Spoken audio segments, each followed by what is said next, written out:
Hello again. Oh, it's good to be live. And I managed to make it to the morning stream as I woke up this morning. That's my fancy way of putting it. Okay, I'm just waiting for Omori to boot up. And then we'll get started.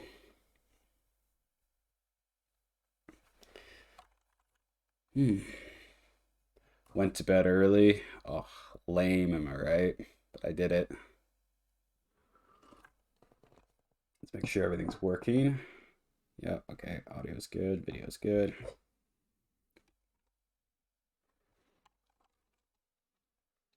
What was I doing last night? Oh, I had a little nap. My brothers were all playing Elden Ring, so I was watching that. I was watching Wade and Gar play Elden Rings because that's my brother's favorite streamer to watch. Apparently the servers are a bit finicky. I haven't had time to fix it. I guess Elden Rings is exploding. It's hyped up. The sales probably increased lately. Also, alas, there's some server problems. I'm sure they'll be ironed out. I think they would have been done quicker, but because it got released on like Xbox, PS5, I think it's on Xbox, I don't know, PC. It's like on so many different platforms, I think it's hard for them to fix everything at once. But honestly, the game runs pretty well, so it's not too big a deal. Today we have an especially onerous problem.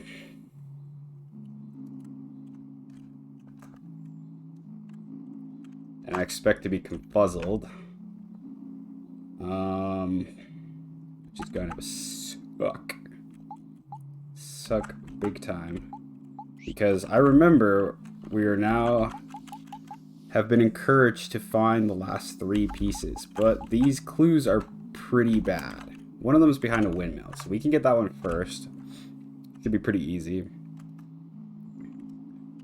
I think it said behind a windmill. Let's double check that. Between giant pinwheels, okay. So we know where that is. It's somewhere here. Honestly,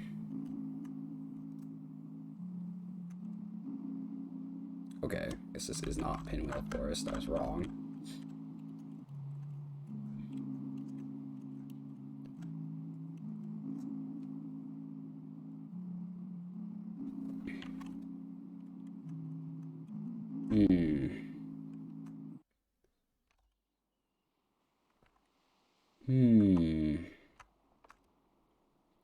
This is the beach. We don't want to be here. We don't want to be at the beach. Necessarily. Maybe we do.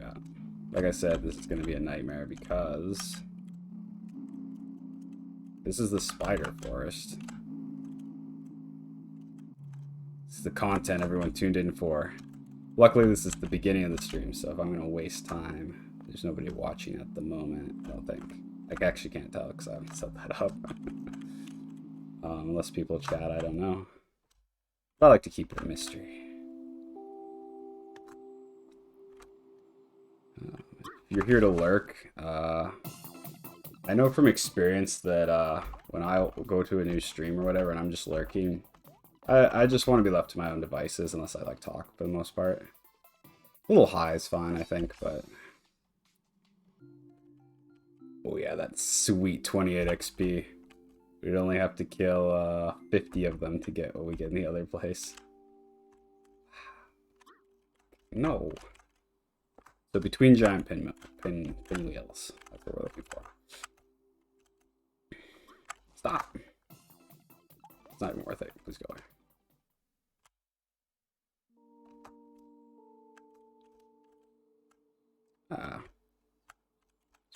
Giant pinwheels.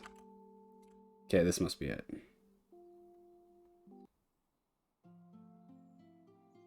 Yes. C. Okay. Well, we know what to do here.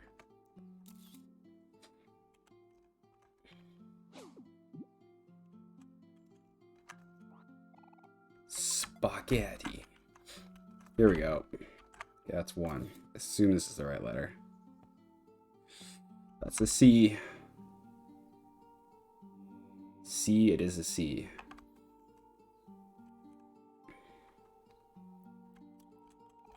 We got some plucking on the keyboard.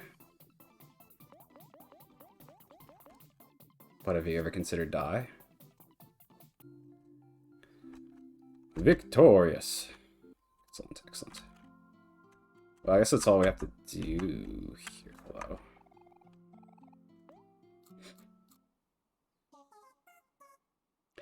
Boop, boop, boop, boop. Anything to say? Stronger than it is on the ground. I wonder why that is. Seems like the perfect weather to fly a kite. Let's go fly a kite up to the highest heights. Let's go fly a kite in the evening. Mary Poppins? No. Oh yeah. Yeah. Wait, it's me. It's because I ate the apple.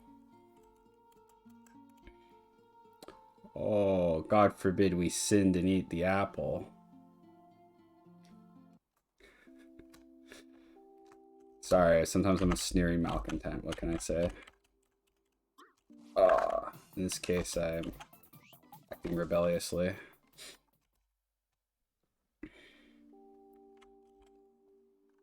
Okay, that's one. It's hardly solves my problem, though. We need an S and an O. Within a live shell. If only I had perfect recall of everything in this game. Don't. If I did, I'd probably go mad. Live shell. You think it would be in the underwater section? I'm gonna have to Google these, and since I'm 2 away, I feel like I should. Is that cheating, though? I mean, does it matter when you're like 2 away? I might just look them up. Because it's like, yeah, I could scour every inch of the world, but... We'll try to get at least the shell one, because it seems like it would be in the ocean. If we don't succeed on that, the other one's just in amongst a bunch of O's, which is also a riddle. So this is going to be tough.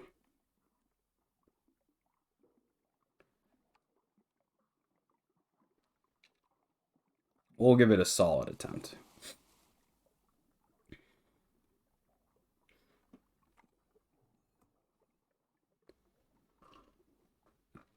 Down the well we go. Whale, whale, whale.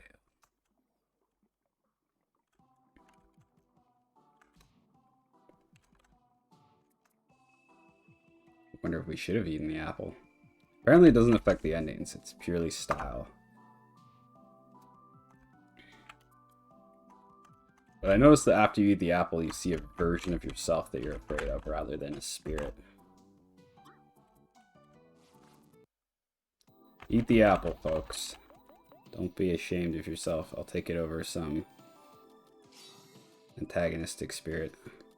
To be honest, I don't understand the whole apple thing. I've said so before. I'm not the symbolism doesn't resonate with me. Then again, maybe it's the whole point to play a game like this is sometimes you get everything and you learn something or experience something new.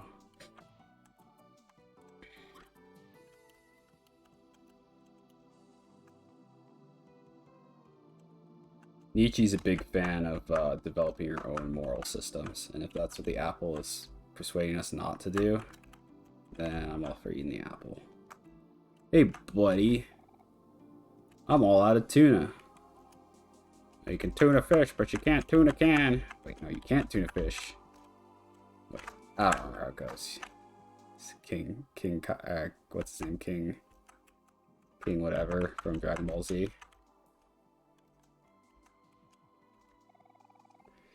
Catching and raising fish is a hobby of mine. It passes time and is moderately rewarding. Same, brother. Well, I don't see any keys here. So, I guess going out to collect the keys isn't so bad, because we get to go back and check everything out at a leisurely pace. Which is nice, because there's probably a lot of stuff I've missed.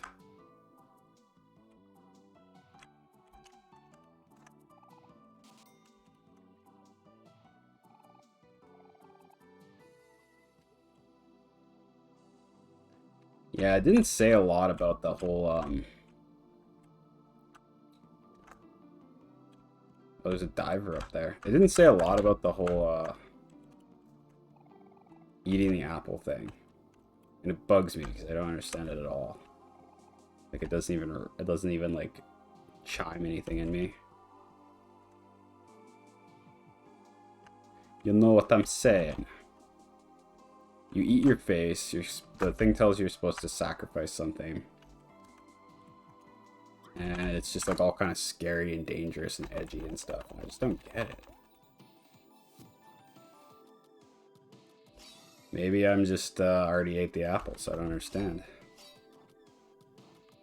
I was told when I was a kid the very dangerous thing, which was that to think for yourself, which is not good if not a good thing to tell someone if you're in a position of authority over them, but I would consider that to be true generosity, because I was watching a video on that. If you have power over somebody, there's two types of generosity. There's the kind that like cures symptoms and perpetuates their oppression, and there's the kind that destroys their oppression. If you tell someone that you have authority over to think for themselves, that is indeed true generosity. Because it doesn't maintain your power structure over them. Dangerous thing to do, though, isn't it? Very dangerous. I don't want to fight all of you guys. Then again, there might be a tough fight at the end of the game, so we can take a second to pound these suckers. When I say think for yourself, you know, because I was talking about empiricism and scientific method, like, earlier. I don't mean that. I mean to think through your own moral systems, to feel it out. You know? Those are two different things. Where do I go from here? Not this way, eh? Okay. Okay, we're looking for a giant live clam. So I guess we gotta keep our eyes open for that. Stop going after me. Big meanie, you're bullying me. Is it faster just to run away from them? It doesn't take that much more time.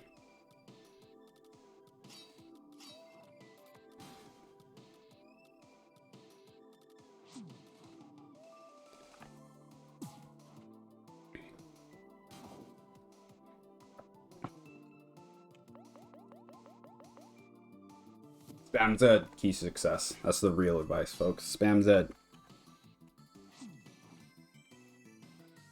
That's all I've learned from video games. Oh, I'm like overheating. It's like warm in here.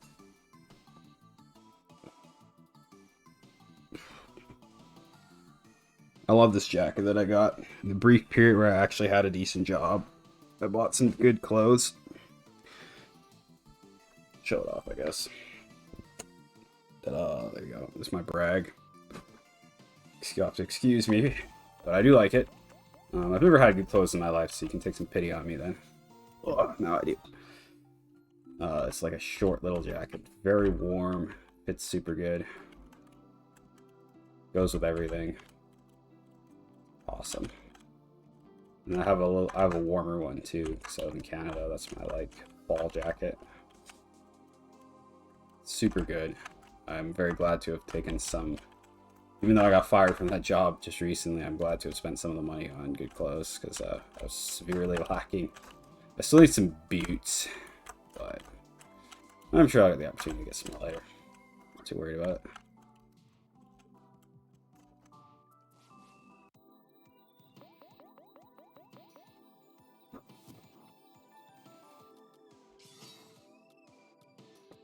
Oh yeah, it's warm in here all of a sudden. Here in Canada, it's finally kind of warmed up. Like, I'm sure this is like deep winter in like most of the US, but to us it's like warm. It's only like -3 or -4. And there's like wind chill on top of it, but Man, I'm never going to find this live clam. I'm going to have to look these up because... And it could be considered like cheating, because this is supposed to be pretty much a blind playthrough. I'm not going to be like scriptural about it, but or whatever. But I think it's in good faith because I would normally look for these last two keys if I was playing in my own time, but I would just be able to sit here for hours and just do it all. And the problem is that looking for them this way, yeah, there's a lot of fights which slow it down. So this could take too long. If it was just me, I wouldn't really care, but it's not like it's exploration so much either. I don't know. Maybe I should have paid that last toll. This is probably what he's talking about. I should probably Google these. I'm gonna have to. I'm sorry about it. There's people here. I don't know. Maybe I'd ask them the opinion, but I guess I'll just do whatever. Let's look up Omori inside a live clan.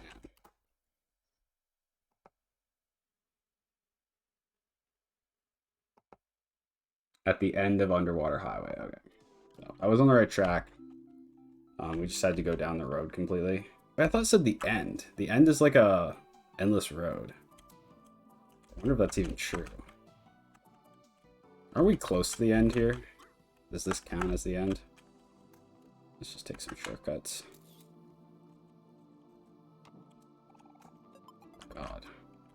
Just, ugh, so many enemies. So many enemies!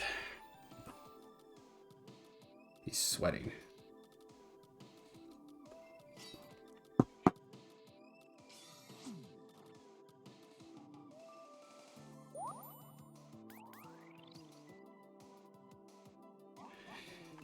Yeah, here's the problem with the whole, like, eat the apple thing.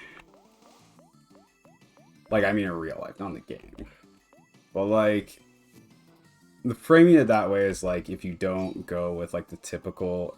And when I say Christian moralism, because that's what I'm going to use, I mean all of society, not just, like, if you attend church or not. Because if all Disney movies are full of Christian moralism, that's how it works. Most media, Marvel movies, it's all the same stuff.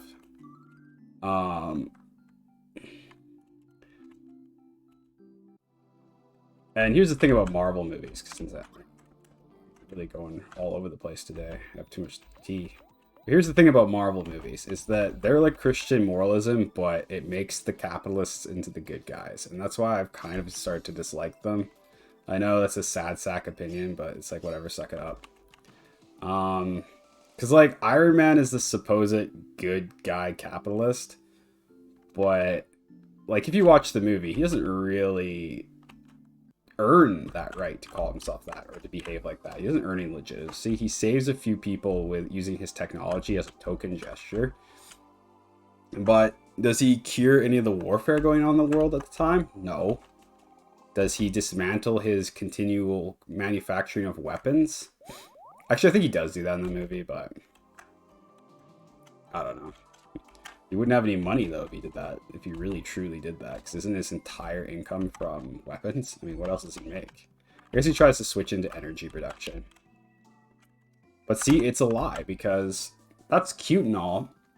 But real CEOs and stuff never do that, right? Do you think the Texas oil magnates and down in Texas, or even some of the richer people in Alberta, have any interest in actually going green? Everybody argues they'll just do it eventually. And I'm like, yeah, they'll do it 100, 200 years from now, when after they've completely controlled everything on the planet and then sucked all the resources out. And they'll do it in a way that only benefits themselves. Maybe. That's like best case scenario. That's just sad. And it's just an argument to depoliticize people and prevent them from making decisions. It's just this idea that, oh, we'll let the business people decide it, because they'll all end up being like Tony Stark. Horseshit.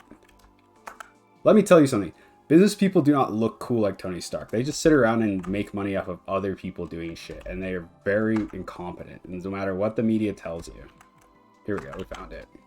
We found it. I cheated a bit. Okay. I'm sorry. I was on the right track. I knew where I was going. We're just gonna dawdle around for an hour. I was actually pretty much heading right towards it, but...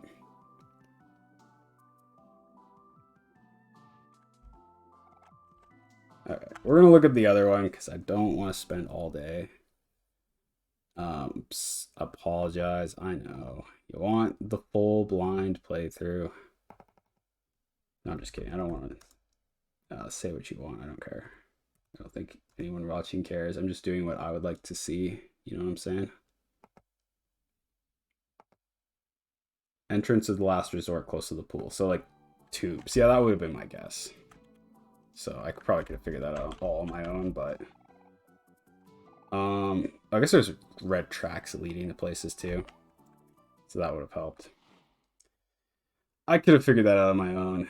So I feel kind of dumb for looking it up, but it saved us a bit of time. And let's be honest, it wasn't any place new we hadn't been to before, so it wasn't like I was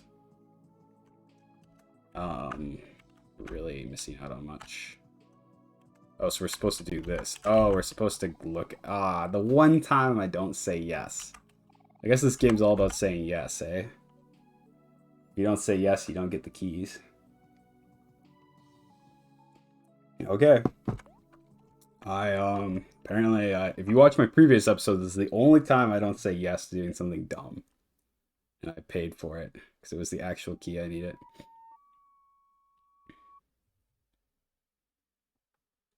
Creepy. What? Oh, so, we say yes and we get invited to a fabulous ghost party that's full of fun? Wow, now I feel double stupid. What the hell? Good God. I hope I learned something from all this. Maybe you all watching did too. Just say yes to shit. Say yes to fabulous ghost parties. What do we got here? Shaved ice. Yo, I wish I had shaved ice. Yes. I should go out and like spend some of my money on groceries.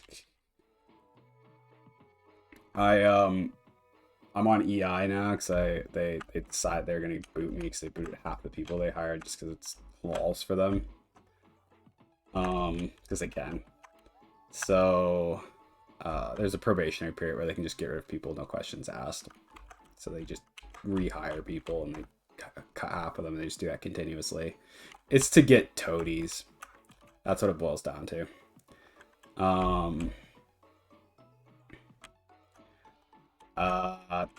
It's just like they want people who are doughy and like yes men and don't have too much opinions. And frankly, in the industry that I work in with data analysis, people who are deeply entrenched in the industry want to keep the actual process secret from everybody so that they have control over the company and they can't be gotten rid of. And so they purposely try to make everybody else as uninnovative as possible.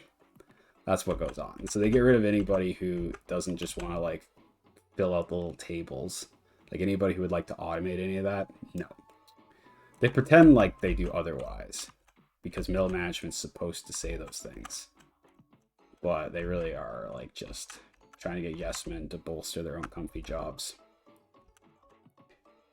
That's what it boils down to, folks. Lots of O's. Why are there O's here? Besides the fact that, are the ghosts? Are O's dead? What do you have to say for yourself? My goodness, what impeccable timing. I seem to have found myself in quite the predicament. I've sent letters to a number of my acquaintances asking them to attend this elegant feast of mine.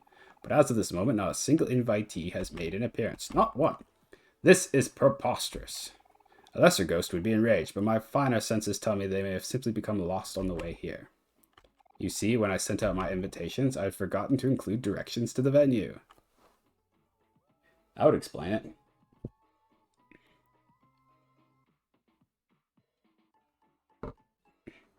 There you go, some insight. Being a true gentleman and host, I refuse to start this party until all of my guests have arrived. Would you be so kind as to help my guests find their way here?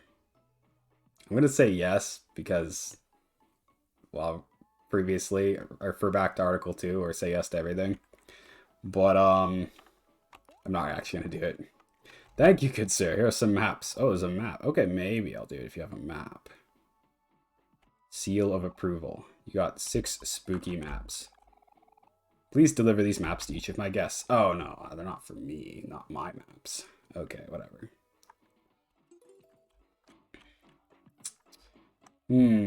I would do it. I promise to do it. Good sir, I promise to complete your quest, unless it is inconvenient for me to do so, or I forget. What's this? A pinata. Ooh, it's a ghost pinata. Well, ghosts can't feel physical pain, so... as far as I know. At least not from the real world. I'm Josh of many talents and master of many trades. You sell stuff? Nice.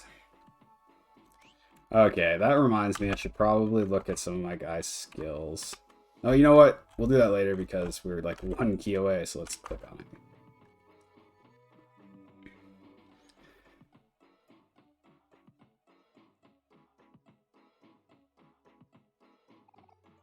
Zero keys left. Yeah, I know.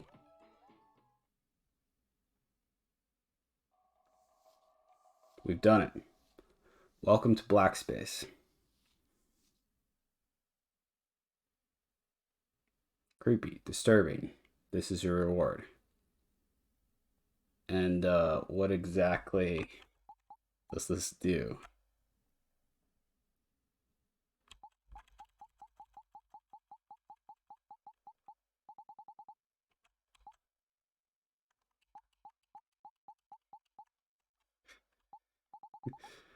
Cool, but...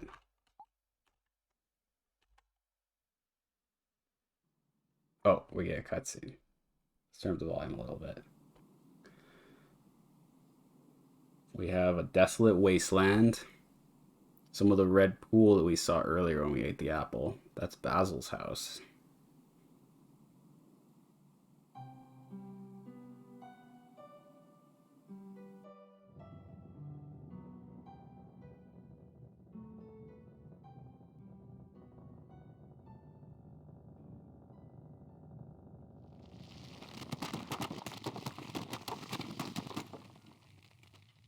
Why does that sound like half of a house being destroyed and half of someone taking a shit? I hope you all could hear that because it was absolutely horrible. Wait, no. I hope you didn't hear it. I don't know. I don't know what I hope. Look, we're here for gross, horrible things, all right? Let's all admit it. It's a horror game. That's why we're here.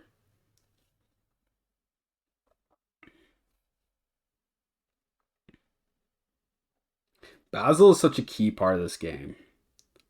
But like I said, he's a symbol for... so we have to go back to Basil's house, no doubt. Let's look in here. Basil's a symbol for real, satisfied happiness. And we have to search for him. And it's like a happiness that's constructed through like moral choices and thinking like that. Like that's been the whole theme of this game. And if you want to hear my reasoning for that, you can watch the previous episodes. I can't go over it every time in every episode. Unless you ask me to, then I might. But there you go. I mean, the thing I will say that's humongous to... oh, this actually sends us somewhere. That's in humongous credit to Omocat. Is that Basil's a very likable character. I immediately liked Basil in this game like a lot. Like he was such a cool dude. He was just like not like perfect, but you know, just generally a good person. But let's see what's going on here. Stay away. You are not my son. You got an apple on this tree as well, or something, I guess. Why? Why won't you fall? So this is some sort of father character. Perhaps some sort of like authority. Omori does not have a father present in the story, so it could be Omori's father, even though he claims he's not his father, but that really seems like denial. He's trying to get this apple but he's doing it the wrong way, right? So we see this man's trying to get something good in his life, but instead of just doing it the proper natural way, he's chopping down the tree, which is an unnatural way to get at something good. So we see here basically symbolism for a misguided person who is essentially becomes unhappy because they're so misguided. And he's going to chop down this tree and he might get the apple, but the tree will die and he won't get any more apples. So we see here probably, I'm guessing, either Omori's father or someone else's father. Okay, before I go further, I'd like to also state that it's my opinion that Omori and Basil are the closest friends in the game. And I provided some evidence for that earlier. But they're really almost the same person. Basil's just like a satisfied happiness that Omori doesn't have, and Omori's like what happens when you lose touch with that satisfied happiness. So in a lot of ways, they seem like almost the same, two sides of the same coin. Either they're so close friends that they sort of like almost have the same thought process, or they're just really the same person in two different states. It's not really important. Yeah, so we see here, this could be like Omori's like past trauma, where his father's just like a very dissatisfied person who goes about things the wrong way and doesn't know how to create like happiness and health. And perhaps like Omori's suffered in some way from that. We don't know. So that was super interesting. I love this game shows and does not tell. Like I'm here explaining my interpretation of it as I feel it out. But this game just gives it to you in a powerful message. Like I just love the slow chopping of wood, the sense of doom in that last scene. Super good. Super good stuff. Very cool. Like you just feel what they want you to feel. It's super direct. Okay. I think it was worth looking up those keys. We were pretty much on the right track. Just like inches away. It's no big deal. I can make up for it by exploring around some more, but I really think I've gotten mostly everything but the side quests, which I don't really feel like doing.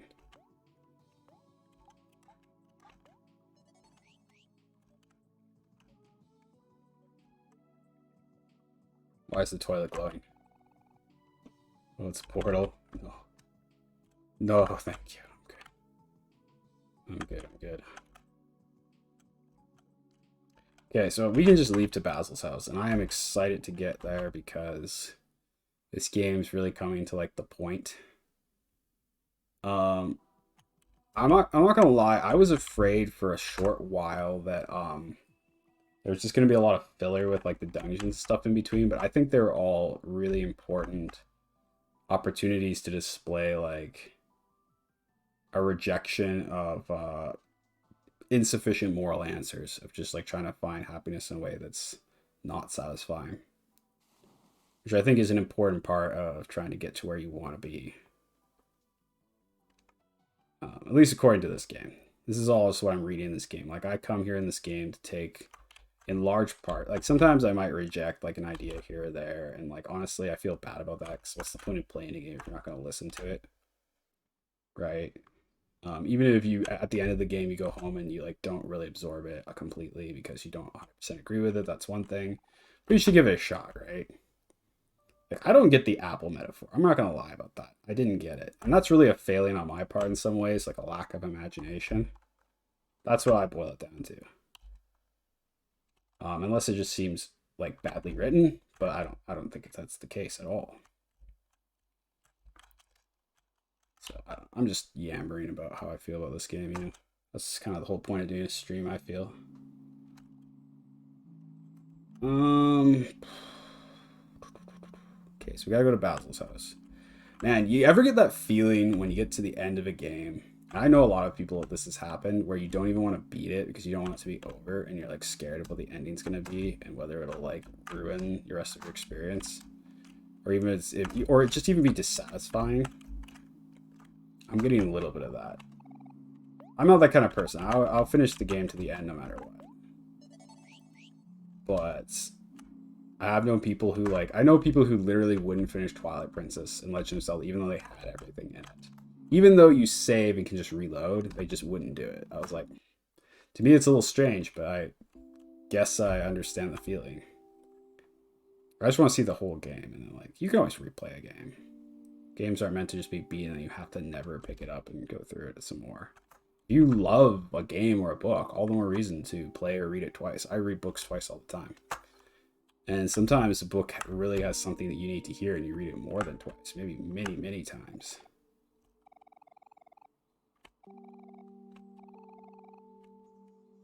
All the flowers are dead. We didn't take care of them, boys. Yeah, that's why I want Basil back. I'm bad at that shit. I'm not gonna lie. Look, it was inevitable. This is like a full-time job to water all these.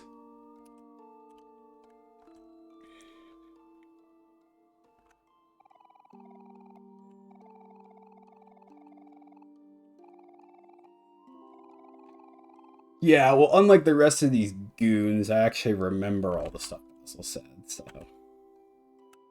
I'm just kidding, Swordflower. Strength of character. Strong moral values.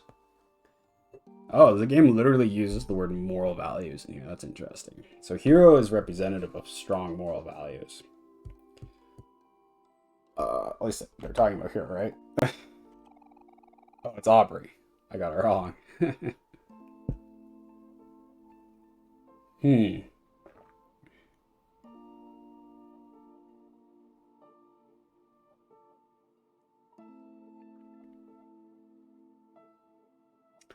That's interesting because I got that wrong, but that's because I haven't seen Aubrey's reasons for why she's so mad at Basil.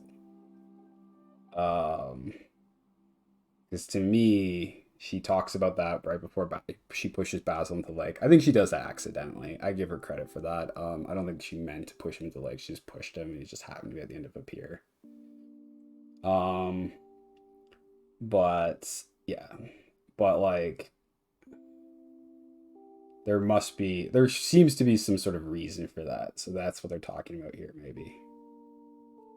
Yeah, that's a good reminder. I want to know a lot more about Aubrey, but we're not there yet. We don't know a lot about her. I think she's gotten the least amount of explanation screen time. We've seen a lot of Kel. We've got a lot of Hero's backstory and a couple like stories about him, like near the gravestone. But Aubrey, we haven't gotten too much information on. The funny thing about Omori, well, Omori's like a self-insert kind of blank slate character. The silent protagonist that you can just sort of like watch the action from. It works because I think I want to be able to insert myself in the story, and Omori is a great way for me to have some influence in the story and feel part of it without the story dictating how I should feel or talk. Because, you know, of course, it wouldn't succeed. It can't match everybody's expectations. Blank slate characters are used to great effect in many like important works of literature for sure. Magic Mountain, one of them. The character in there isn't silent or anything, and he's not a total blank slate, but he's like very basic everyman who just absorbs things as he sees them. It's like the closest you can get without being like goofy in a book. This is Cal. So I guess it was worth it to hear all this stuff again, because I had forgotten some of it.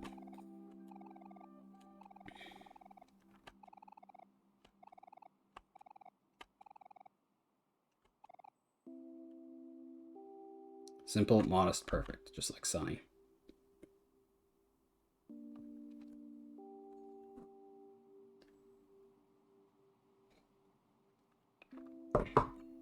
We're reminded of something here. Basil has this capacity to see good in other people. Which I think... And to nurture the goodness in other people, furthermore. Which we consider, I think, to be the height of moral goodness in our culture, although nobody lives up to it in reality.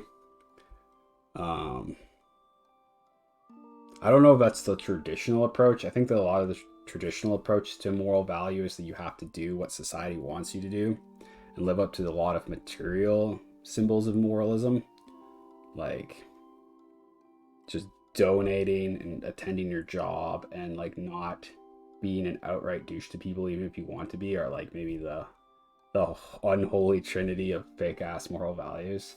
And that's all good, important stuff, but people do those things because they want to fit into society. Those are not things people do out of real inner drive for moral transcendence or anything like that, right?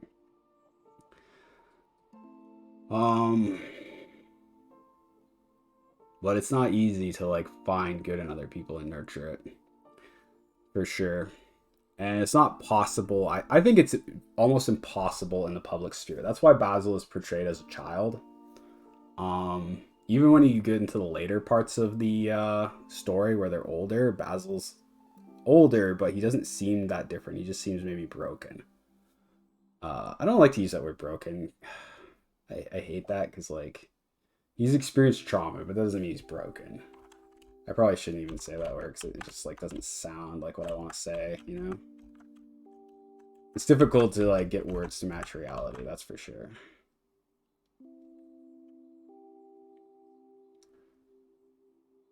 Got a really disjointed rambling going on here. But, you know, that's going to happen. This is why we turn to art, right? It's like art and storytelling is the best way to explain something because you don't have to hyper focus on explaining it through words.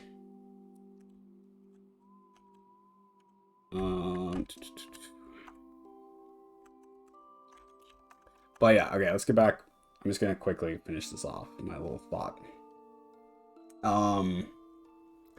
In the wider public sphere, in the larger reality, it's very difficult to find goodness in people and nurture it. That was my point. And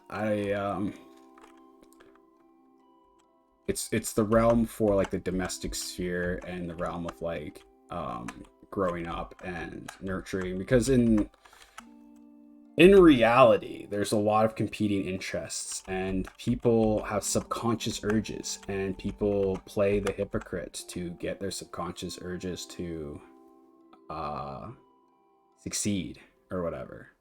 So you can't just find the best in people and nurture it, because I wouldn't say there are bad people. I don't want to make it that simplistic, but people will try to look good and even be good on some level in order to justify bad behavior.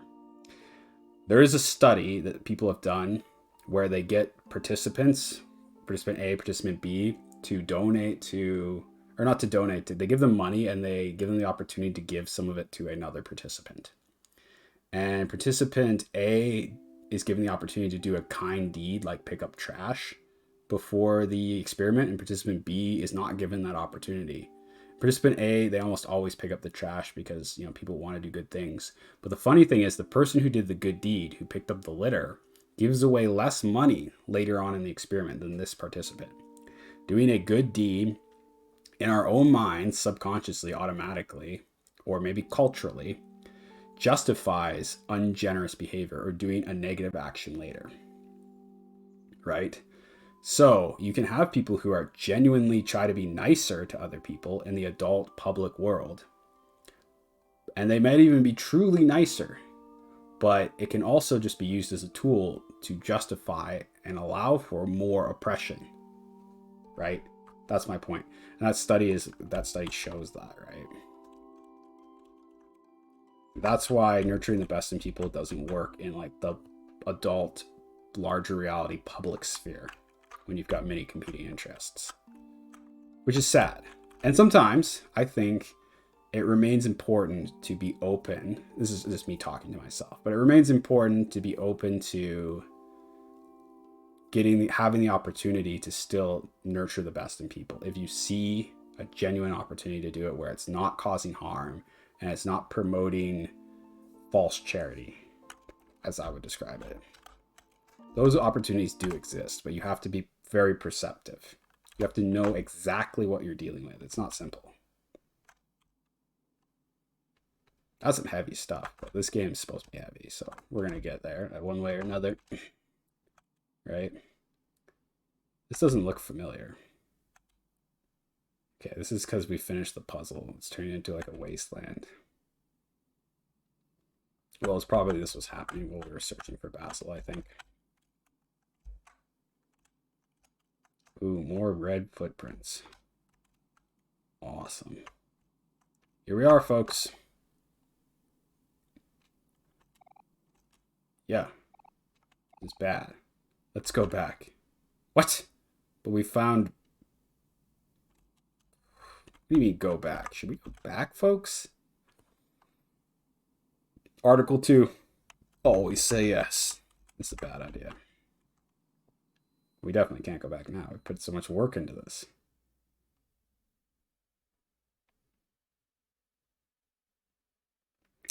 It's easy to forget this is a horror game, but that's kind of the genius of it, I think.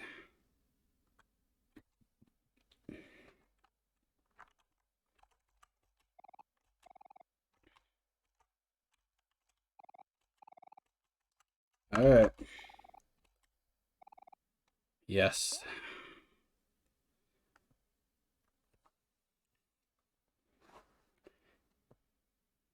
Down the rabbit hole, as the old saying goes. Also, another good book. Weirdly an important book, although it was written as just a children's story. It does speak to something much more important than it, I think, was originally intended to.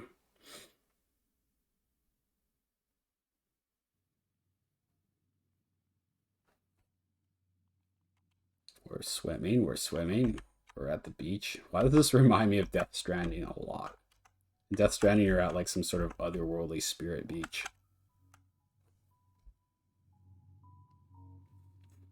Okay, so we're hearing a very dissonant intro song. And I think this is a song that either Omori or Marie plays or something. Like it's important to Omori. Sounds like it's underwater slightly and a little bit like dissonant. There's like weird, large, deep, staticky noises. Wow, this is a lot like the Death Stranding beach. It actually repeats too.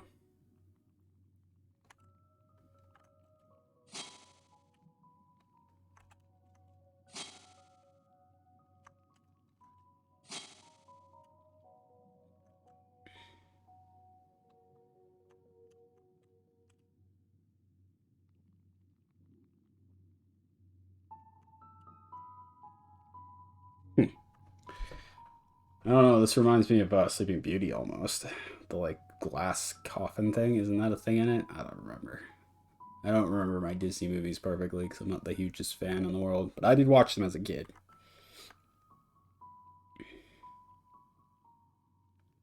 Did I actually like any Disney movies like a ton as a kid? Oh, yeah, that's a good idea. What's back here? Ooh, that seems like an egg. Ooh. Yeah, I should hope so. Do we really want to go through this door? Oh, this is black space. Oh. If white space is feeling bad about feeling nothing, I don't know if black space is really going to be that much better. They were talking about the repression of an idea, represented by the black light bulb. Is this the idea that's being repressed? I don't know. Whatever it is, it's intimidating. That's all I know.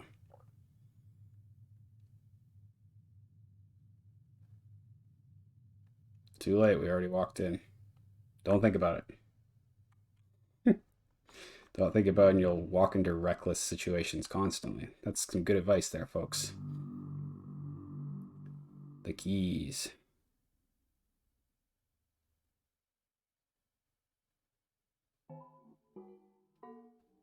Back to black space. White space. No. We're not back to white space or black space. There's a new space.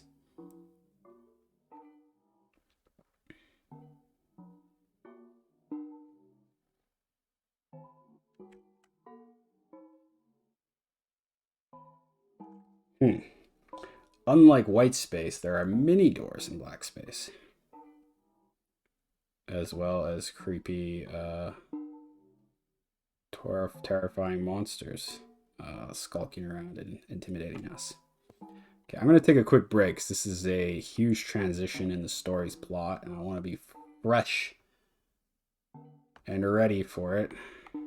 I'm just gonna get some snacks and some tea, some extra strong tea, and I'll be right back. Can we pause here? Or... Can't save or anything either. Okay, so I just have to leave it going. Okay, I'll be BRB.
Hello.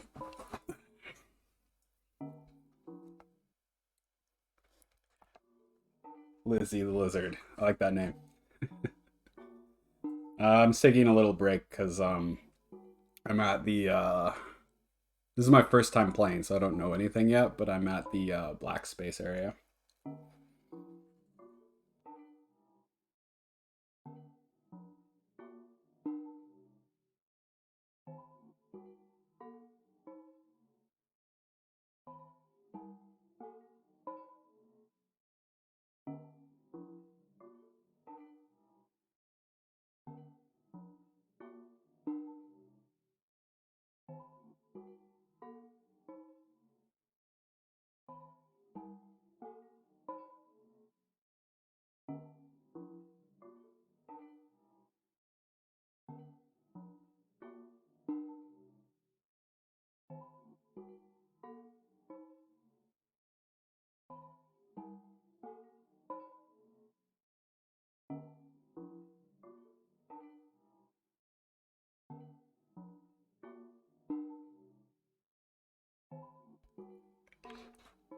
Okay.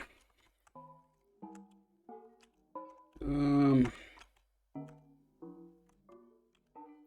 my gosh, there's so many doors. Oh, these little guys block you. The little darkness goblins.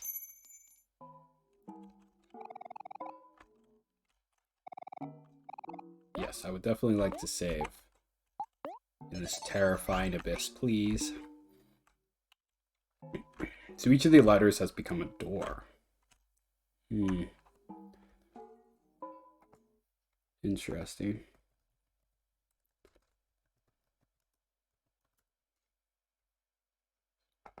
Sorry, I just gotta check something quickly.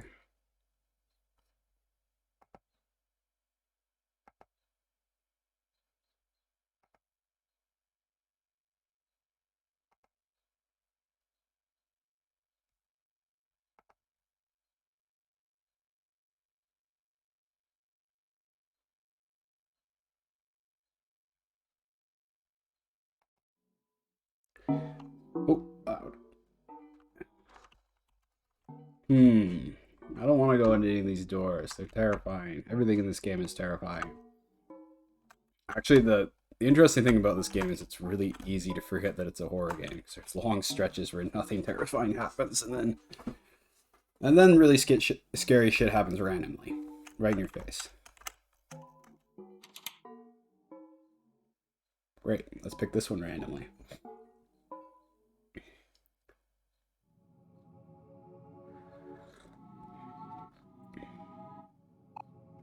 A dead whale among some really weird cat flowers.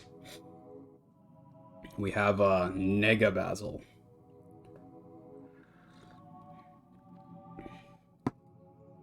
This definitely is getting to the trippy kind of like end of the game stuff that you see in Undertale or Earthbound.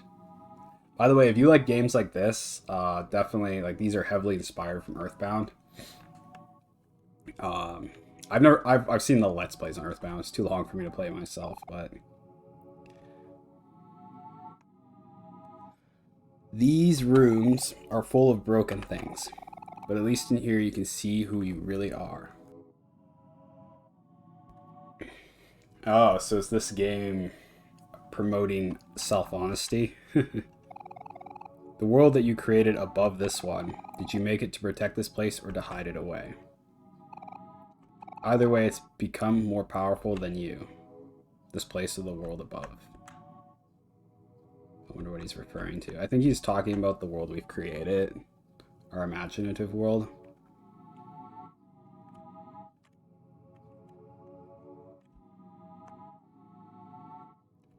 So this game is proffering this as the true reality.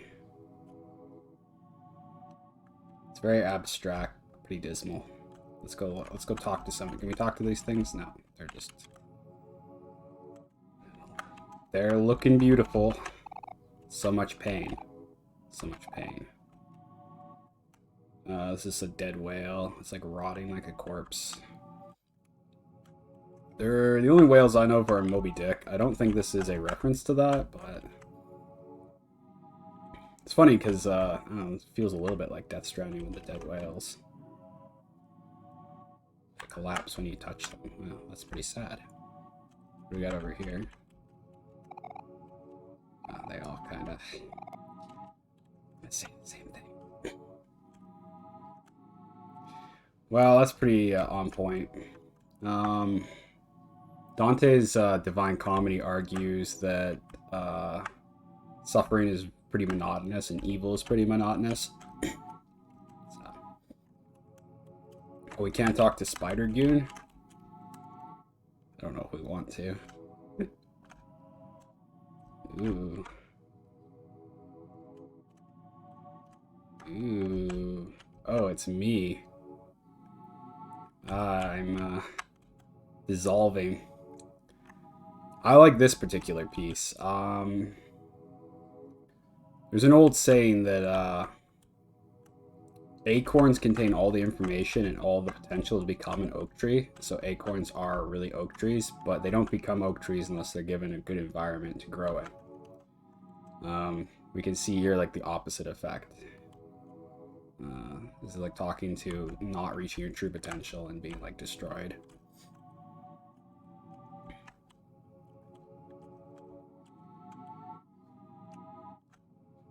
Through insufficient care. And I think that what I just said is pretty on point because Basil is clearly represents someone nurturing and giving sufficient care. And maybe in many ways Basil is like an ideal of Omori, something he wish he had. Some people in there. I don't recognize any of them. There are 5, so it could be the group that we travel around with. But I don't know. Maybe it's just nothing. Looks like a skeleton dude, maybe? Or a heart? Can't tell. Oh, it loops. Okay. Because we've seen that whale again. We didn't check out this thing. Ooh, it's like a moldy amoeba. Gross, gross. We're supposed to follow these blue footprints? Is this something? I guess we're stuck here, so we have to do something. Not this. This is where we started, so let's follow them the other way.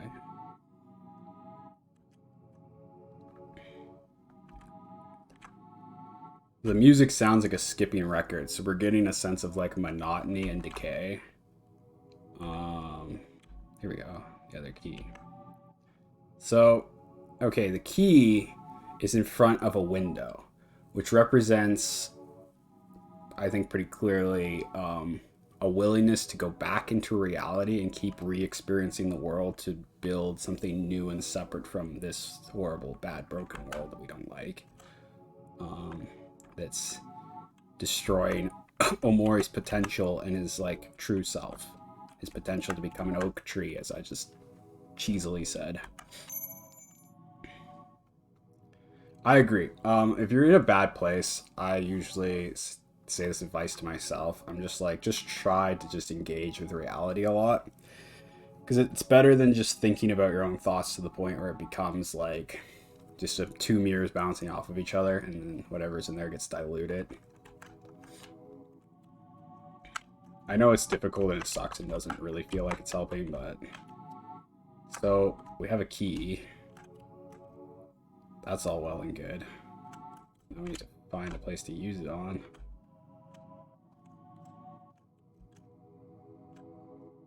But game, pretend like I'm stupid for a second.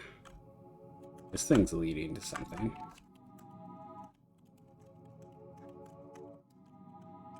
Oh, this is the weird tentacle dude from earlier that like blocked our pathway. He's got a face. Let's follow these footprints. Oh, they just go all willy-nilly. Okay. Let's follow them anyway. Surely. Maybe it works here. No, that's not where it goes. Maybe we just... Oh, maybe they have to grab us. That's the trick, right? Surely.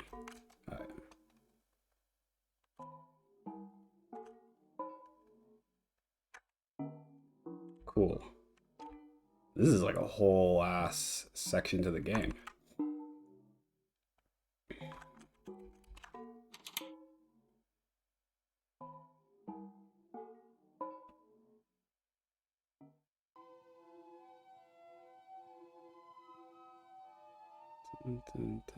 I don't know what the song is, but it's a famous piece of classical music. I think it's usually used to represent tranquility and like love of nature and shit. Of course, they're misplaying it, like broken. Ooh, it sucks. But here we are. So that's why this part of the game's optional, because it's not as fun or fucking entertaining as the like classic RPG sense of progression that we had in the previous parts. But the game immediately taunted us, sort of, and they were like, you like the fantasy part, so you can avoid this part. We came here to play a depressing, scary, bullshit game. And I mean that in the best possible sense, and that's why I'm here.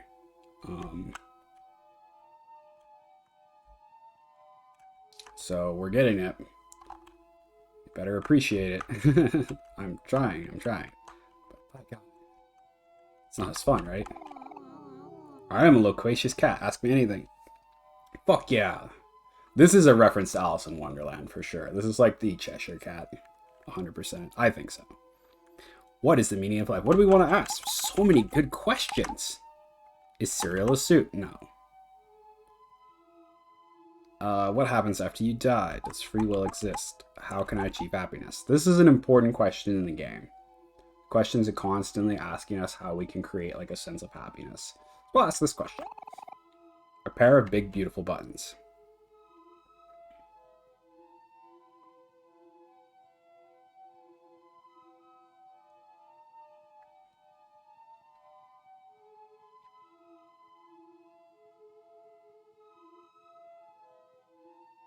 It's not wrong.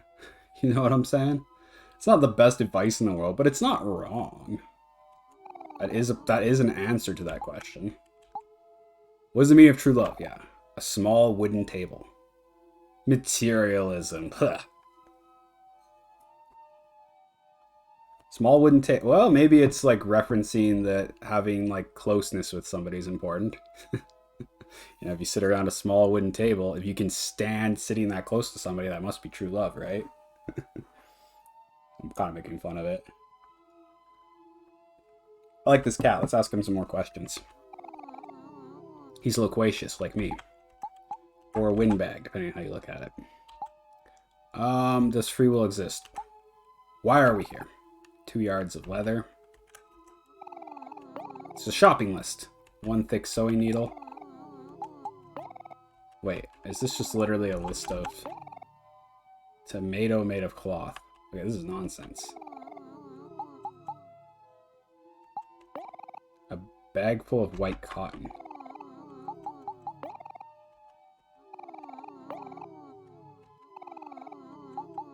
What happens after you die? A pair of big... These are just random. He's not even answering. It's nonsense. It's nonsense.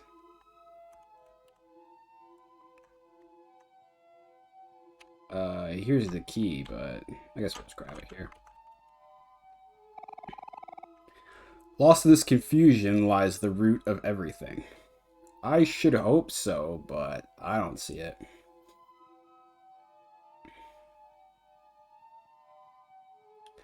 Yeah, certainly when you get really stressed out and you aren't put into a healthy environment, your thoughts, one's thoughts, I don't want to like personalize this too much because I don't know everyone's situation, but one's thoughts tend to become more and more just disjointed. Which can cause frustration and negative emotions and things. The truth that you've locked away. You must find it no matter what. You have to for the both of us.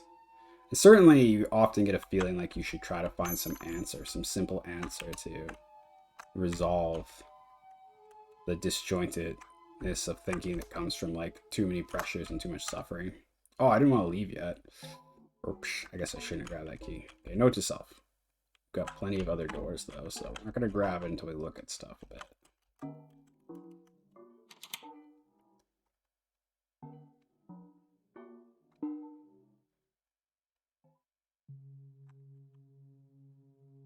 I feel like these doors are like a false choice. Like you, no matter which one you pick, you kind of are going through them in order. I wonder if that's actually how the game's programmed. Not super important, but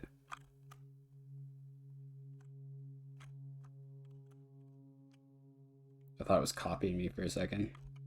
What do you got to say for yourself, little ghost? Are you lost? Not to worry. The red hands know the way back. Yeah, I've already had the pleasure of their company. They handled me quite well. Is there something here now?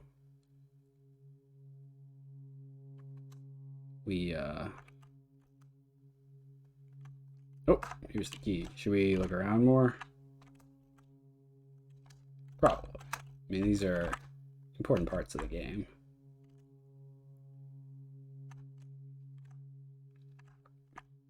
This area is pretty desolate. But let's take a look around anyways. Okay, so it's just this. Do you have anything else to say? Are you looking for someone or something? Someone's done this before. Was it you? Was it me? Was it the flower boy? Done this before. What do you mean? Looked for something here? I get the feeling he doesn't know what my grand objective is. I mean, he's just referring to someone. Someone has tried to, like, get through this to some goal earlier. If you were lost, where would you go? Somewhere familiar.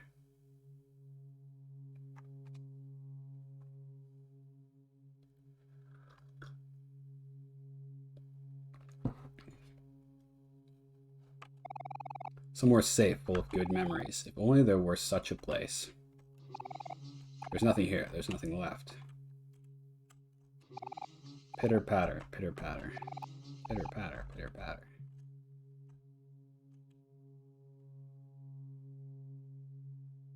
Pitter patter is the sound of footsteps.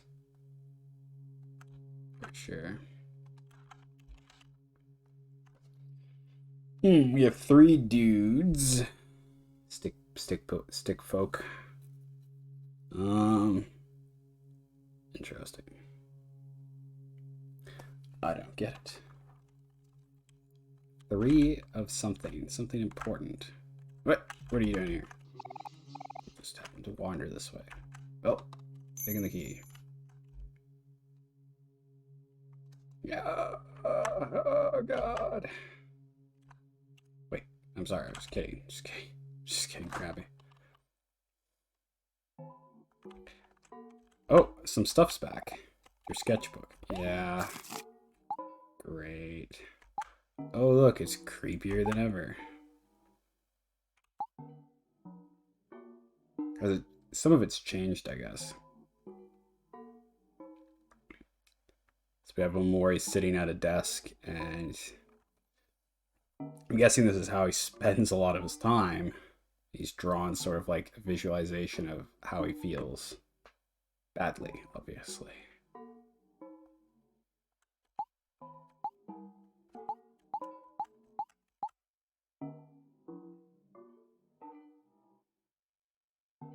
I do love cake. Got some playground drawings here.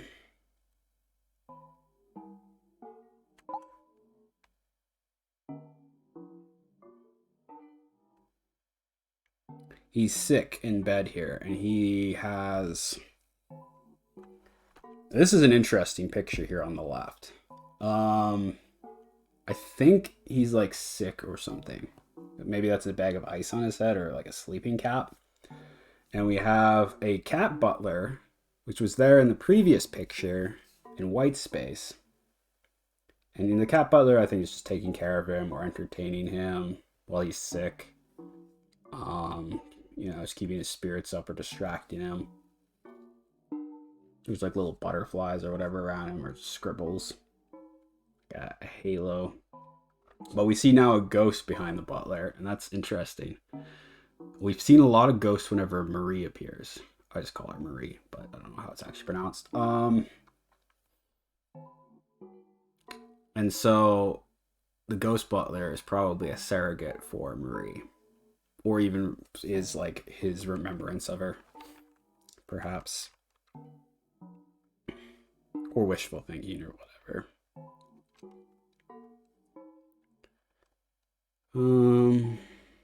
We have the black light bulbs, a lock, a hand. These are all similar to the things we've seen in this level. Some of the black light bulbs appear to have eyeballs. And there's a hand hanging with black light bulbs like hanging around it. And the hand seems to be grabbing one of the black light bulbs with the eye.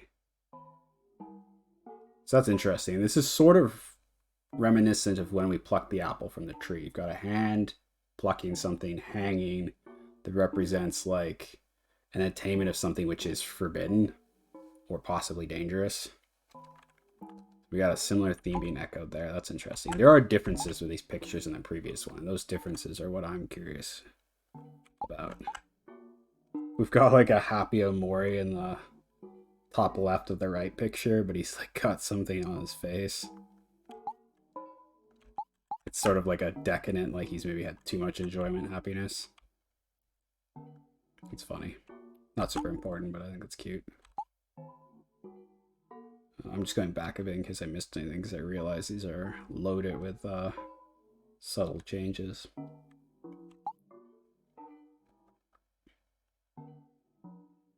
The cat's being stabbed this time. That's interesting. Ah, there's no cat in this world, so the cat's been killed. In White Space, Omori would like self-destructively kill himself, but now he's killed the cat. Well, maybe he didn't kill the cat, but you know, it's symbolic for something, that's for sure.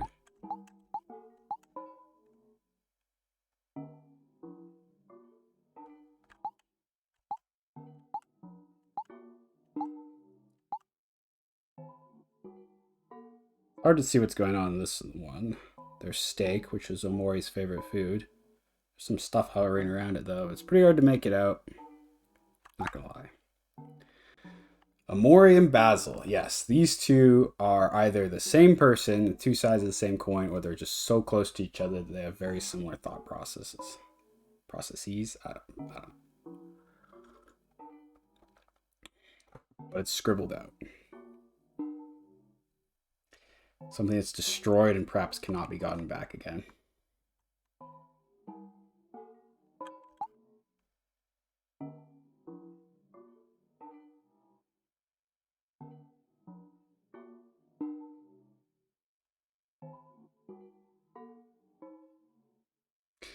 The picture on the right has the same ghost as before, but now it's a little larger and it's leaning out of the picture, almost as if it's like looking out of where it's coming from or escaping.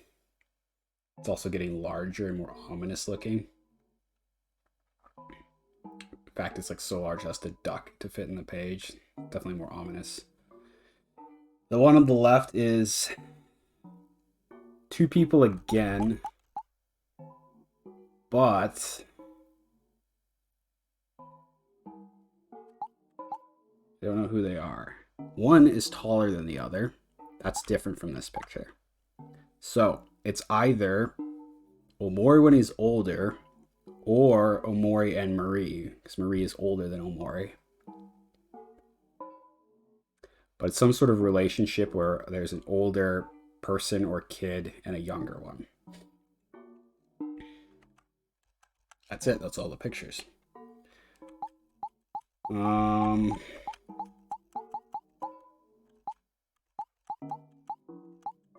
There's a lot more frustration in this book, for sure.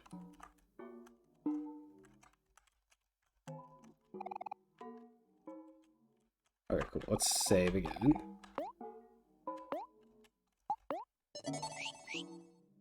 Okay. Keep going in the oh so lovely horror show.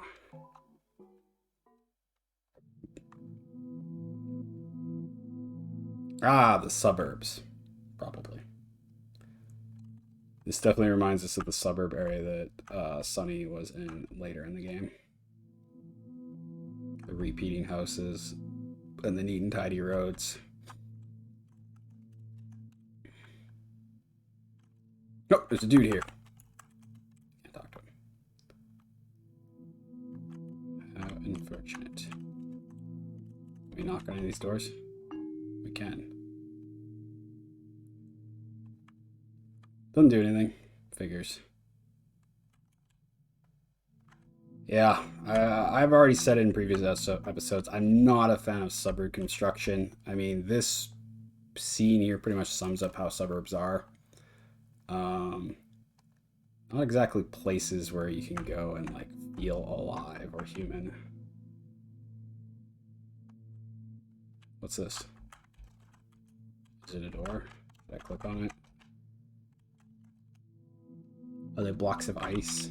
Am I stupid? Is it something else? I don't know. A tub. I think it's a fridge.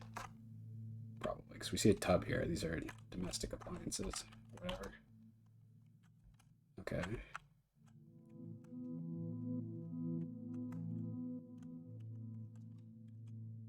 A dog.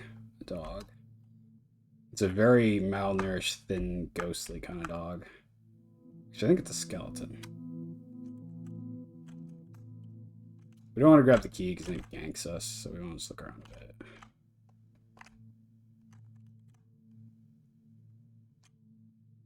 A deer. Sometimes you see deer in the suburbs.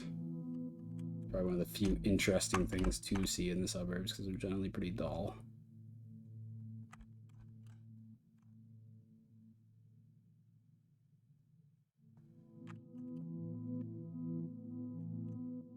Love the music in this area. It's like slow, rhythmic, pulsating thing. I guess there's not much else to see here. Try some more doors, but I don't think it does anything.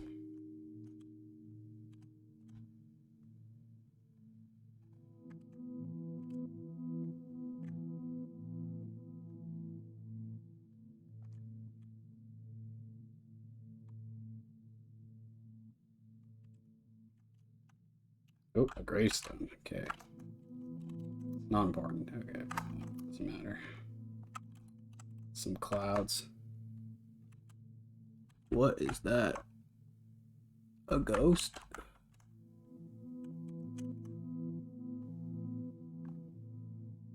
I don't even know. Oh.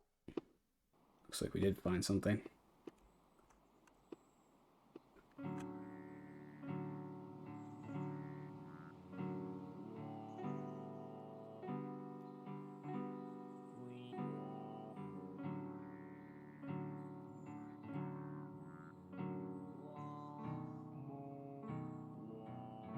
We see sort of like a happy, warped song here.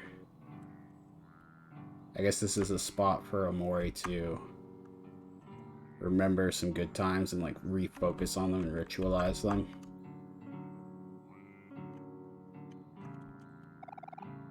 Melon Kid accidentally walked into a rake. That happens. Oh, shit, I didn't mean to. He realized the ocean's dream, died as he lived, covered in cheese. Sleepy Kua, town drunk, died fighting actual mole. Not Sprout Mole. Omo Cat. Ah, the creator of the game. I wonder if this is important. It's only when we die that we truly begin to live. What the hell does that mean? Live in the eyes of history, maybe. Is that just like a joke because he's not dead yet? They can't put anything on this tombstone? I think it's just a joke.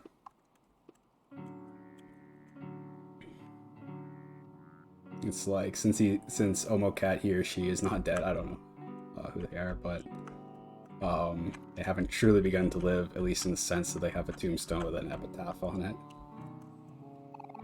You realize EMS, food offerings required. Realize Ray died in a fight, but you should see the other guy. Well, if you're dead, no. You realize Minced wilted from lack of water. Whitney White, aka Yin, the demon god's revenge. That must be a joke or something, I don't get it. Ivy, poignant yet ever so fleeting. Truly, this was the effervescence of life. Effervescence means essence, basically. You realize Rochelle, death by caffeine. Well, if you could die by caffeine, I would have achieved that already because I've had my fair share. Pedro is destroyed. Realize Patino, no buried treasure here. Nope. Suspicious face. You realize Blue Moon, everyone's favorite senpai. So long. Bioto. That looks like Pluto almost.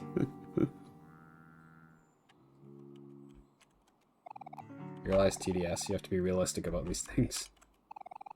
You realize Kim Vance. Death by involvement in illegal avocado smuggling accident. Died swimming with the fishes. Do not open until 20xx. Realize Moo Girl, Guri. It's dark in here, but I kind of like it. Realize Karu. Life Gem had no effect.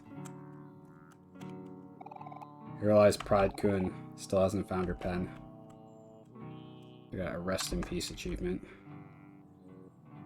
Go. I suppose the rest of these don't do anything. The game rewarded me for diligently poking at every little thing. It almost kind of spoils the pointless atmosphere, but definitely can use a bit of humor once in a while in this game. Wouldn't kill you. Okay, gank me hands. Gank me hand daddies. No. Do we just go back to the house? There's a door at the house, isn't there? Oh! Fuck you. Oh, okay. Fine. Fine.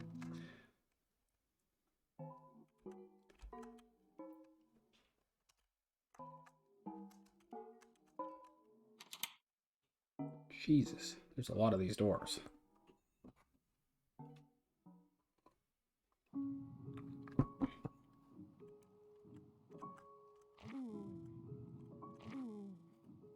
It mews when you step in it. Liar.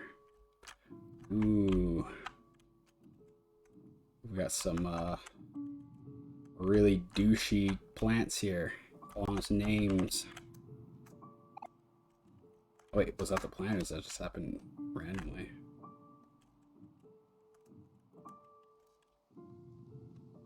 Does that happen again? Wait, what triggered that? Oh, it happens intermittently. Or sporadically. Okay, so it's not the plant. What's this?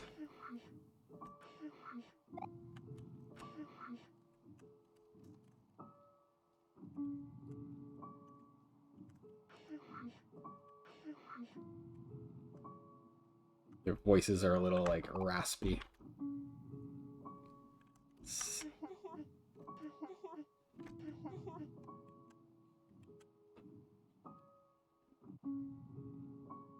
Oh, we have someone in a dress here. Wailing with her hair back. Other person bent backwards in a dress. Kind of the same here. They seem to be all like the same person.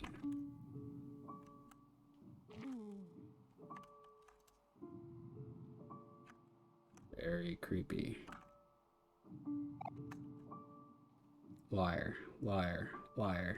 It's like bombarding us a bit.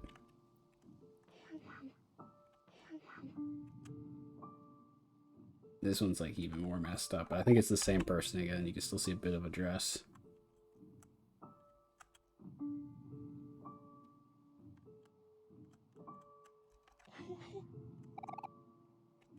Liar, liar, liar.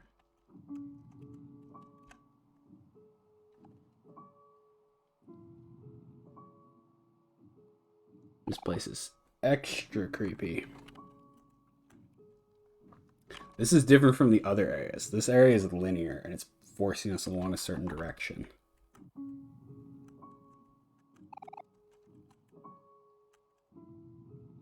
With a sort of building intensity. We're seeing stuff underneath it, but... Oh, those are houses. What else do we see?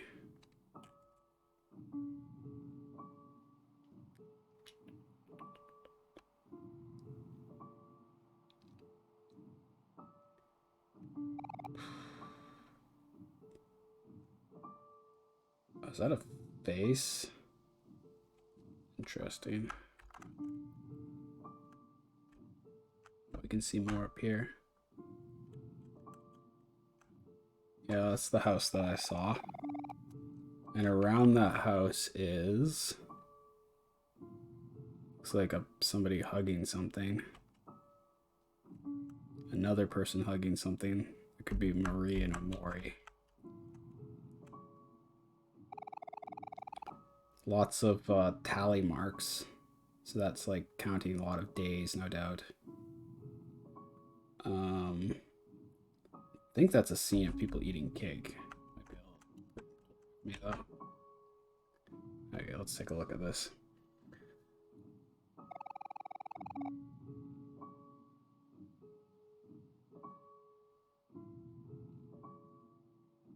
Okay, so we're seeing here a lot of scenes of domestic happiness, and all of these scenes are framed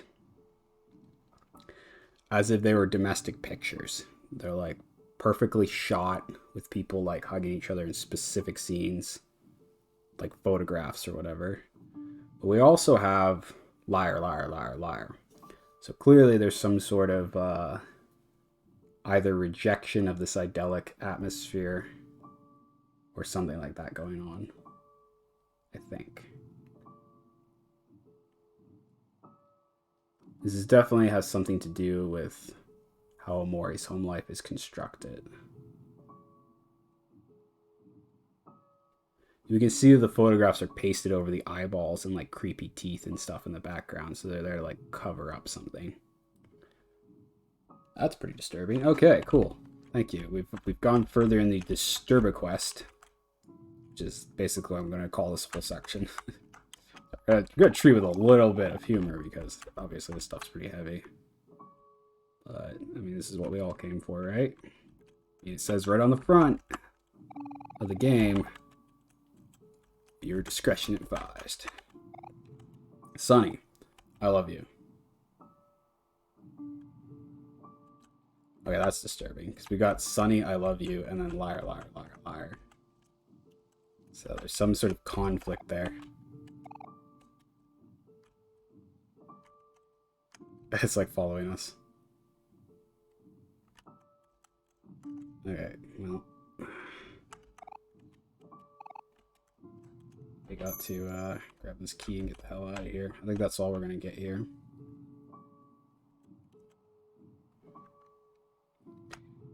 Yep, well, I'll tell you something. It's not too unusual. People seldom break out of, like, trauma, and it sort of is something that's, like, usually intergenerational. So, not too surprising. But that's all we can glean from there. I don't like to comment past what the game tells me, because I don't want to project onto the game's message, or just make guesses. But I think everything I noted about it is pretty accurate. So, just leave it at that. And move on.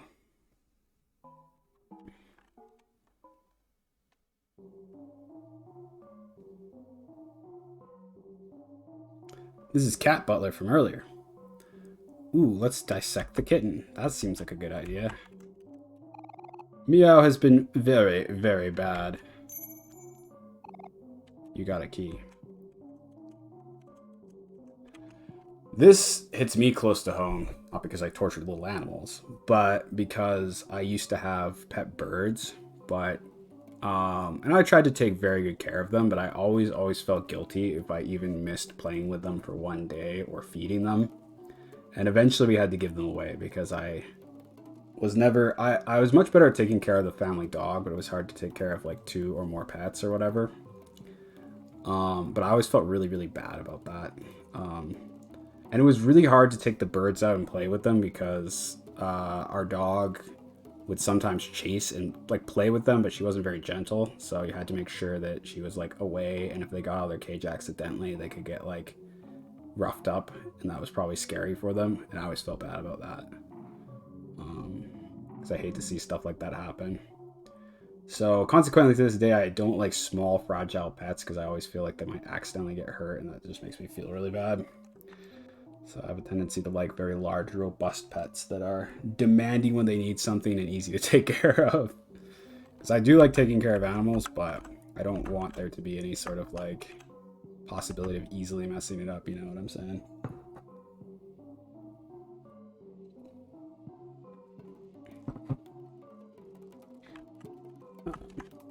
Anyways, Meow stares at you. She does not know what is happening. Do you want to cut open Meow? No, we don't. But yeah, let's just say no. I guess we have to. Okay, we don't have a choice. Got it. Yeah. Okay, let's do it. Yikes. This will be fun. No. We don't have a choice. We don't have a choice.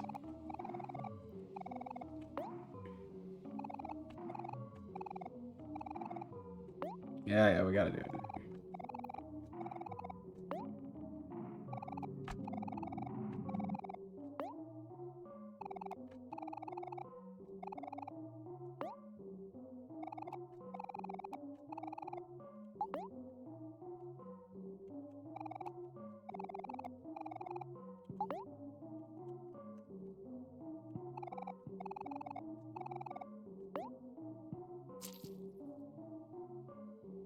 Gross.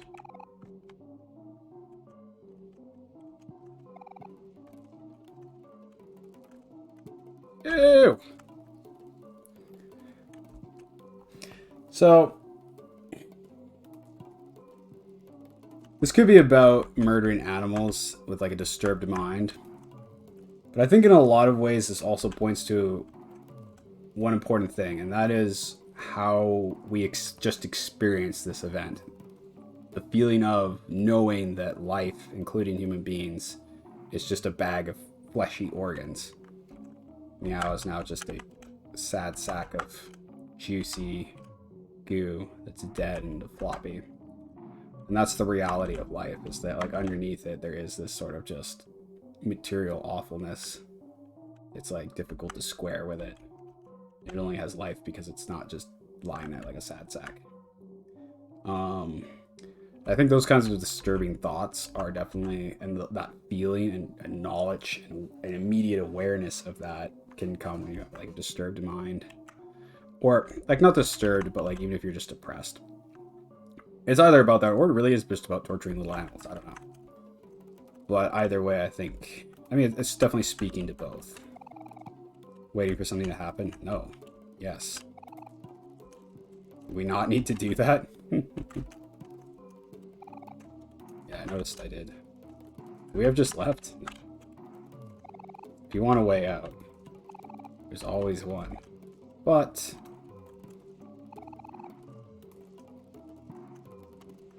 wow, we normally just stab ourselves. Oh, now we're like panicking. That's interesting. Like forces you to like panic. I'm sure would be realistic for the situation. Pretend I'm stupid, game. Oh.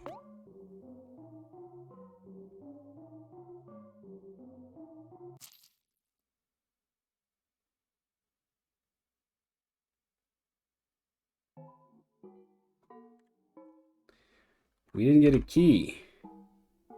If that doesn't matter.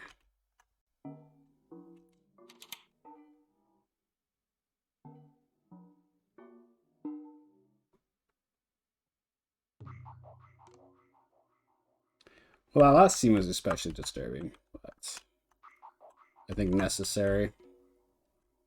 Like I said, the awareness that you're just like essentially trapped in what do they call it in neuromancy? You're trapped in a meat cage is part of the human condition. For sure. Flower crown. Oh great. Melon. Some drums going on here. A bit of wilderness and jungle. Melons. So I'm guessing in reality, Omori went outside in like the forest or whatever, and they probably often brought melons with them as a snack. But we can't go back. Oh, interesting. And maybe made flower crowns at some point. I'm sure there's like truths to all this, right? You came back for me. Oh, we get to meet Basil. This is a little bit of a different Basil than the one we met in the dream world, maybe. It seems a little different. I'm so glad you found it.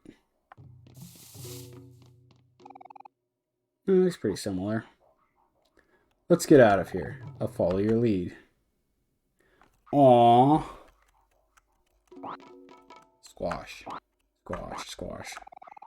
Growing watermelons here has been fun, but I really miss my flowers back at home. Flowers back at home.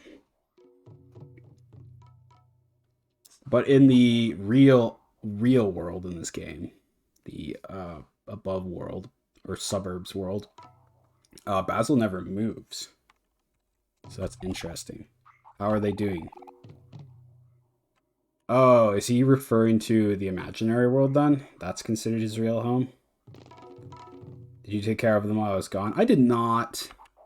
Don't mock me. I watered one. It's a full-time job. Did you see how many flowers there were?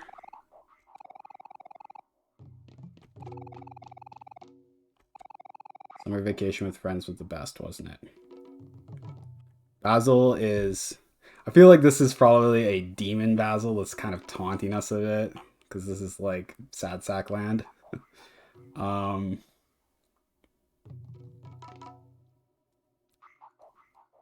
So Omori spent time with all those guys during summer vacation. And they went to the beach and had watermelons. Interesting.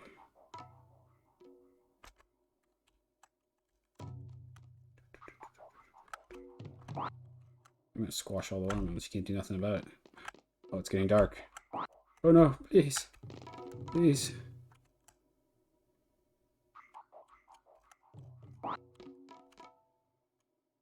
I'm gonna squash all these damn watermelons. You can't do nothing about it. That's the whole point, isn't it? Nah. Am I having too much fun? Oh! I squashed Basil.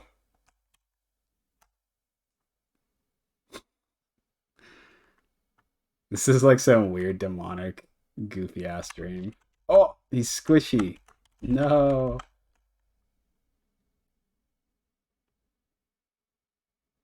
The suddenness and surprise is the horrifying part, I think. So this is like representing of like having a lot of good times. They seem like they're gonna go on forever, and then suddenly it's just gone. Yeah, this resonates with me a lot because I was moved around tons as a kid. And so I eventually got used to it because I was moved around multiple times, like way more than once. And after the second time, you get used to just like, okay, you've preemptively numbed yourself to the fact that you're gonna like whoever you meet's gonna be gone maybe in a year or two.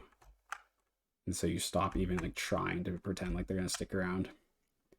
But I mean, when I was a kid, I was told to basically do my duty and cheer up. I either told that to myself or I was told to do that in one form or another. And I did, but you pay a price for however you deal with things like that, I think. Basil's gone.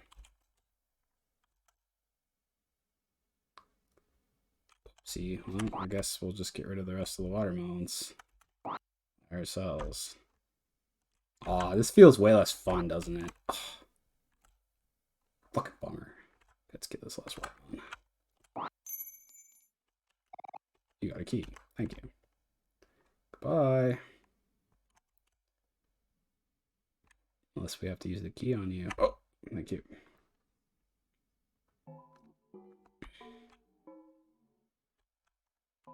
These sequences are all super well done. As far as I'm concerned, this is the real part of the game.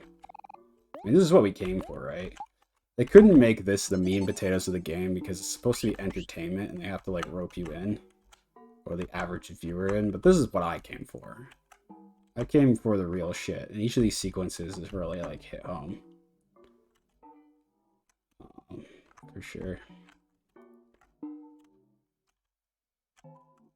I almost want to break, but there's no point. I think I'm going to eat the other piece of my cinnamon toast quickly.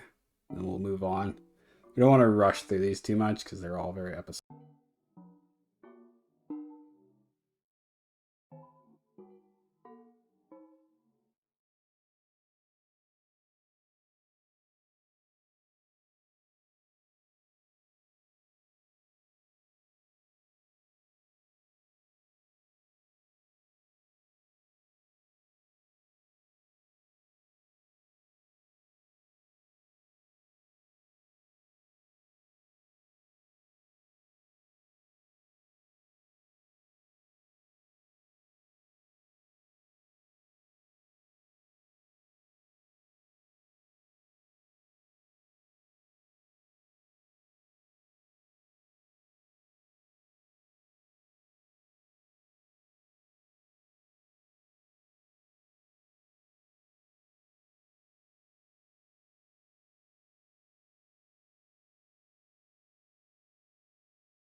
Okay.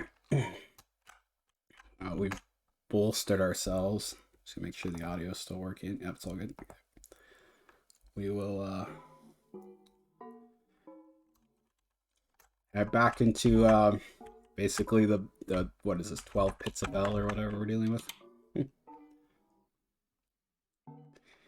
Yeah, this is the unfun part of the game, but that's what we all came for, I think. You don't play Omori expecting to have happy, clear-cut, morally satisfying endings and such. Oh, yo, this music. I'm a huge fan of synthwave, and I constantly gush over it every time anything sounds synthwave type genre in this game. To the point where it's like absurdity, but this is good shit. I love Sybient and synthwave, and there's a lot of it put into this game. There's a lot of different there's like big band in the casino. You've got some Baroque classical in Sweetheart's Castle, and it's all good. Like, it's just weird because I think classical music is usually pretty cheesy in video games.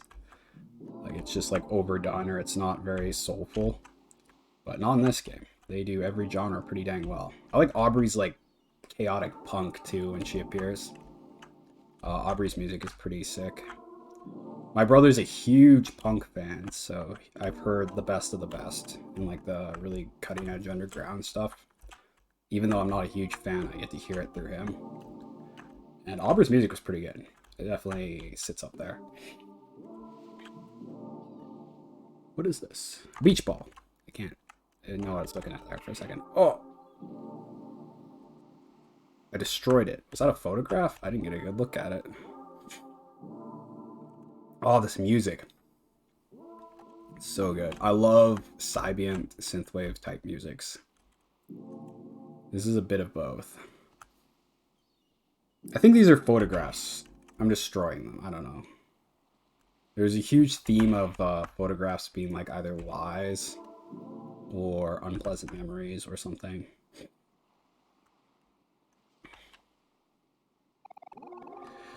Our friends who have suffered because of us. Oh, there's a complicity. So Basil and Omori, like I've argued that maybe they're the same person, they're just very close friends. But there's a complicity. Now, Aubrey accuses Basil in the overworld of doing something unforgivable.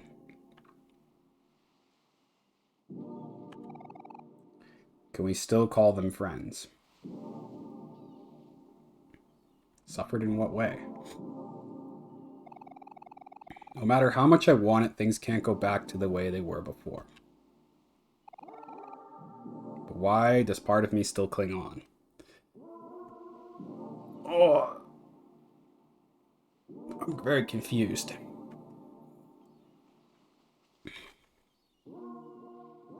Marie's death is told to us as being the reason that everyone breaks up. But what has that got to do with this? With Basil? I mean, Aubrey accuses Basil of doing something bad after Marie dies, as far as I can tell. But maybe I misunderstood. I mean, this is all like a mystery, right? Is there still hope for us left, Sonny? Yeah, Basil and Omori are almost the same person, if not the same person. So after that speech, it's clear that we're trying to like erase and deny the past.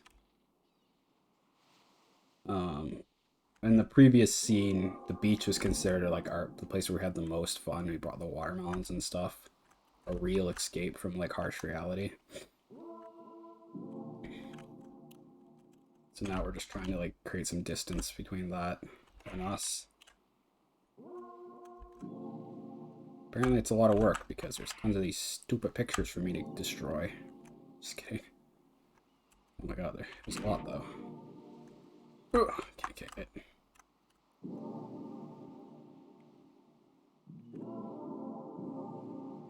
I always love this kind of music because it always makes me feel peaceful and focused. Like I can really just be myself and feel through and think through the important things. Get me like squared up again.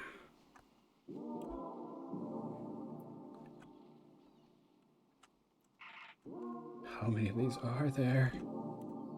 Oh god, so many nice memories that I just don't want to have around anymore. Oh! Yo, we can watch football. Or whatever. What do people watch on TV? I'm not a TV guy. Mostly because I'm too dumb and lazy to like hook up TV. I can run. Oh god. Why is this beach so large? There's too many good memories. I have to find them all and destroy them. Oh, no, I was gonna say, did the music stop? No. Got some more work to do. Oh, destroying memories is such hard work. It's always easier when you're just looking for shit for fun. Can't leave even one good memory alive. We're supposed to do something here. Oh! Oh, we didn't need to do all of those. I did do all of them. What do you want from me?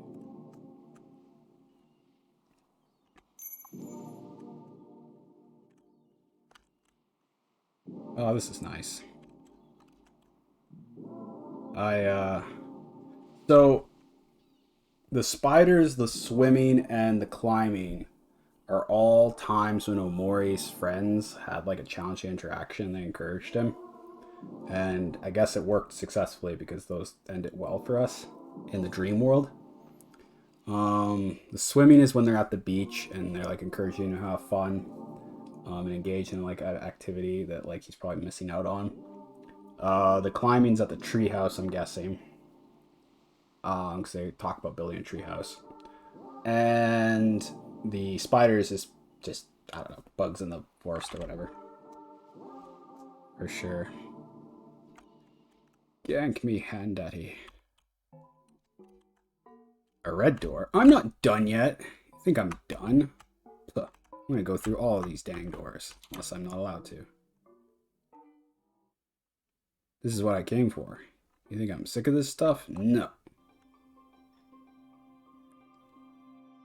I came for the trippy evil doors. Thank goodness you're here, Omori. Oh, it's you again. I'm gonna call this guy Demon Basil because I think he's literally here just to mock us. He's like Basil, but he's like a mocking version of Basil. There's a weird skeleton thing in the sky. Yeah. I thought you were gonna be stuck here forever. Oh, they're gonna be stuck there a little longer. Well, you're not going anywhere. I was gonna look around, but oh, I'll cut you free. Feels so much better. Aww. Basil's such a doormat. Isn't he a doormatable? I love Basil, though. He's such a likable character. He's honestly my favorite character in this game.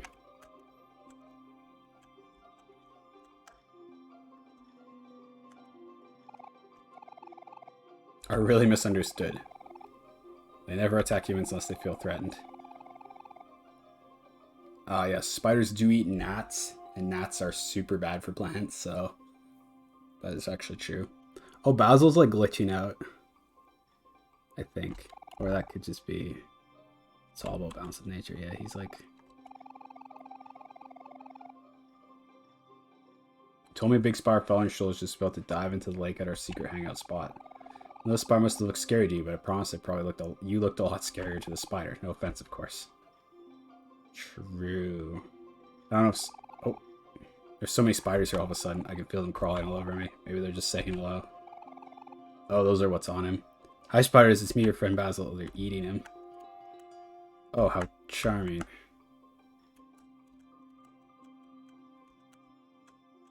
This is pretty cartoonishly nightmarish.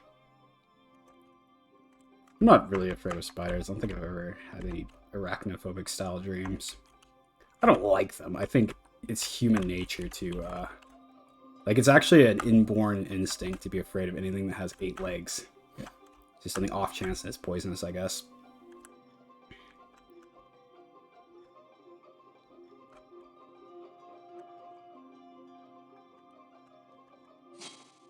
Yeah, this is like a version of Basil. It's like kind of a demon Basil. He's like mocking us. This is just like a goofy fucking mockery of like what our memories with Basil. It's just there to like...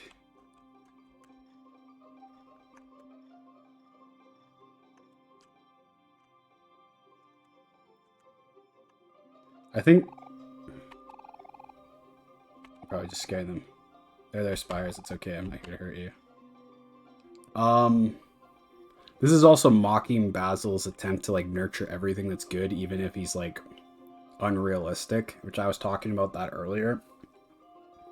I'm a big fan of trying to nurture the best in people when it makes sense to do so, and the other person's not trying to appear good as like false charity to get something that they want.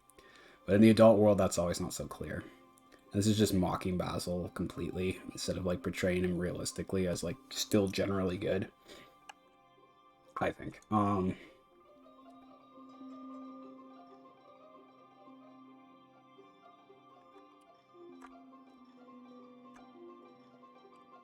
Yeah, it's like trying to make fun of him or whatever. And this Basil, this version of Basil is like kind of like a silly mocking demon. So many of them, I can't get them off. Omori.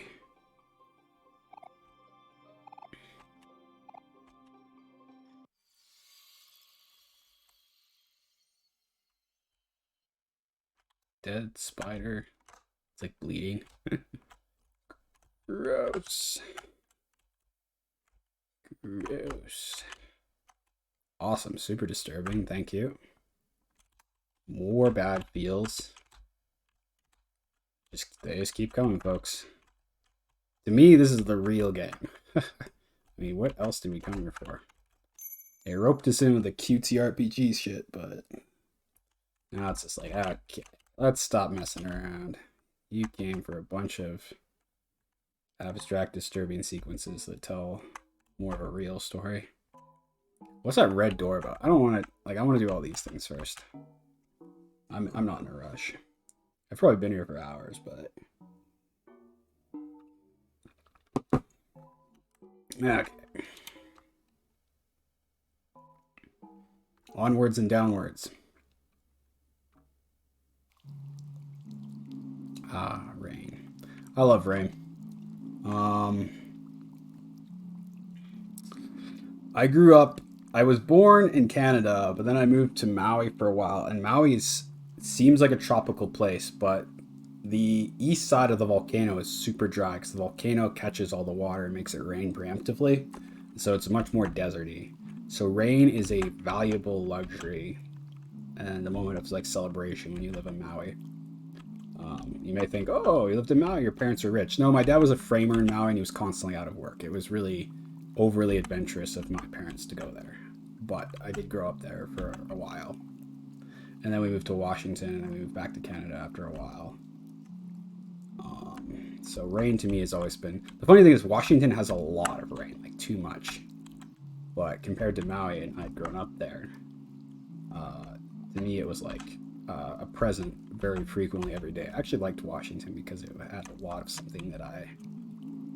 Even though Washington's super gloomy, very cloudy, dismal all the time, even when it's not raining. But to me, it's always been like a special treat.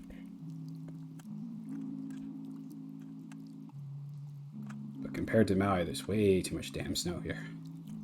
Canada. Oh, this is nice. Ironically, though, we have lots of rain, but everything's dead, and this is a wasteland. I don't know what that's about. There's some greenery this way. Speak to me. I miss you, Sonny. You're always someone I could depend on to listen.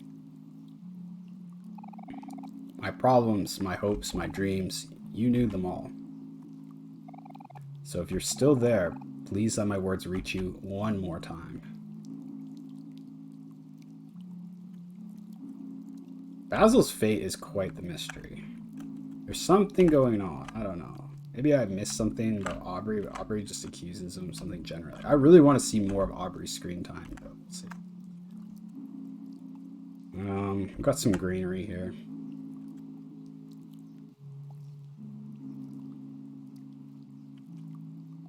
I'm guessing that Omori and Basil, or maybe Omori in general, rain was the time for him to like have some discussion and conference and like self-reflection and talk with people. Because you like usually stay indoors or whatever. Oh, there's a flower. A single daisy. Want me to step on it? I'll do it. I'll do it if you fucking make me, game. But we don't have to because the hands will gank us. After we get the key, the hands always gank us. There you are. Well, that was actually kind of nice. One of these doors wasn't horrifying. How rare. Almost makes it worse.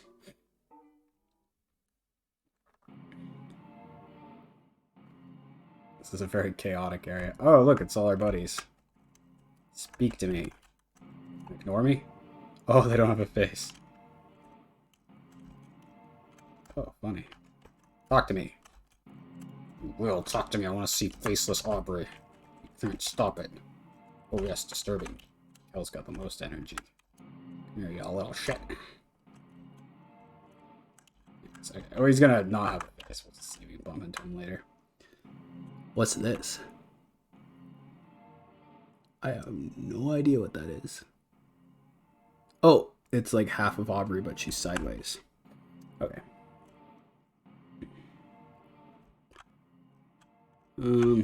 Half of Kel, but they're sideways. Can I interact with this? No. Okay, let's go. Oh, it's Marie. Is that faceless? Faceless. Oh, it's Basil. Also faceless.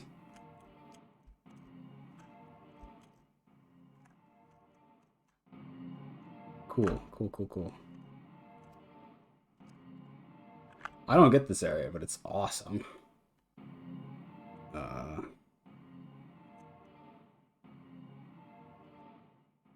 These are kind of like puppets still dancing around. I think this is just like kind of mocking Omori's tendency to like replay his memories and like keep them alive artificially, but like not honestly or realistically, perhaps.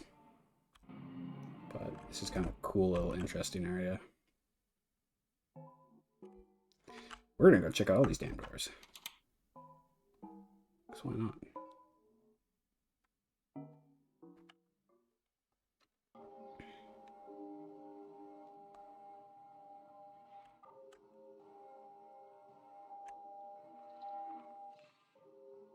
A dismal, sort of dusky suburban area.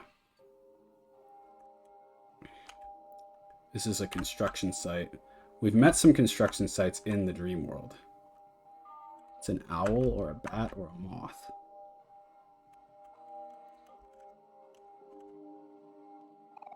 Took a nice nap. Oh, good. Sometimes I do that IRL.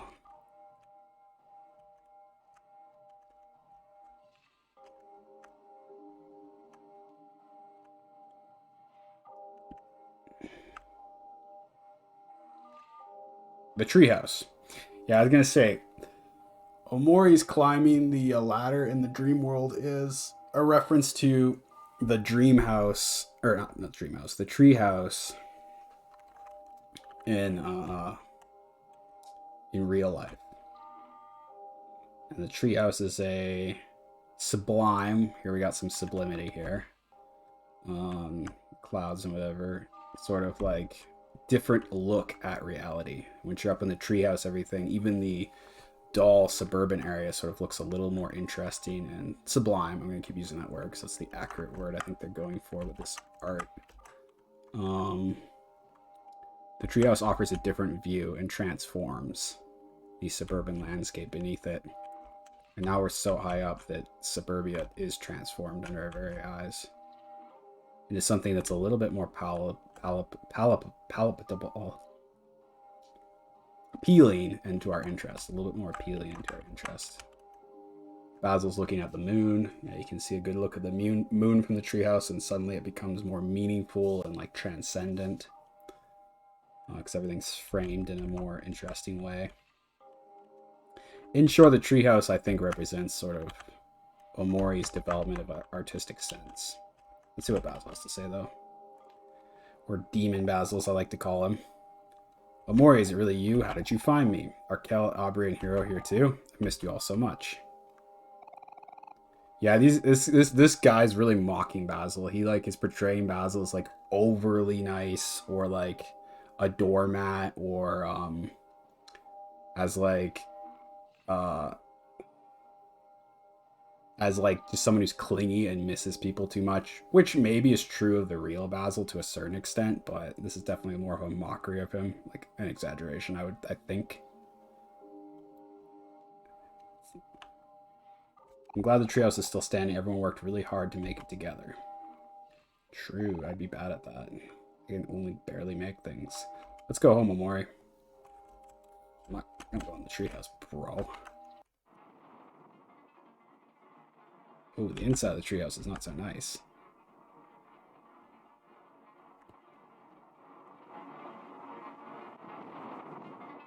Ooh. That's some terrifyingly dissonant music. Let's look around. The cat. Host. Toy. TV. Game. Toy. Toy. Toy. Toy. Game. Book. Toy. Yeah, say anything, Basil? Cards. Cookies. Cookies. Cookies. Cookies.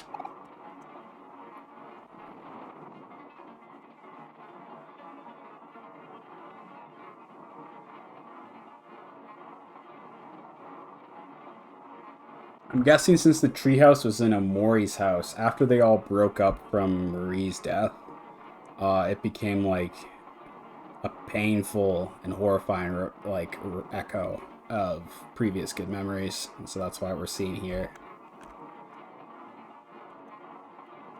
Because you have no reason to go to it, and then pretty soon you're avoiding it out of fear, and it becomes like this place that's like sort of haunted. Here we see like that in this image of it. Okay. Well, let's go home then. An elevator. Wow. Oh, probably not. It's probably very bad. Let's do it anyways, because this game like pretty much only rewards you for doing dumb things. Hello, thank you. That's it.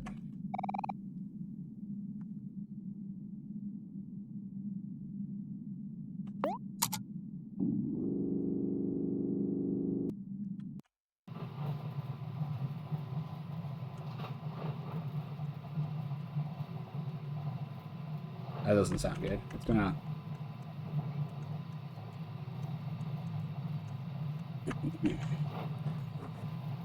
The elevator's not working. Technical difficulties, folks.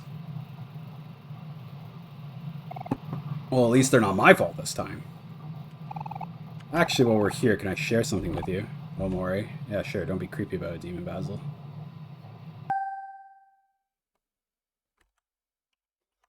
Wait, that's it?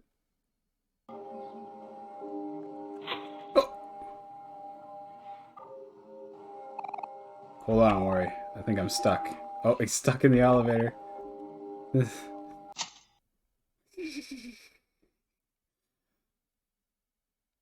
That's so dark, it's funny. It's obviously meant to do that on purpose, though. Okay. Can we take your head with us? I mean,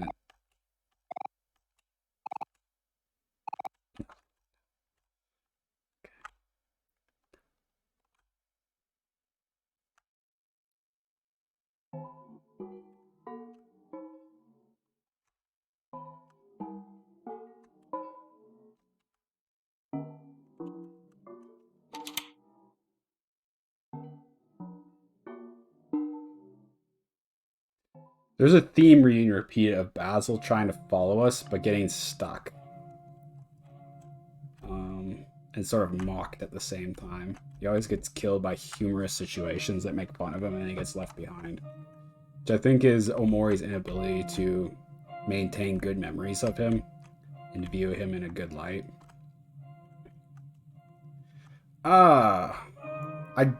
I can't deny, and there's no real evidence for this, but I'm pretty sure these long-haired, long-dressed women are Omori's mother. Seems kind of obvious because there's no other adult woman character in it could be Basil's caretaker. There are only 2 adult women in the game that are like real characters. So could be either of those. I'm guessing. Has to be someone, alright. Oh, that's the dead fish. I just stomped on it. I'm really sorry. I'm an idiot. I didn't realize what I was doing until... Oh, some plot dealing with Omori's or Basil's real life after Marie. Oh gosh, these sequences are so depressing. They're kind of exhausting, aren't they? At least for me. This is a blind playthrough, so. Ooh. Need more tea, almost. I should have like a tea kettle here, and then I could just go ham. But yeah. Well, maybe I'll have to take another little break. I don't want to rush through these too much, because like I think these are the most important part of the game, in my opinion. As art pieces, I mean, the experiences in these are always very direct. I want to save what was left. But even after everything, you left me, Sonny. Yeah, you could see how disappointed Basil was with Omori saying he was going to leave him a day later in the real world. Like, he couldn't even take it. He didn't want to deal with it. He didn't even want to say goodbye because it was like too, just like, he didn't want to make it like any harder. I waited very long for you to come back. Even now that I see you, it's hard to think straight. I can feel my heart hurting and want to cover my face and hide. Yeah, this is Basil's desire to just detach himself from people when they leave because he wants to see them so badly. And he has like a attachment problem, I guess, probably. I don't know if it's a problem. I don't know. I mean, when somebody... It's different because he's not like leaving on a vacation. He's like leaving maybe forever and maybe will never come back. So honestly, I think it's a normal response. If somebody's basically says they're not going to be around often or frequently, it's like hard to trust them. And even if you do trust them, you might have to face up to reality that's just not possible.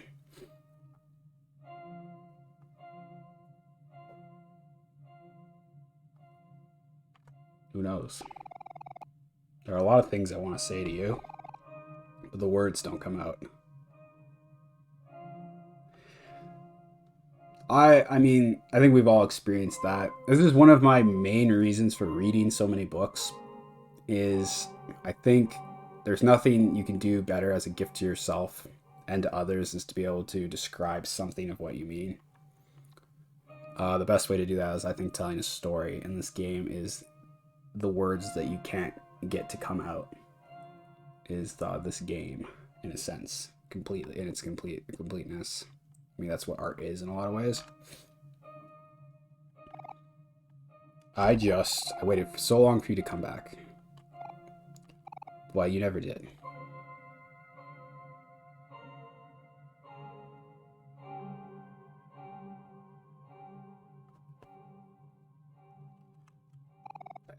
Trot on the fish because I'm an idiot. See, what did I tell you earlier in the episode? I hate small animals because I'm clumsy. I don't hate them. I'm afraid of small... I don't want to accidentally have an animal die on me. That comes because when I was a kid, I had a blue-tailed skink, but when we left for Maui, I left it with my sister. I'm sure she took care of it, but they don't live very long, and then it died while I was away. And I sort of felt bad, even though it was nothing to do with me. I think it stems from that. Sort of just like, as I've gotten older, I feel that way on some small level. I like large, very healthy, robust animals.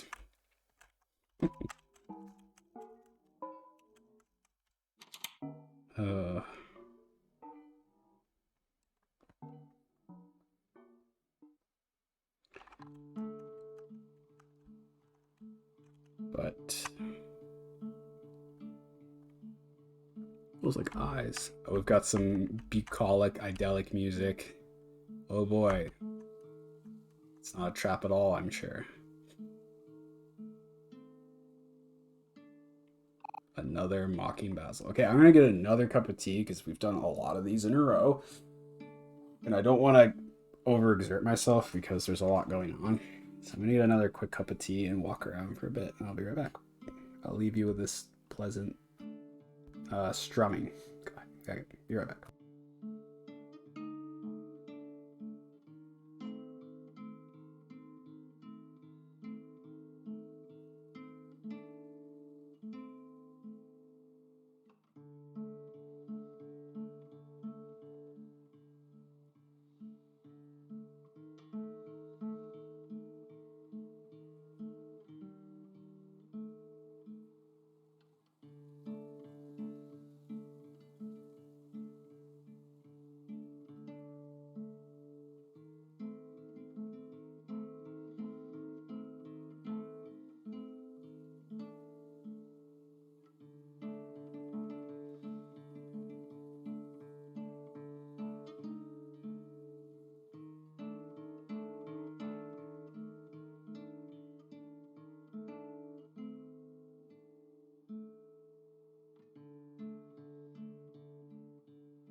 Okay. Normally, I don't know how long I've been streaming for, but normally I'd consider like taking a real break. But this game pulls us along at such a clip. I can't stop. Can't stop at this part.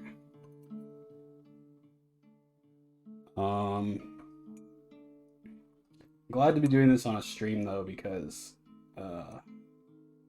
this is a good opportunity to think through one's relationship with their past childhood and like how I think everybody has sort of this intention to duplicate the good parts of their childhood and to foster them into something that's like a goodness as one gets older. And I often have trouble thinking about that because to me, growing up always meant fighting back like things that would like impose themselves upon your ability to survive and be happy, but both mostly. I never had the luxury to think just about like satisfaction purely. I was constantly looking for work as a young adult, and even to this day I am. I feel pretty secure because I've got like a good education I managed to put myself through, so I don't feel too bad about my future anymore. But I think now that that's taken care of, I play a game like this because I want to think about things that really matter beyond that. And that's what this game's talking about, so I'm glad to have be able to stream this, get this set up. I think this was just a really good way to do it because it motivates me to stick with these games. In a lot of ways, sometimes you're too close to a situation to see it realistically. Playing a game like this allows you to see yourself at a distance a little bit more. Because it's like this game is a reflection, I think, of everybody who plays it. These are all very human things. So to be able to deal with the game is a little bit easier than dealing with your own stuff, but it allows you to like deal with it from a distance, to actually see everything. It's like when you're too close to a building, you can't actually see what it looks like.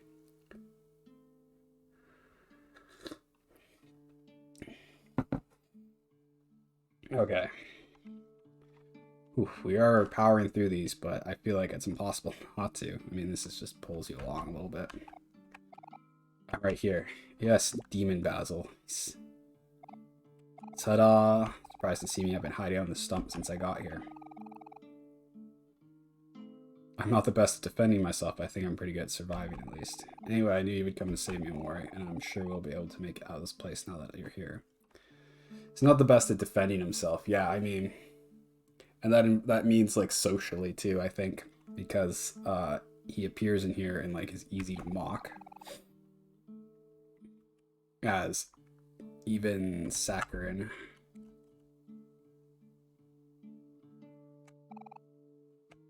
You're acting kind of cold. Did I do something wrong?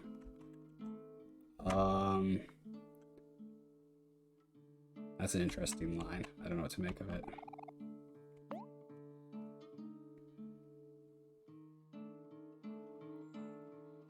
Unless it's just more of like mocking Basil for being too clingy. Like, it's hard to say whether any of this is true, because this is like a malformed dream world. I don't like this place at all. It doesn't feel very safe here. It's a little dangerous floating on a raft, but, you know, at least we have each other. True. True. Actually, there's something that's been bothering me. You keep trying to tell me something. Yeah, I'll hear you out, Basil. Give it to me. Even though I'm pretty sure you're like some mocking demon Basil. But lay it on me anyways. I can take it. Oh, I got chopped off again. Basil never can say what's on his mind. I wonder why. Maybe this game intends for us to never find out. Think Basil could be gay. That's possible, right? But I don't know. I don't think it's very clear either way. I think it's just possible for two, especially young boys, just and even with men, just to have a fondness for each other. Or it could also be like gay romance, same thing, right? It's just like a slightly different version of it. Or it could just be something else. The game doesn't make it clear. I don't want to presuppose. I take art in games with what... I come from a essay writing background, so I don't... It's my instinct to never read into a text more than what is there, unless there's a lot of like subtle pieces of evidence that sort of point in one direction. So I'd say that's definitely a possibility, but we don't know. Because Basil's head gets comically chopped off every time he tries to say anything. It could just be Basil's inability to communicate as well. Because he doesn't have the tools to do so yet. Do you want to be asleep or awake? That's a good question. I'm one of those people, it's a bit of a weakness of mine. I have trouble going without sleep. And when I'm asleep, I often want to like stay asleep or stay dreaming a lot. As I've gotten older, I've learned to overcome that. And it doesn't impede my life anymore. But I'm sure lots of people, there are only two options. That's true. And that's always the problem, isn't it? Well, there always is another. Ah, yes. Thanks, game. Making everything a little bit more disturbing. So this is like a echo of white space, where it's just simply you're awake or you're asleep, and it's like, I guess sleeping's the dream world, in a way. It's more than just awake or asleep, though. We're dealing with like the tendency to either feel bad and depressed and trapped and just like not just trapped, but like literally doing everything is completely pointless. You can go left, you can go right, it doesn't matter. And aside from that, you very rarely go into the real world. And even then, it's like pretty unsatisfying. And then we've got the fantasy mental world. And I don't think it's just his like creating like little characters and having them talk to each other. I think it's just him thinking and batting back and forth thoughts, emotions, and ideas that have grown stale for many, many years. Just batting them back and forth to the point where they get like dissolute and they become a mockery of what they once were.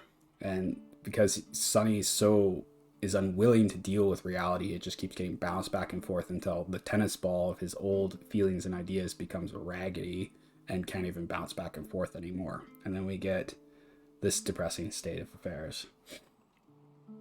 And because he doesn't want to experience anything new, and we've seen the real world that Sonny lives in after Marie's death. Everyone's either gone, or they fight a lot, or, you know, there's just other negative things. Like his reality is just unpleasant. And I can't even tell what you could do to fix that, especially as a young kid with not too many resources at their disposal. That's the truth. And like the truth is, people in situations like these it's easy to self-victimize and be like, I'm responsible. And I mean, sometimes there's stuff you can do. Like in the fantasy world, they're constantly talking about trying to make a moral choice with what limited human power you have. And maybe that's all well and good, but the funny thing is that advice is given in the fantasy world. That advice is never given in this game in the real world. It's nice to say cute little things like that, but only one thing counts in the real world, and that's action. And sometimes you take action and it just has the opposite effect. It backfires, it doesn't work. And that's reality. Maybe if you're lucky, you can change your real circumstances, and so it fixes things. But it is partly a matter of luck. The real world is never just, you think of something, you've got the perfect answer, and it's golden. That's something I learned as a kid a lot, because I was around a lot of highfalutin people that would say just like, oh, if you just think about it this way, or you're positive, or you think about it in like a smart way, it'll resolve itself. Well, I'm sorry, but in real life, it takes luck as well. Like, I barely managed to get myself through school, and that took a lot of luck. Tons of luck. I'm so glad I got lucky, but there was luck involved. There were, like, moments that were just bounced, and they just happened to tilt one direction. Anyways. Can we, get anything here? Okay.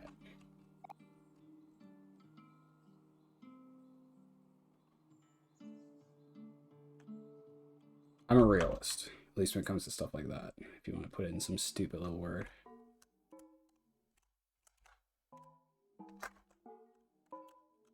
many doors do we got left? 4? Okay. And a red door, if we were saving. I noticed that eventually streamers all start talking in the royal we. I'm just gonna go with it because it feels normal.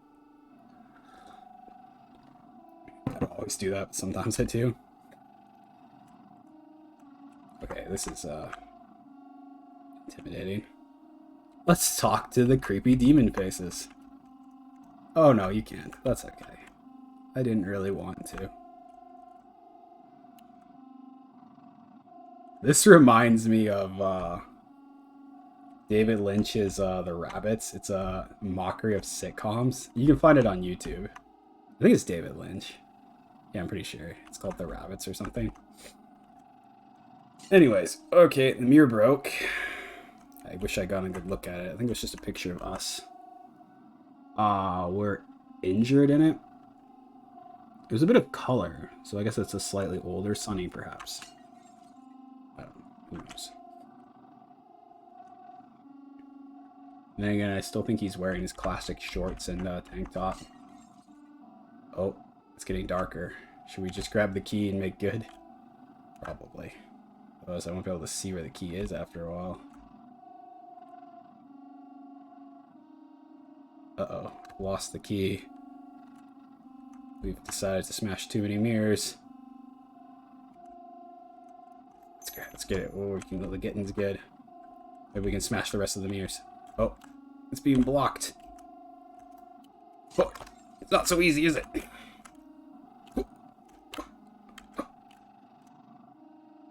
Juked him. Why am I doing this? I don't know. Why not?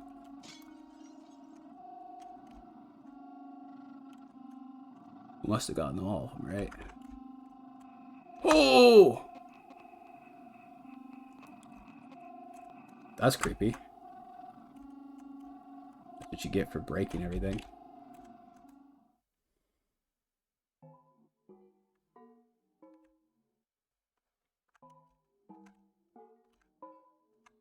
Well, that was disturbing. That's what you get for juking the hands, I guess.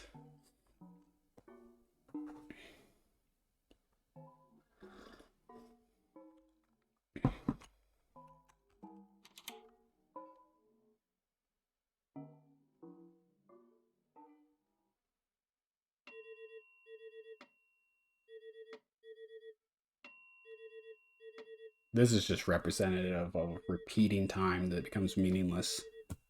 I keep pulling this book up. Sorry, the title's reversed. That's just... But Magic Mountain deals a lot with like how time becomes meaningless and dissolute when you like spend too much time doing repetitive tasks that are habitual. Someone's calling us. Yeah, so we saw these tally marks again previously with the linear forest scene with like the ghost woman, and they were in the background over the family photos. It was just like marking off how like the domestic life was going, and we see them again here. We're moving away. That's it.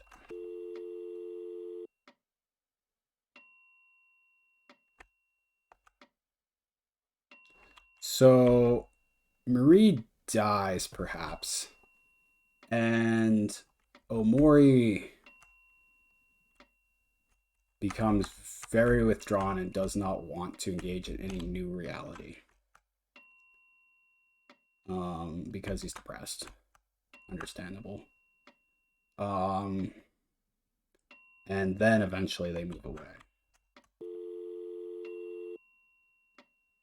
Probably.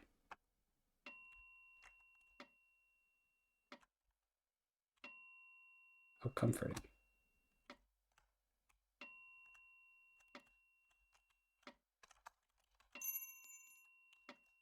That's it for this area?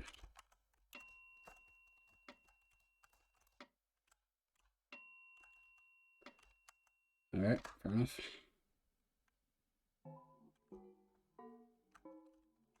But by the time they move away, I think he's gotten very used to it, perhaps, is what that's trying to tell us.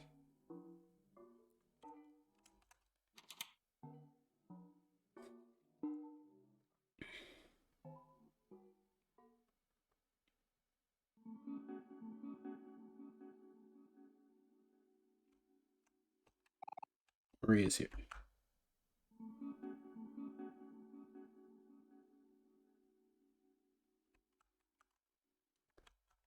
What is this music from? I think this is like music in one of the other psychedelic Sabian parts.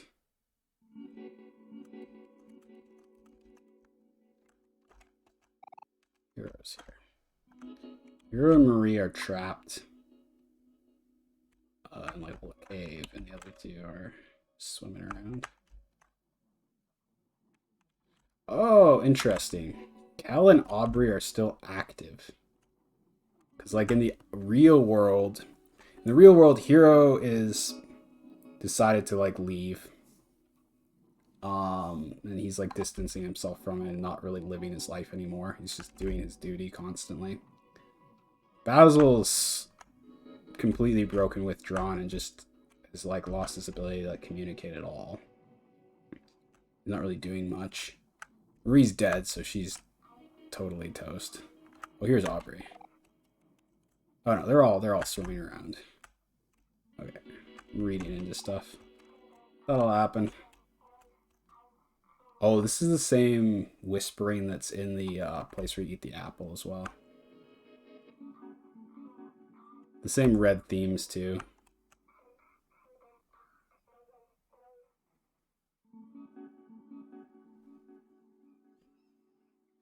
This is very Divine Comedy-esque too, with like people swimming in like vats of blood or whatever. Or fire. Yeah, so from Omori's perspective, everyone is living very unhappily, and like they're just wallowing around in this like sort of like unsuccessful misery, and he wants to fix everything, but he doesn't have the ability to, or he's failed at it or whatever. It's funny that we have the faceless version swimming around in the blood, which is just like kind of representative of like a kind of hell, right? Like that's usually what people stuck in blood is. I get that from Divine Comedy. Here it is. This game echoes Divine Comedy a lot, whether it's intentional or not. It's getting it from there a little bit. Ooh. Why does it sound like the jellies want to be stepped on? What you doing? This guy's just swimming in place.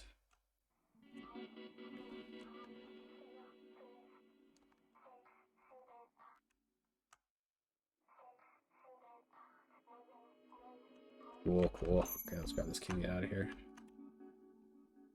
Yeah, this is Omori's desire to make good, but it's just, I mean, it is what it is.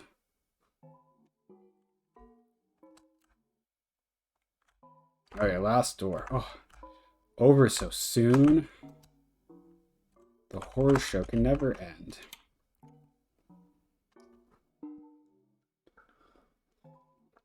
Last door. Oh, great. This is the worst. Pretending to be nice again. Stepping in the eggs. This is the treehouse. You got the TV and the table. These are like things from the treehouse.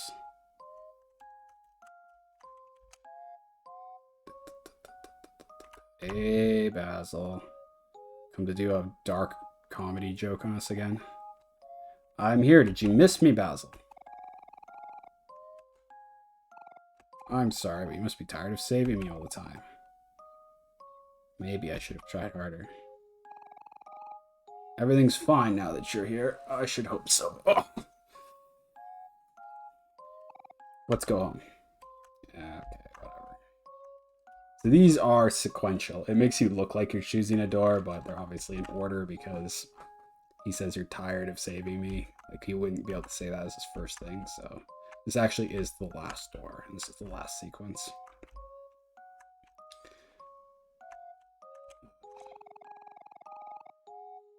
I've been looking through my photo album to keep me company.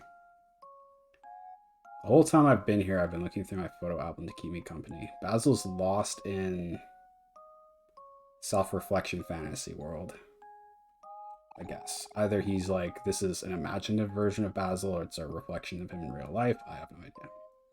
I was feeling scared I would look at all our happy memories together. It really helped me keep my hopes up. I feel like there's some photos missing, but maybe I'm just imagining things. So apparently, Hero points this out, and I had missed it because I'm a dummy. But luckily, Hero found it, and he tells it to you. All the photos with Marie are missing. Maybe Aubrey has them? Or something else, I don't know. Who knows? They say Aubrey has them, but she's never claimed to actually have them, so I kind of am skeptical. I don't know where they went. I hope you all didn't worry too much about me. I can't wait to see everyone again. That's good. Now I'm gonna get killed in some funny way again. Oh, it's Hero. Is that you? Omori, it's Hero. You didn't tell everyone. You didn't tell me everyone was already here. Yeah. Gank me with your dark ass humor. Go ahead, do it. Do it. I want you to do it. Oh.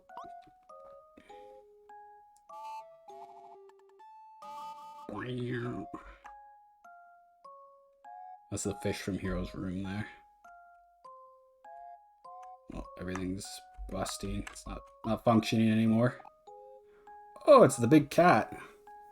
There's like the 3 deity cats of the fantasy realm. I'm sorry, I didn't memorize every detail of the 3 deity cats. That was a little bit above me. I was like, what? The yellow cat's one of the 3 deities. All I remember is Omori's favorite. He's like the most functional still around. They probably represent something. It's a little too symbolic for me. I'm not that abstract of a person, really.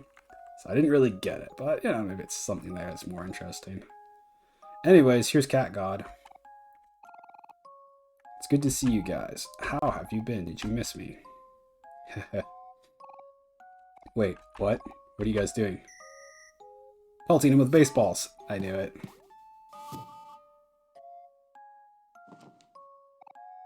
Omori, they're bullying me.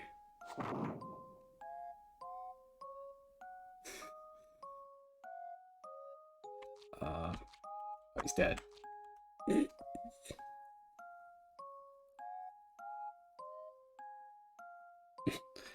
That's pretty brutal. It's pretty awful. It's also kind of funny.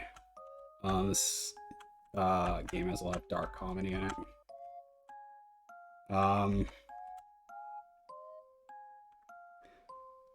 I don't know if this is just like Omori's like subtle fear that everyone's just going to try to maliciously mock. If it's just this fear and has no basis in reality, or if this in some level does happen. We do know that Aubrey rejects Basil pretty strongly for reasons that we don't know about, but yeah, that's pretty nasty.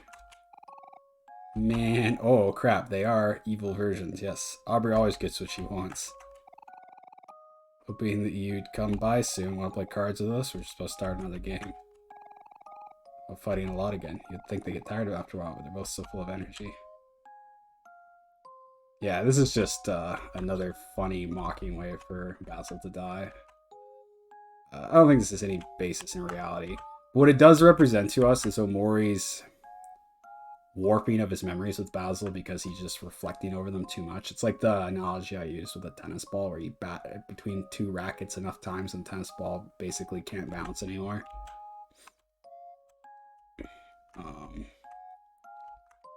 So yeah, that's pretty awful, but also kind of like dark comedy funny. Anyways, well, let's leave.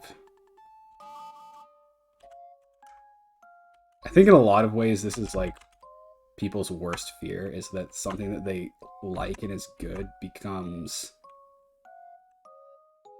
like this. I don't even know how to explain it, but this is definitely pretty disturbing stuff for sure. I think that strikes right at like people's real fear of like moral decay.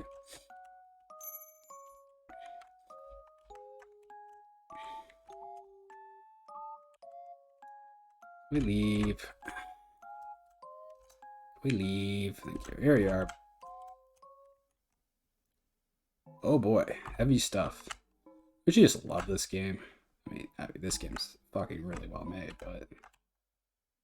Oh, wait, do we want to go in a circle? Because at this bring us around again. Okay, we've done everything. That's it. Time for the red door. A loose wire. There's no light bulb here. Yeah, so the light bulb represented a repression of an idea. So now the light bulb's broken, we see all of this stuff. The light bulb represented us like just blanking everything with like white noise so we didn't have to experience any of this. Because it's all awful. And obsessing over it would make one very dysfunctional. Or not even obsessing, but just having it constantly attack you all the time would make someone dysfunctional after a while. And frustrated. We see that frustration in this book. Like when he stops trying to like mollify these negative things, it turns into frustration and it turns you into a horrible person, which makes your situation even worse. And we all know that there's this like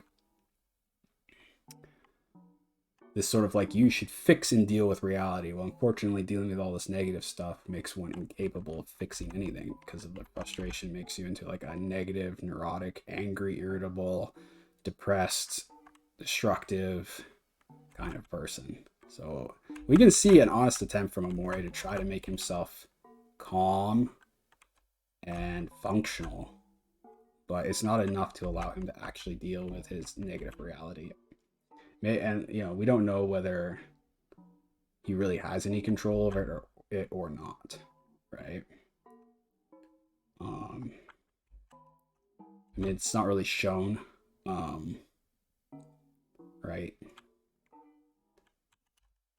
They don't deal with the time period between Marie's death and the real world that we're at now, so we can't really see any of that.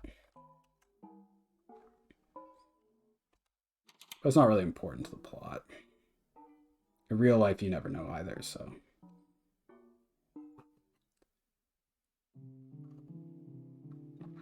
Okay, we're here.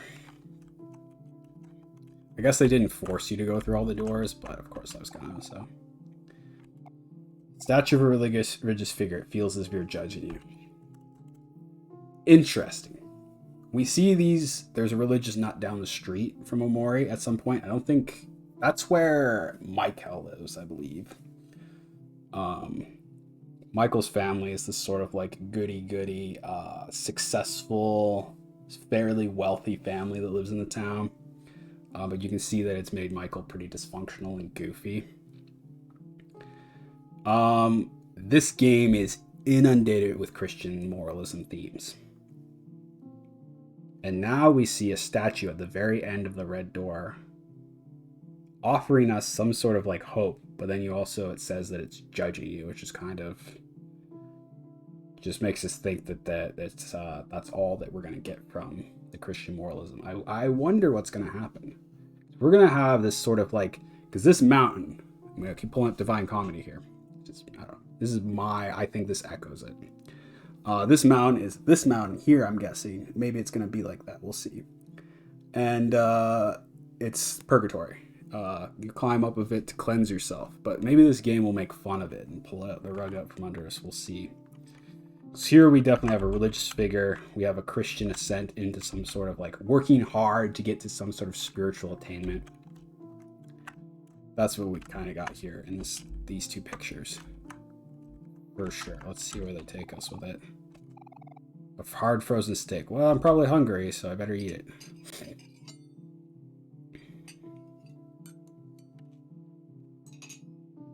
Ow. Okay, I guess we ate it. Good for us. I do love steak myself, but it's usually too expensive for me to buy. You can get a small pan steak for like $2, but that's a lot of money for one meal.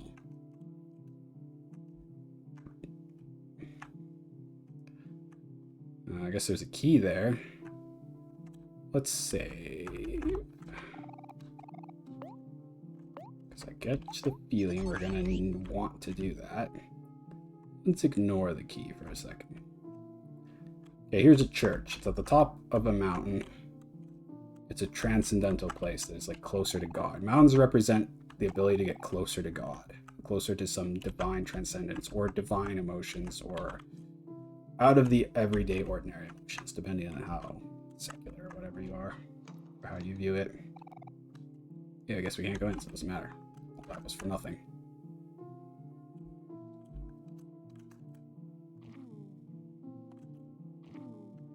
Let's grab the key. Guess it leads into the church. Let's go do that. Hell yeah, brother. Now, this is going to be a tough part of the game. I didn't really get the apple metaphor. I understand it's a reference to the fall of Adam and Eve, obviously. I just don't get it at a deep emotional level. But sometimes you have to go into a game and you have to try to just like feel through it, even if it doesn't relate to you. On that note, someone invited me to church once and I went and I didn't fit in. Much like in the rest of life, I'm a square peg in a round hole. That's it. Typically, most churches don't like you talking about the stories in the Bible too much or trying to understand them from a textual analysis. And I like to understand what something is actually saying to me, not just trying to glean some sort of like comfy moral message that's simple from it. I think that's pointless. And I'm comfortable with a lot of uncertainty and ambiguity, mostly.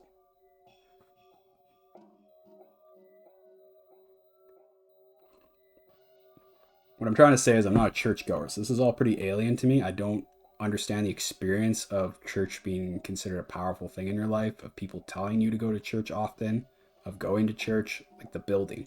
I'm very spiritual. Like I've read a lot of religious texts. Somehow it just ended up being my minor.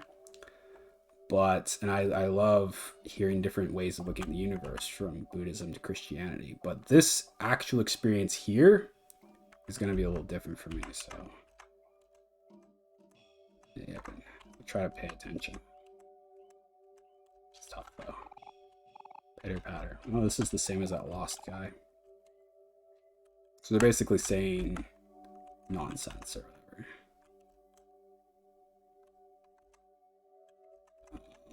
Just meaningless stuff. We've got the tall steps there in Omori's room echoed here, which is sort of like we've been Pavlovianly trained to associate this with fear and monsters, but this time we're going up. So that's kind of interesting. They put us in a situation we've been taught is scary, and then they repeat it, link it to God, but then make us go up instead. I don't know what that means. Maybe it's nothing. Oh no, I was on the ball with that. Okay.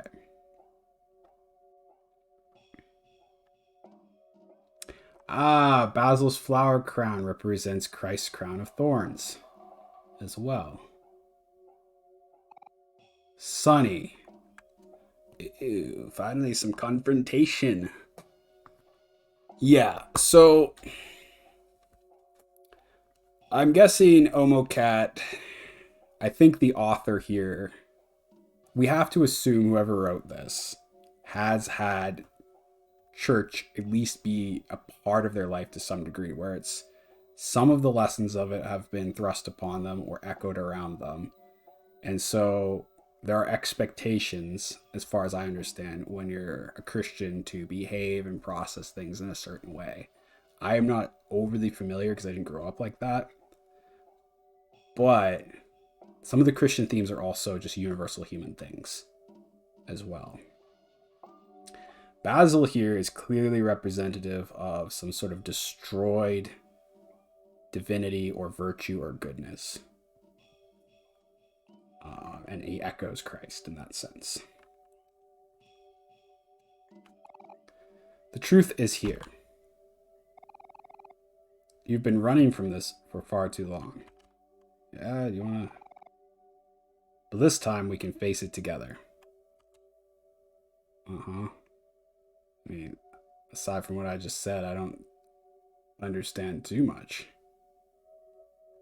I mean, obviously it's supposed to represent Christ, but... Or mirror the story of, like... somebody being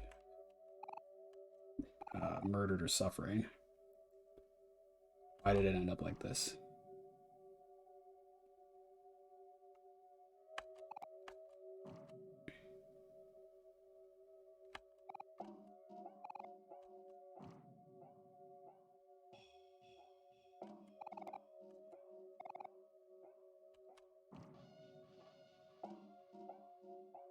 Forgive you for what? What did he do? I don't get it. What is this? Sure. Say yes to everything. That seems to be the theme in this game.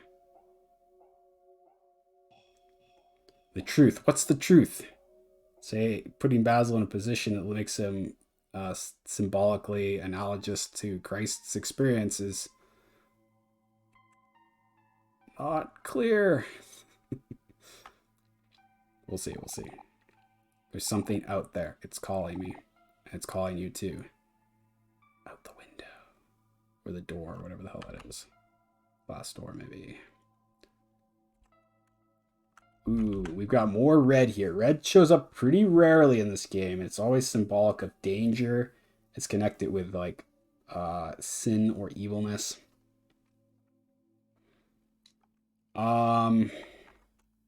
These are the themes I don't understand very well. But let's see what happens. Let's go together. Okay. Oh!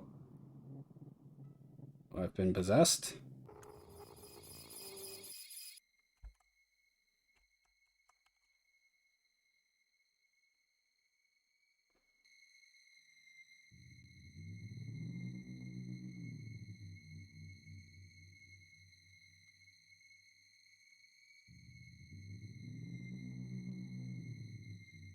The music in this game is so good. We're just gonna sit here and listen to this for a second. Don't want to rush through this too much in case they cut the music off and I can't hear it. Somebody worked hard on this shit.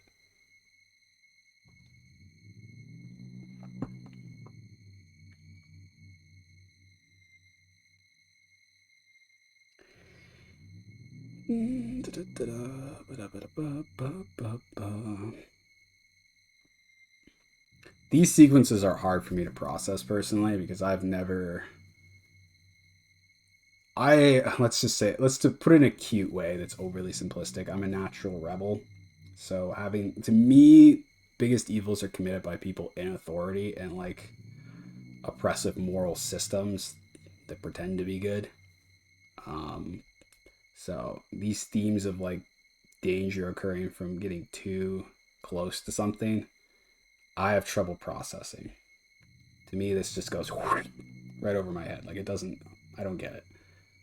But I'm trying to make an effort here. This is definitely scary. We see Basil getting eaten by something.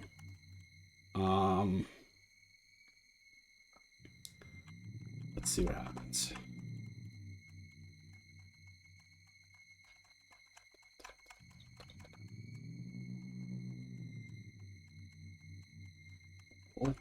Oh, what's this? A finger. Oh.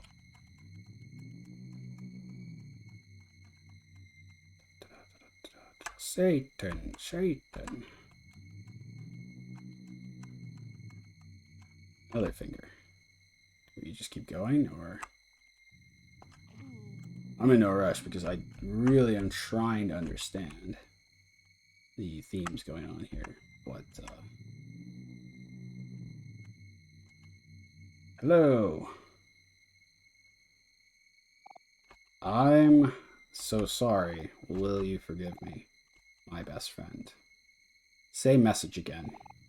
Please, it hurts. Tell them to let go. Wait, what are you doing?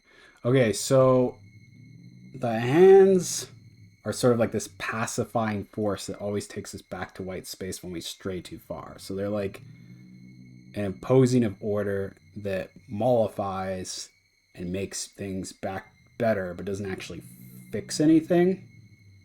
So in a lot of ways, they're just like, here are the limits, Omori. You can't go beyond here. And Omori wants them there sometimes because they allow him to come back to a spot that's at least not frustrating or destructive. And here, they're instead restraining Basil.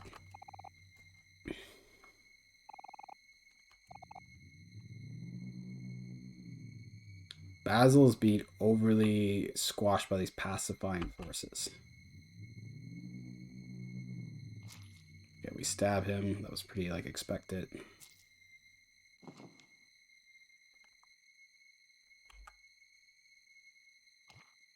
Not sure what that's supposed to mean, necessarily. These are the sequences I struggle with the most, because,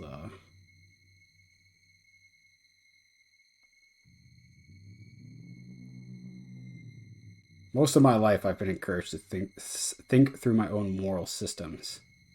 And so I'm fairly confident in my own ability to navigate things morally on my own 2 feet. So this fear perhaps doesn't strike me the same way. Maybe I'm reckless. I mean, I'd admit that, but that's a different sort of fear. So is this one of the endings you can get?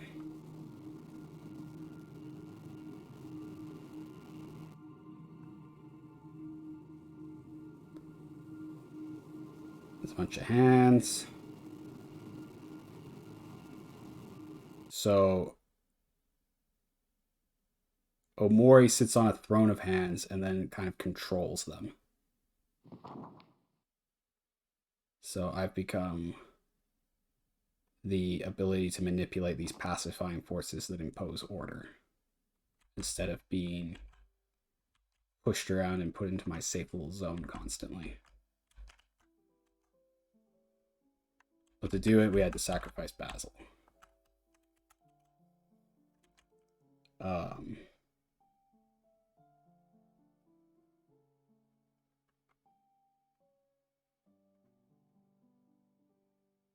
I like it. Symbolically, I think it's an important human concern. But also, it seemed like it was framed as the bad ending, which is a little. We'll see.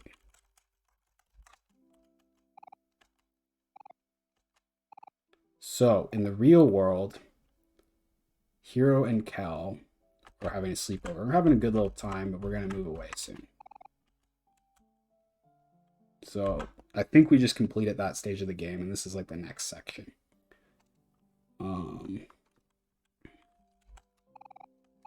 Hiro's missing, though. Perhaps he went home to visit his mother because he kind of wanted to do that, perhaps.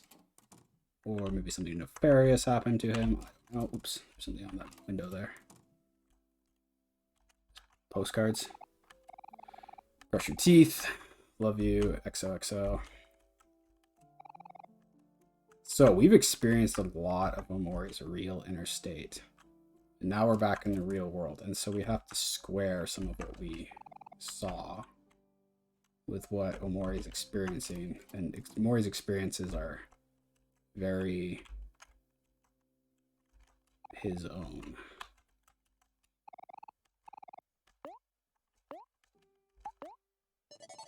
But I'm not going to lie. I tend to trust Sunny more. Maybe he's an unreliable narrator. But I don't know. I don't think so.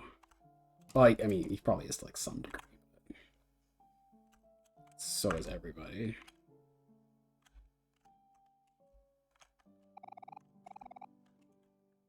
Okay. Guess that's it.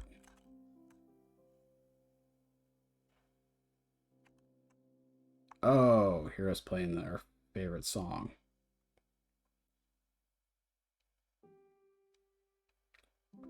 Okay, I'm going to take a little break here. Just a quick little break, unless something happens.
This is an interesting part.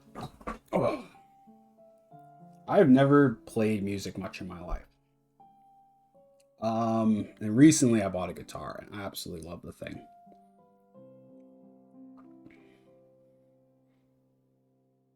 And I think we see Hero's attempt to mimic the past, but in a way that's still living by playing music. Which is sort of something very... Oh, it's Marie, not Hero. I just assumed because Hero is out of the bed. Ooh, this is spookier then. Waltzes were always my favorite. I love waltzes.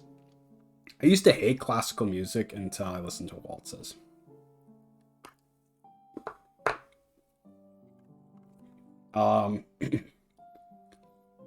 Tchaikovsky has really good waltzes. Shostakovich has really good waltzes. I recommend look them up. Just Google Tchaikovsky, Shostakovich waltzes. There's some good ones. Those are my two favorites. There's a couple others I like, but I think those are like up there. They're Russian. I don't know. I just like Russian waltzes. I prefer them over everything else. There are non-Russian waltzes I do like, but they're not usually like my highest up on the list.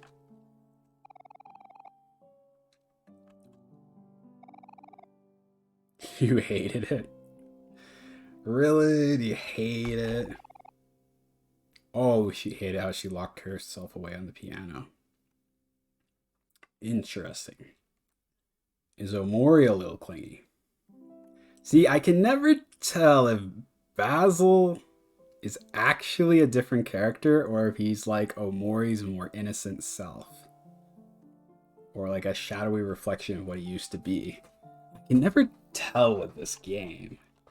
Because they're so close friends. I like to think that he is his own character because I think it's cheesy to make them the exact same person.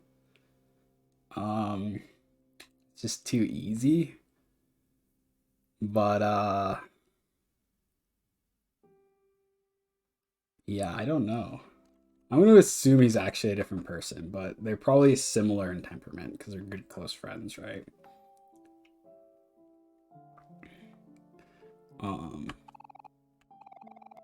Same song over and over. Omori tries to like play with her, but I'm guessing maybe he doesn't have the same patience.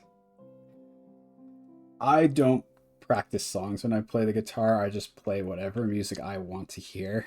That's it. And I get a little bit better each time, but I'm not trying to do a song. I don't care. There you go. It's just me, but there you go. Keeping up with something isn't so easy. True. There are things that I do repetitively, though, for my own advancement in life. I've gotten to the point where I'm old enough in life, I've graduated. And this isn't the case with everybody, but in my personal world, I practiced a lot of shit when I was young. And now that I've graduated from school and I've gotten a lot of skill in things that I've wanted already, I've realized how pointless it can be. When you're young, I think it's super important because it defines who you are. But there's something to be said for just being creative and causing a little bit of chaos in the world itself, instead of trying to like impose a structure and an order on yourself. Although there are plenty of things worth trying to attain that are hard to do, or take repetition at least.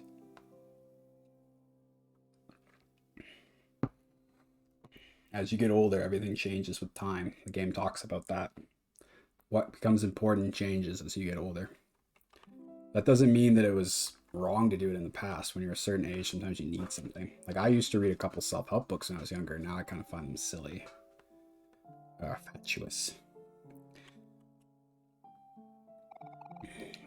But that doesn't mean it's not worth. Sometimes you need it at that point in your life. Right. Sometimes you even go back and read a little bit of a self-help book when you're older. Even if you'd like to poke fun at it. I just wanted you to be perfect. I never did good play at that last recital.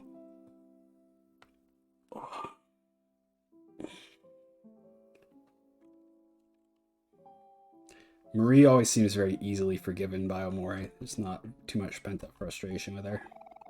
But that's probably because she died. You want to play it with me now? Here. Oh, holy fuck. Oh, that's where you are, hero. So, we see here, definitely true, Omori spends a lot of time thinking and daydreaming and batting back and forth old memories within himself and playing around with them. He's trying to find, he's not doing it just out of pure fantasy escapism, although clearly it's partly that. He is doing it to try to find an answer. I guess the answer in this game is we've rejected overly simplistic, childish versions of morality, and we've become creators of morality by controlling hands. The pacifiers and mollifiers and the delimiters. There really are, the hands are mostly delimiters. They say this is the edge of what is acceptable. You can't go any further than this, and you can't go any further than this.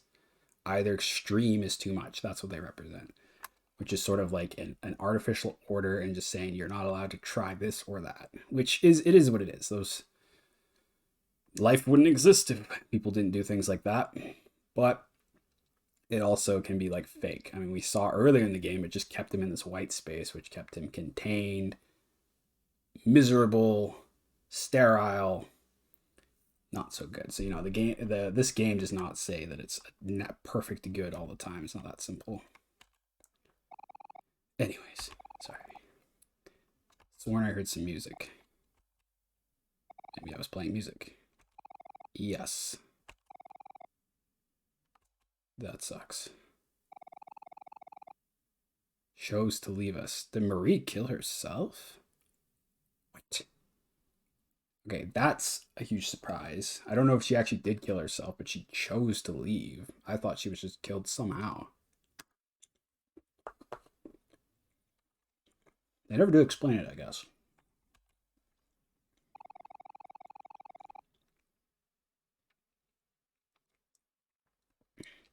But I knew her as a person. She always wanted all of us to be happy, even if it was without her. Okay, game. Give me some answers, game.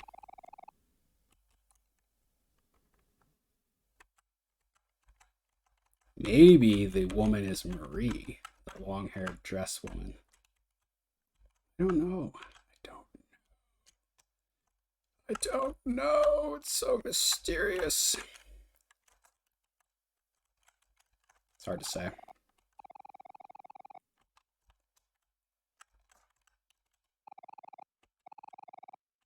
All right, hero.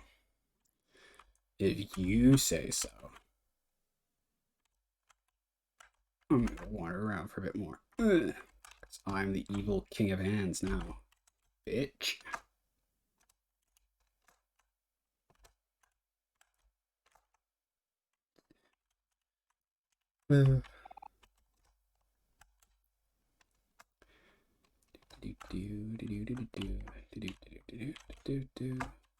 Ain't going outside. Fair enough. I don't really want to waste too much time. Okay, something else to do. It's fine. Guessing mom still sleeps, so we can't. Yeah. Or maybe she's in this room. I forget. Oh,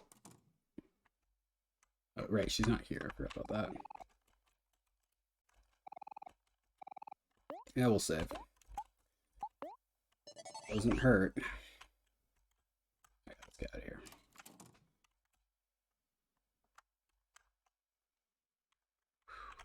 Okay. Stakes feel a little bit higher here because we're back in the real world. And we're probably getting close to the end of the game, so we're going to get like an ending.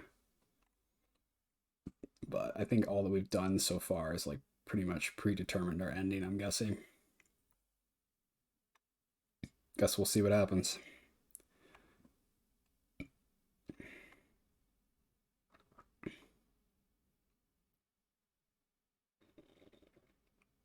Good morning, good morning. Oh, back to some happy music. Boy, that was a miserable section. Jesus. So, we went through the imaginary fantasy land and we've got a bunch of keys. And we managed to get to some resolution about it after batting back that tennis ball of like old reflections. We came to a decision. or some sort of emotional conclusion. Guess we'll see where that goes. Ugh.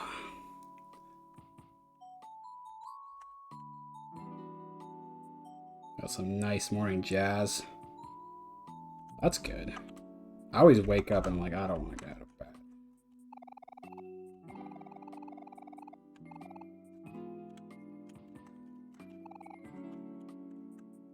I'm kind of worried about Basil. It's like a raw deal.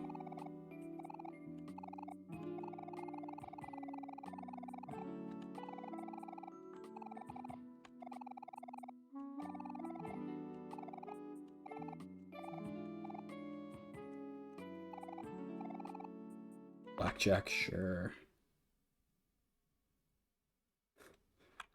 I immediately regret everything. Yeah. Holy fuck. That's what Hero looks like. From behind. Good morning, Sunny. Rise and shine. I noticed the to-do list with the chores your mom gave you, so I finished them all. Well, that's nice, because we're going to be busy today, probably doing some shit, so I don't want to do that. And chores. Hope you don't mind. That's what I like about Hero. He recognizes that doing random good deeds for other people can be like putting you above them, and he apologizes for it because he's realistic. Come down and get it while it's still warm. Cal's already on the second plate. Okay. Thank you, Hero. What a swell dude. I keep saying this, but Hero's like that like fish prince in like Breath of the Wild. Like he's the guy that people like meme as being like really attractive or whatever. 100% that's him. Top of the morning, thank you. Starting before I finish it all. He ate most of the bacon. Alright, Cal. Hopefully not a ghost. Who could it be? Probably a serial killer. Hopefully it's Basil. Whoa, it's you! Maybe it's Aubrey. Ew, what is this? What the heck, Cal?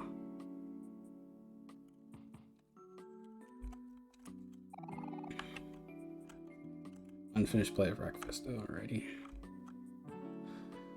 Who is it? Michael? Who's that? No, it's one of the other dudes. Kim? I don't remember all their names. Come on. It's Kim. I remembered small subplot character Kim. Dang it, Cal, now you've got eggs all over me. It is hilarious. Well, I'm sorry, but you're the last person I expect to see here. What are you doing here anyway? Oh, I was just about to get to that. It's Aubrey. She's not answering her door, or her back door, or the rocks we've been throwing out her window. It is weird. She was really upset yesterday. I know this is your fault somehow. Tell me what you did to her. You didn't do anything. She's the one with the problem. Hold on, Kel. If Aubrey's that upset, we should at least try to do something to help. This is Aubrey we're talking about. We've known each other since we were kids. You're a hero. So responsible and such. Oh, sorry, I've got a bad shoulder, so I have to constantly stretch it. You weren't there when she pushed Basil into the lake. I told you, she's different now. We shouldn't bother with people like her. It's true she's changed, but it doesn't change the fact that I still care about her. And even if she doesn't show it, I'm sure Aubrey still cares about me a little bit. That's just the kind of person she is. I don't know about that. Today was our last chance to do this before Sunny leaves. There's no way I can just let it end like this. We should at least try to talk to her. Yeah, you could talk to her. I mean, it would be naive to assume it's naturally just going to automatically go well, but maybe it will. It's a risk. What do you want, right? Well, me and Sunny can tag along, but you're going to have to be the one doing the talking. Well, supposedly that's his ability. However, we do remember that it didn't work one time in the whale. He listens to you the most. Thanks, Kel. Hey, Kim, thanks for asking us for help. You're a good friend.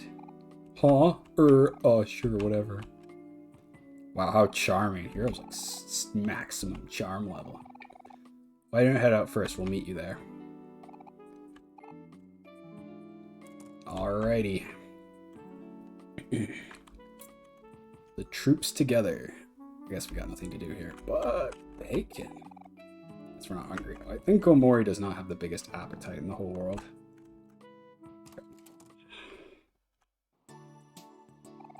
Yo, Sonny, thanks for letting us sleep over last night and for spending your last few days with me. You're a real friend. High five.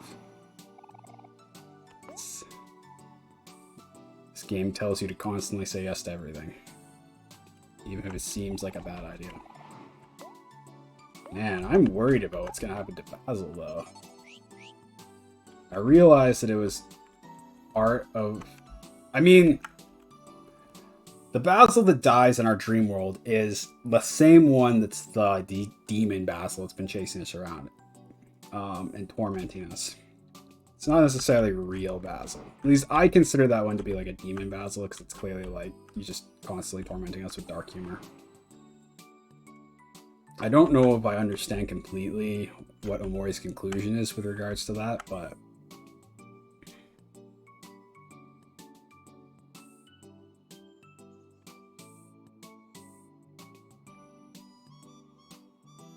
We'll see. I'll just let the game come at us. I get wrong about stuff. Like, I love taking stabs at things and being proven wrong. Just making sure if I'm still on the same page as the game. And sometimes you're not, but most of the time, I find most of the time I am still. Like, I thought it was Hero on the piano, but it's actually Marie. And I'm not sure, I'm now no longer sure who the long-haired woman is, if it's his mom or Murray. That's pretty unclear to me right now. But we'll see. I'm sure it'll become a thing later. We don't need to go to Cal and Hero's house. Aubrey's house was the trash can house. Trash house. That's not very nice of me. Let's go visit Basil briefly, and then we'll hop over. Alright, fine.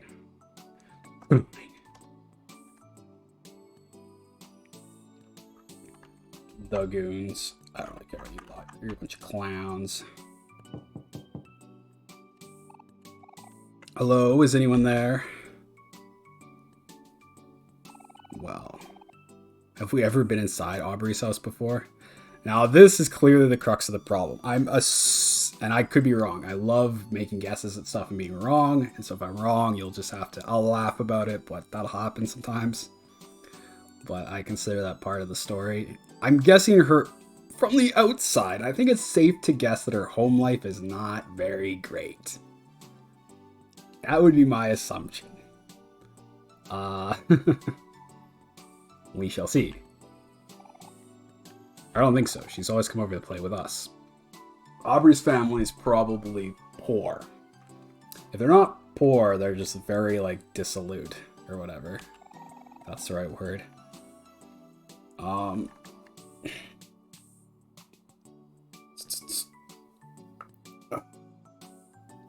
That is actually that was pretty realistic. I know a lot of friends who were like either A, richer than me, or A, poorer than me, and what tends to happen most of the time is that you go over to the nicer house because poor houses tend to be more chaotic, and people who live in nice houses get really uncomfortable in like environments that are not nice and cozy.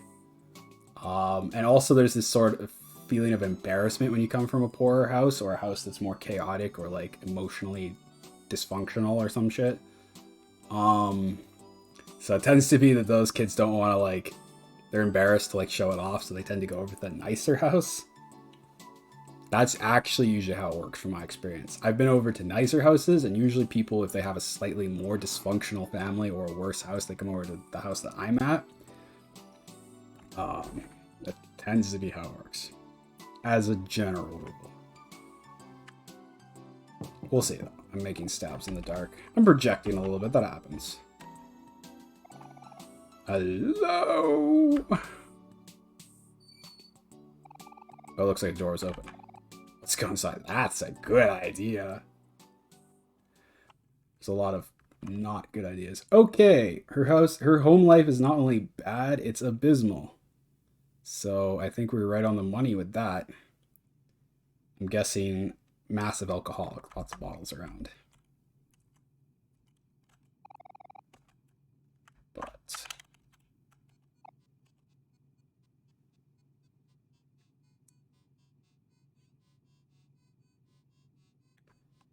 Yeah, this is familiar. I mean, my home life was somewhat, there was like a facade of maintenance, but I'd say generally, uh, there was a huge, like, not like this level, but like a disconnect between like doing anything when you get home.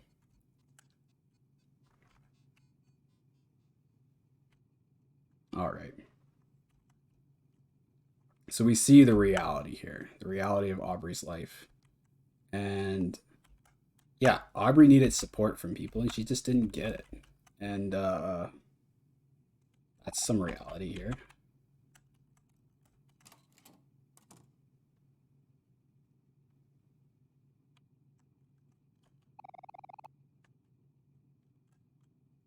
Alrighty, okay. Yeah, this is pretty dismal. Very disturbing. Let's go on. She's got a pet bunny. She probably captured that herself, I'm guessing. And she's got like her one poster that she owns and like a picture and a bed. That's it. It's like her only three things in the world that she has to herself. That's funny. It's pretty dark. How are you feeling, Aubrey? Angry. Yes, okay. That makes sense. Yes, I know. We are intruding, yes. You're so charming. I love how he like perfectly diplomatic, like is able to like talk to people. I'm fine. I've been hearing some things, but I just want to hear it from you. Can you tell us what happened yesterday? He's so diplomatic. I do not have this ability. Um, Nothing happened. You push Basil into the lake. You know he can't swim. I didn't mean to do that. She did. I think. Yeah. I don't think she meant to do that. That's just an accident. Didn't end too badly. We can forget about it. I just meant to push him away. He could have drowned. I said it was an accident. Look, I'm sorry. Okay. You're the one who keeps showing up and acting like you're better than everyone. True. A little bit. A little bit true. Can't deny that. See, we gotta like this about Abri. She can be self assertive and speak her mind. Generally, my goal in life, if I was to say I had an agenda, is to encourage self assertiveness and for people to be able to speak their mind and their side of the story. I think it's a thing that a lot of people lack in the world, and it's why people are so easily pushed around and apathetic. I admire this about Aubrey. I was really hoping we get more of her story. I was saying that a little bit previously, and here we are getting it, so that's good.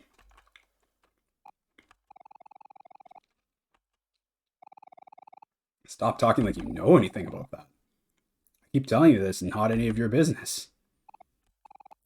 But it's my business. You and Basil and everyone here, you were my best friends. All right. I see the problem here. This is just your typical Kel and Aubrey fight. Just make up, you two. We've done it many times before. Well, I think they're a bit older now. I don't know. It's that simple. These are the missing photos of Marie. There you go. They're all I have left of her.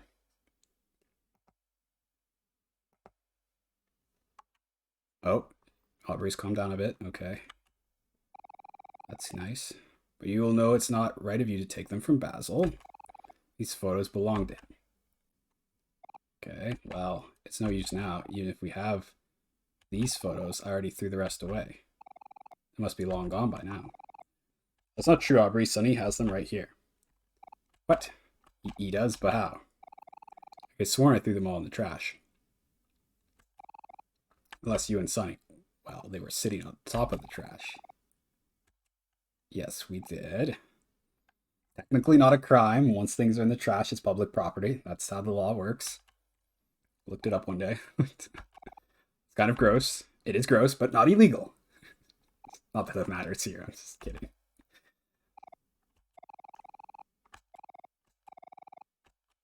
Yeah, sure. I suppose.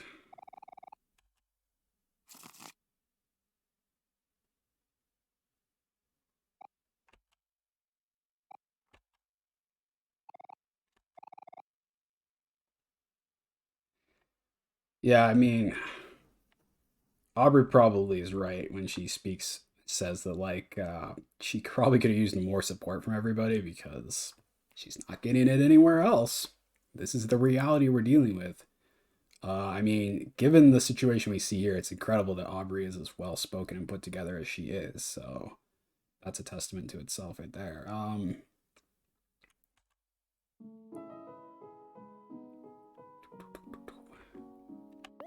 Okay, I don't know. Oh, they tell you where they go. I was gonna say, I don't know where these go. Okay. Oh. You can rifle through these pages. Dare you.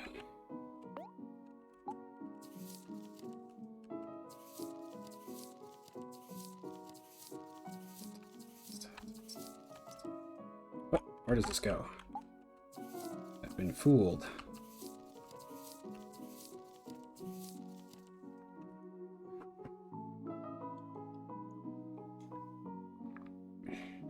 We have a more realistic background here. For sure, too. This is something that annoys me a lot as well, is that in modern society, people have this idea that like suburbs don't have poverty and that everyone in the suburbs grew up as like this picture of like nice living. That's not the case. I know plenty of people, like one of my neighbors, obviously I can't say their name because this is a private story, but one of my neighbors, their father-in-law or something constantly threatens their mother with like death threats. And like I told that story once and people are like, why? And I'm like, because he's a criminal and he's poor. I don't know why, but that's why. Who knows? But that's pretty fucked up.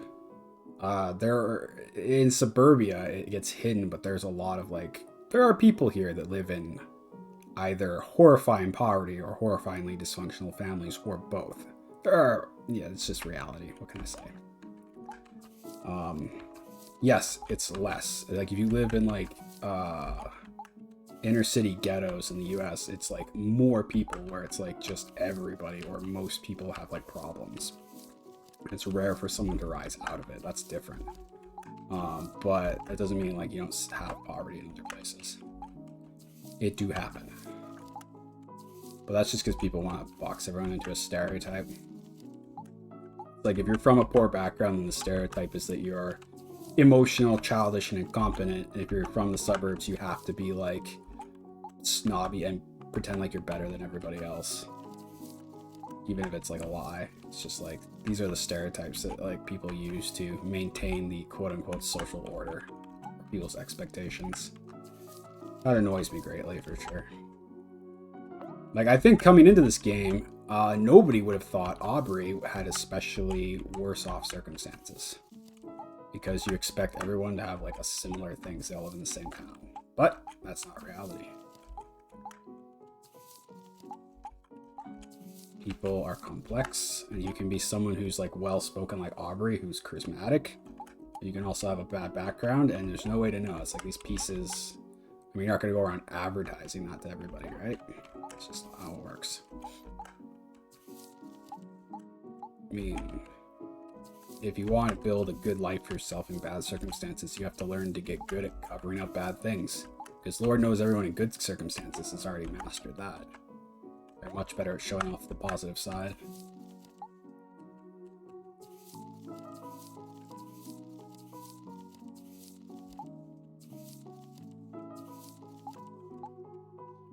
I personally appreciate people with conviction. Generally speaking. Obviously, you can have misguided conviction, but... well, there's so many of these. Oh boy.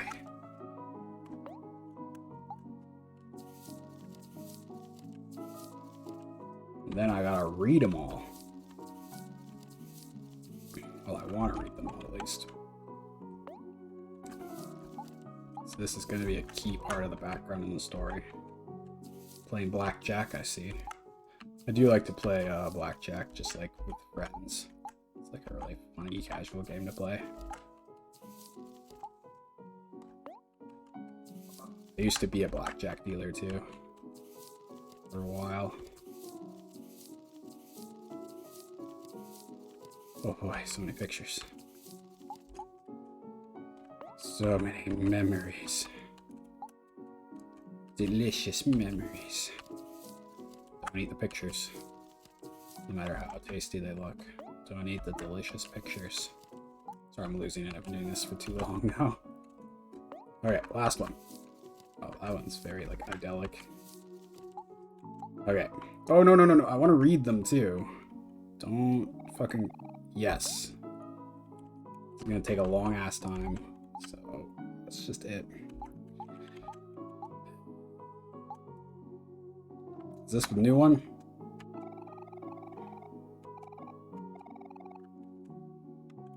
Okay. Oh. Bought me this photo album. Everyone bought me film for the camera. Okay, so Basil's... Wait. What? Oh, this is Basil's birthday. Okay. Gotcha. It's my best friend, Sonny. Okay, so Basil's definitely a different character. For sure. They're just very close friends with Omori, and they have very similar minds and ways of processing things. Like, they're very much in sync.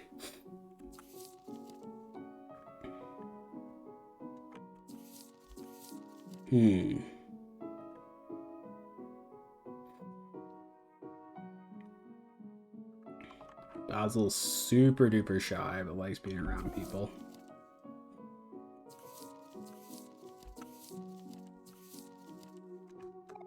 Anything with Marie, we just click on. That's right, isn't it? Marie and Hiro fell asleep on the couch, so that's of course you like, hope they don't mind the photo. Marie and Hiro are like potential love interests. Marie's dad might be mad if he saw it. Yeah, probably.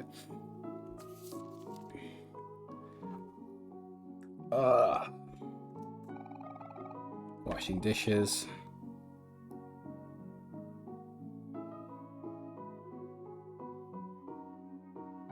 It's a little weird sentence, but I get it.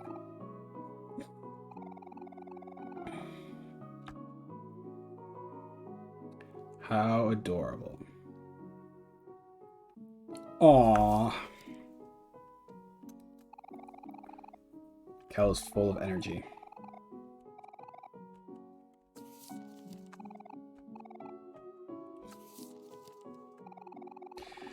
Yeah, when I was in high school, you know what, I'm not going to tell that story. It's going to be too long. We have to get through these. Yeah, remember this one. Let's see this one again. I think I skipped the photo album in the middle, so I'll read a few of them again. He's showing Sunny a book I've been reading. Marie stole my camera and took this when I wasn't paying attention. Okay.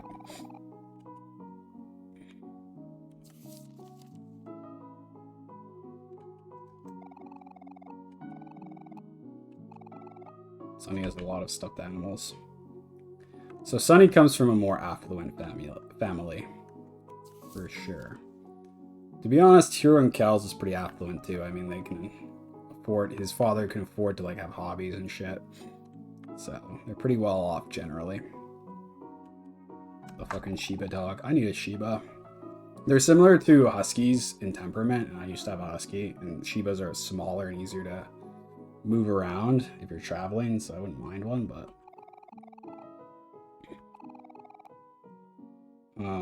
Yep, okay. Wait, let's read that again. Last day of March. So it's a summer vacation. Picnic spot. Alright.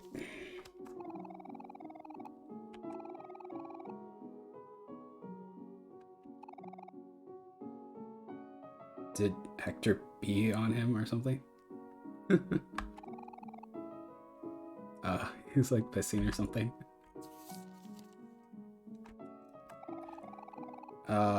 Cotton ring and sign school day.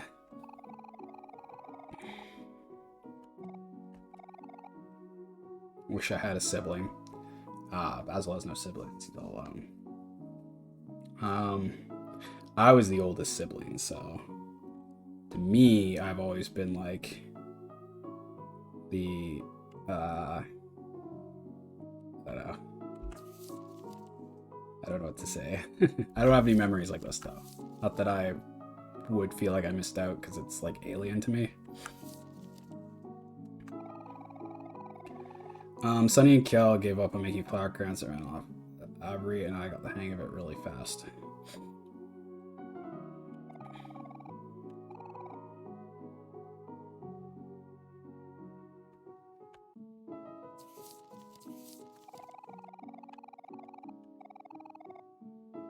So Marie's teaching people to make flower crowns.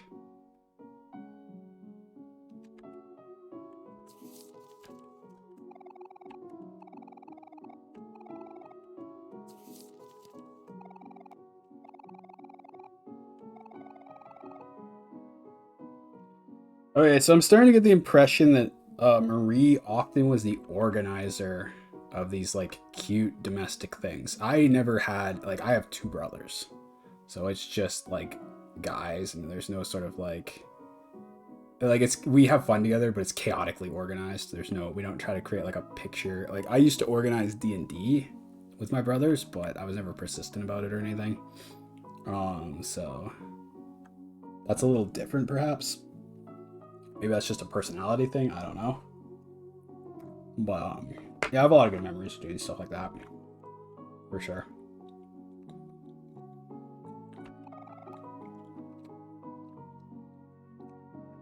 I think people who are the older, in Marie's this case, who grow up doing stuff like that, tend to get the mindset that if good things are going to happen, you have to make them happen yourself. Which is unfortunate because I realize as I'm older that although I did those good things and they were good and everyone has good memories from them, in a lot of ways, people who are younger miss out on the opportunity to find goodness for themselves. And it's sort of, I mean, it's just part of their personality later. And it's like, but that's how it works, you know? As a general rule. I mean, people can learn to change or whatever.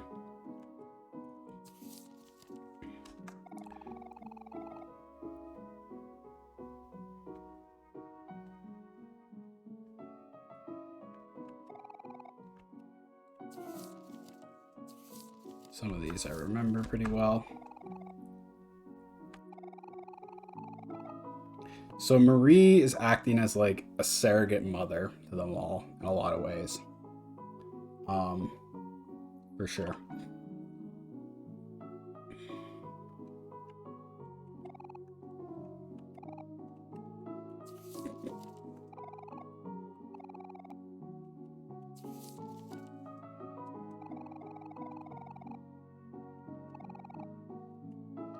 I'm gonna take a little break. I've taken a lot of breaks, I'm sorry, but these are some plot heavy, very emotional parts, and like if like my back gets sore or whatever, I don't want it to like distract too much, so I'm gonna take breaks. Normally I'd probably cut this episode, but this is just pulling me along, so and this is like a hobby for me. I'm doing this for my own enjoyment, so I'm not gonna just break up the episodes for the sake of tension or whatever. I just want to do what I want to do, so.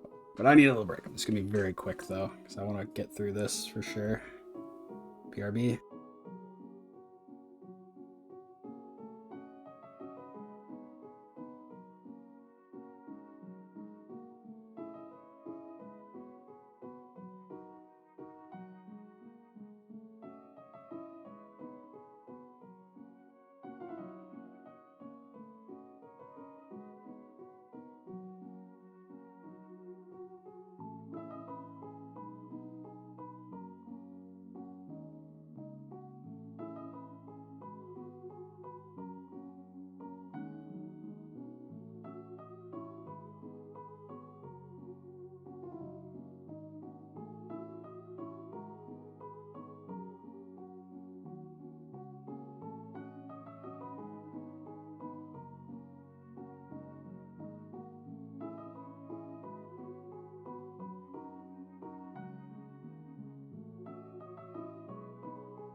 Okay, I'm back. Holy cow. Whew. This is a very exciting part of the game where everything's sort of coming together. The real story's like happening.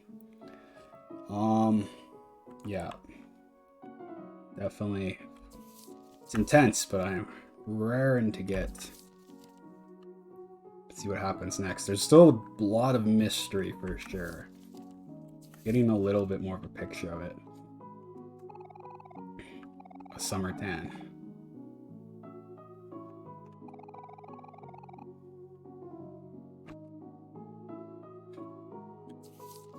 So Marie is the kind of structured, disciplined person who like does things with an objective. But people have the stupid stereotype that people who are like that are just like control freaks or whatever. And like Marie admits to that with some self-insight when you see her as a ghost at the piano. But I think that stereotype is really overblown. There are lots of people who are structured and disciplined who have an eye for happiness now and happiness in the future. It's not just necessarily all about sacrificing everything for the future. There is a sort of like just need for that. That's like a sort of growth or whatever, or nurturing. And we see that with Marie, obviously. I don't think Marie's some sort of like tyrant, obviously. I don't think. I mean, we can't look at these pictures and come to that conclusion. We'd have to be nuts.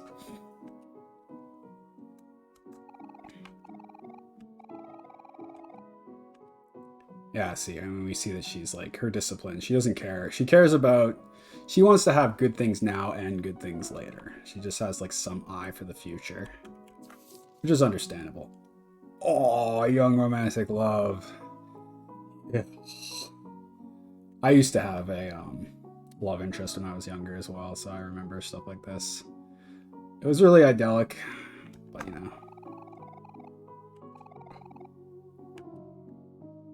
Yeah, I always wonder how beat up Hero is about it. Probably a lot. He said something like Marie chose to do something. I don't know, man. There's still a lot of mystery in this game, and it's really disturbing. The funny thing is, it's only a mystery to us, not Omori. So I wonder if this game's intended to be played twice, probably.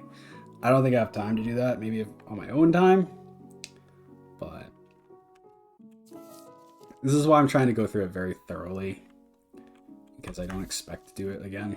But I'm a veteran when it comes to reading books, so I'm very good at catching, you know, like to really chew on everything I see. Which, you know, this is my style of streaming as well, obviously.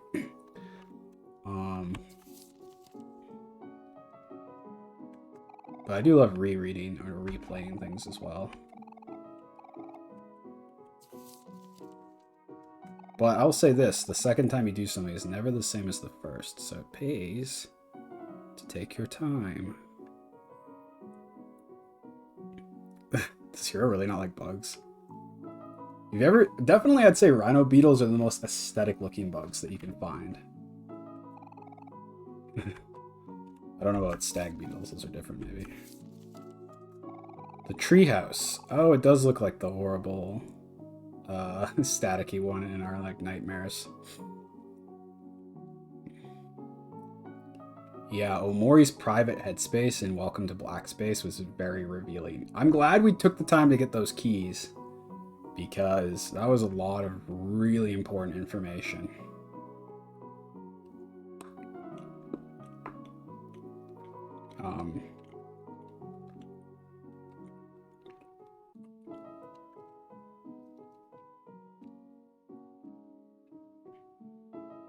And it puts us more into a realistic place where Sunny's at.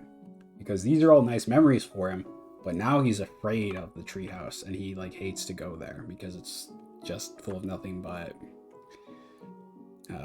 pain, basically. So Basil showed him a book.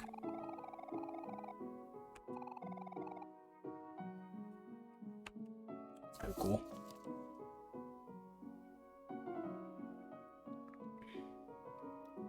Comic books. Captain Spaceboy. Cool. Get some tea going on here. teeth are really bad, so I've had to go from black tea to green tea. But green tea's not bad. I used to like it a lot as a kid, so kind of nostalgic. Hot and refreshing though, that's what I need. So I need to get better green tea. I've got Tetley right now. It's drinkable and refreshing. There's nothing special about it.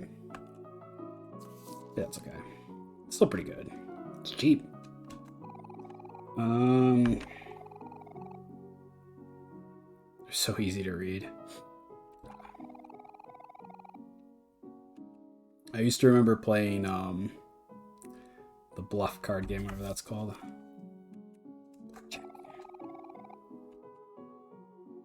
Wait, what? I don't know if there's bluffing in blackjack. Maybe it's a different card game that I don't know about.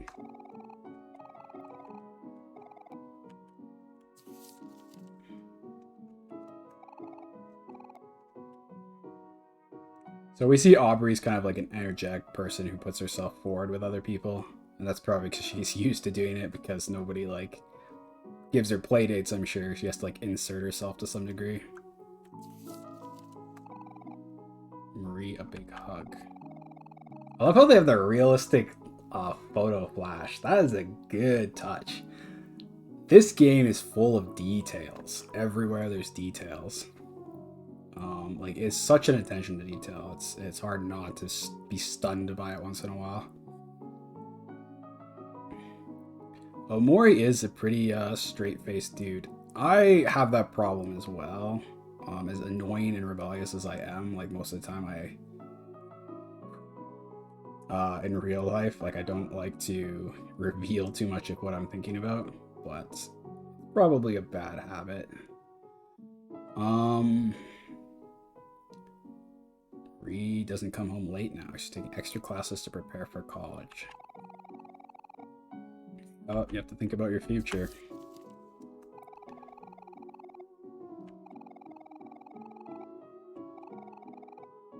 Yeah. I always wanted to do stuff like that with my brothers, but the truth is sometimes you don't want to push people too much and you just let people do what they want, and I'm fine with that, especially as you get older. Because like once you're adults, it just feels kind of silly. Like you're all grown-ass adults. It's like, you know, people should just do whatever they want. But you know.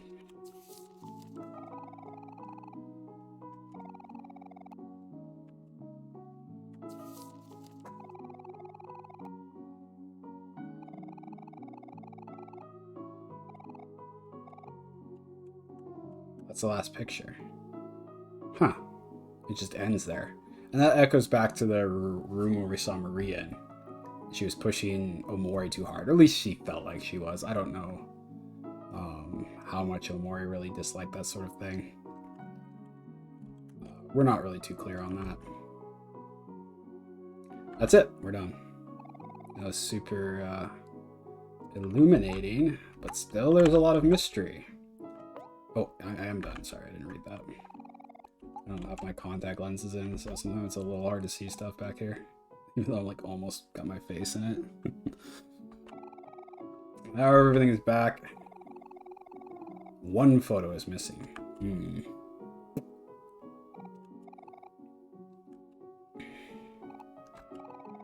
We really did have a lot of fun together, huh? Yeah.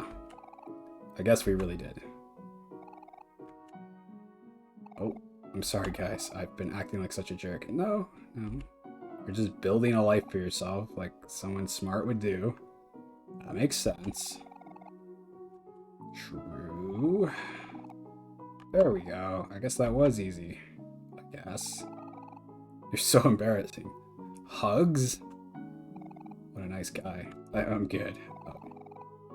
That's fair. Yes, I did want to check up on Basil. This was probably a good first thing to do. Yeah, I've never been good at doing the super nurturing thing that Hero does, but I spent most of my youth putting limits on bad actors myself. I'm very much better at being like, you're doing a bad thing, than I am at being like nice to people. But it's necessary, let me tell you. Sometimes it's necessary. Uh. Ooh. I mean, she said it was an accident, so it's like whatever.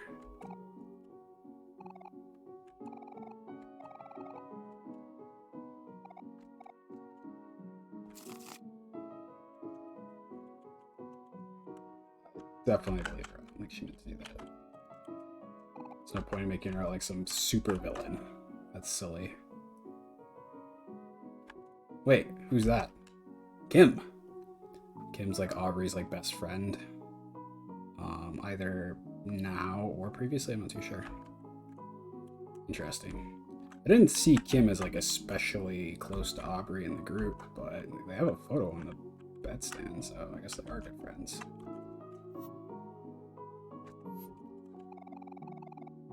He used to cover up a hole in the wall. Yep. Bucket. Useful for rainy days. Yep. Cool. Oh, it's not so happy down here. But that's life. Well, we have to... No comment. I'm sorry, I have trouble leaving this place without, like, poking around a bit more. I'm like, you got trash. This is like, it's such a mystery.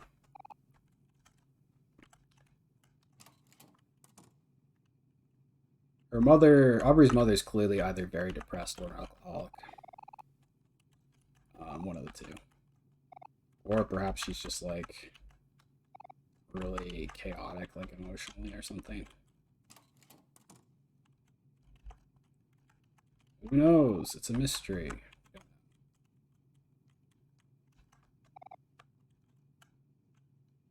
It is a mystery. All we know is that she is not happy and spends her time looking at a TV.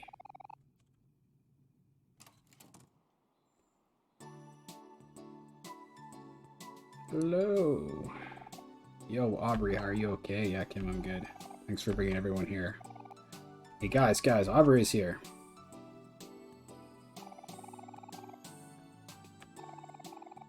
Your face is all red. Do you need me to teach you someone a lesson?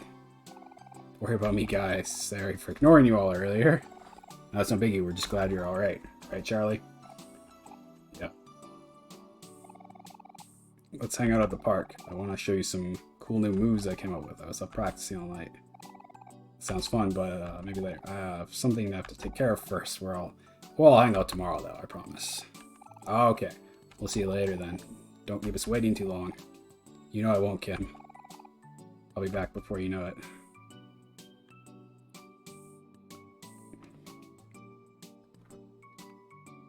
Aubrey is a very proactive person who does the best with what she has, for sure. Very admirable. Self-assertive, sometimes to a fault, but I prefer that in people than the opposite. I just think it's missing a lot in today's culture. Or maybe that's just a personality thing. Who's to say? Okay, let's go check on Basil. I'm obviously not happy to do that. I want to check on Basil, but I have the feeling something bad's gonna happen. We'll see. Just gotta check on something quickly. Okay, everything's working good. Alright, let's go see what Basil's doing. Ooh. I'm afraid all of the demon Basil interactions has got me a little unsettled. He's not home. He's in the hospital. Yeah, I figured. Visiting his grandma. Ah, oh, okay. Oh. This game, they know what you're expecting. Right?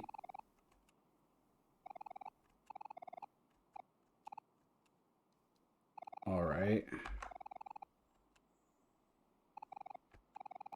Okay. Awesome.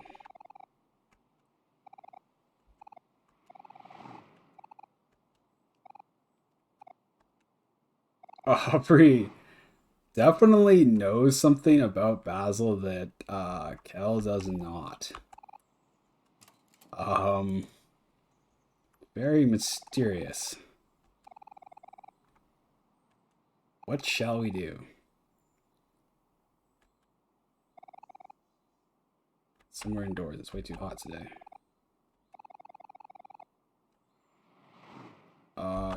Sure. Okay. We're going to do some older hanging out.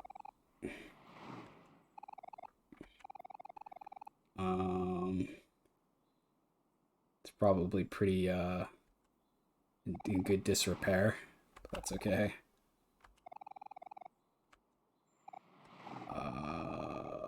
Do I have to choose? So we can just go bum around a bit, but then we have to go indoors eventually. Alrighty. Sounds good to me. We will poke around the town a little bit, because this might be our last opportunity. I don't really plan on doing too many like side quests unless they seem super important to the story. But maybe I'll talk to some people and see what happens.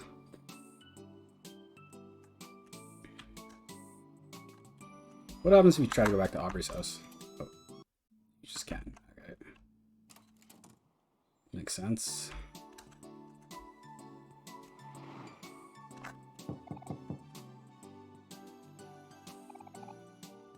Anyway, these are random houses. I guess we're gonna want to visit the church. That's probably the most eventful place we could go to. One of the more eventful places.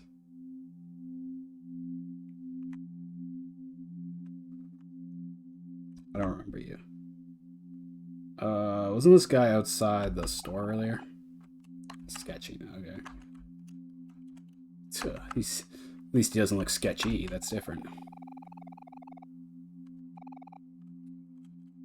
Alrighty.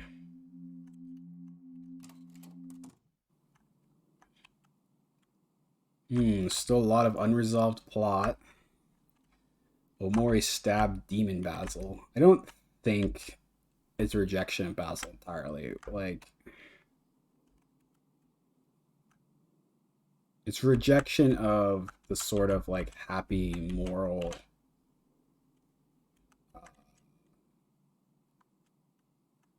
high bar that's been set, maybe, or something like that. It certainly represents, because he controls all the hands, setting your own limits in life. At least that much I can say for certain. So I'll probably just stick with that for now when I think about it. You're a creepy old guy. I keep saying people are gonna die.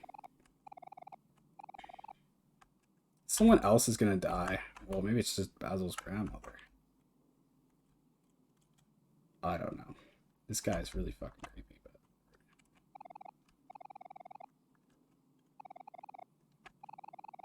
yes, I think I have extras because I thought about doing this like forever ago.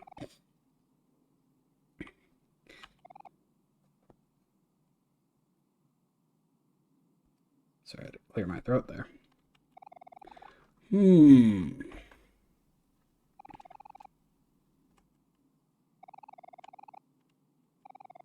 Normally I do the voice acting, but these parts are so heavy I don't think I have the acting ability to do them justice. So I'm just going to read them.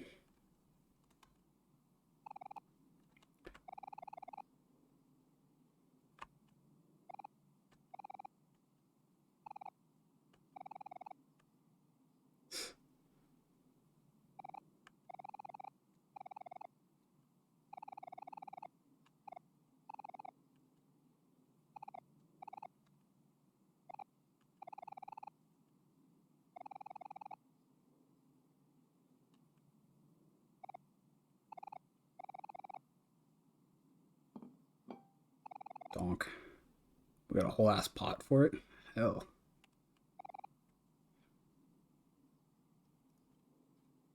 That's it, eh?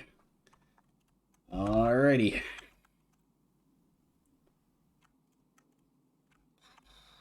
Guess that's it. That's really all there is to do here, eh? It's worth coming by to do, though. Alrighty.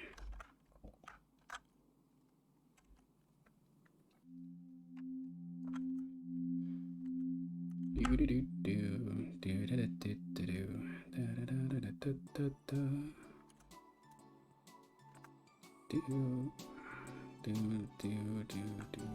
with the balloons? Someone's having a birthday party?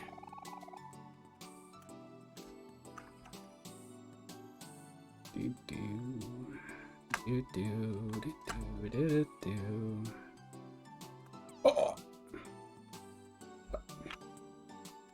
Chase that down.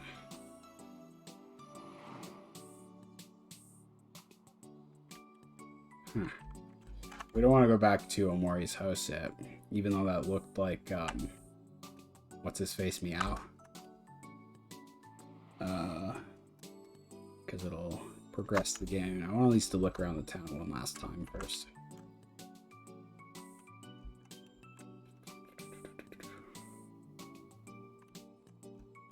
Alrighty.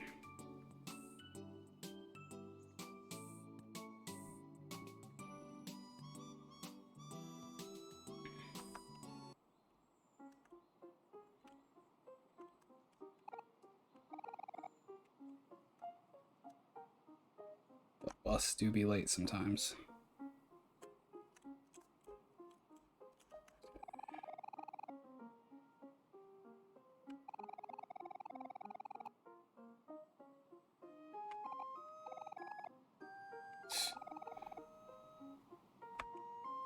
Intimidating girl.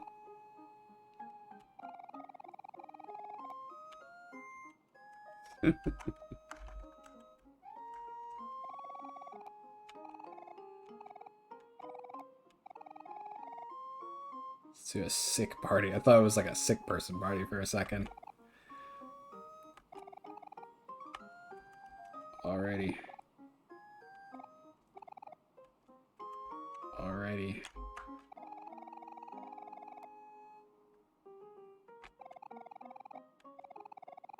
You were here earlier. Actually, you were here yesterday.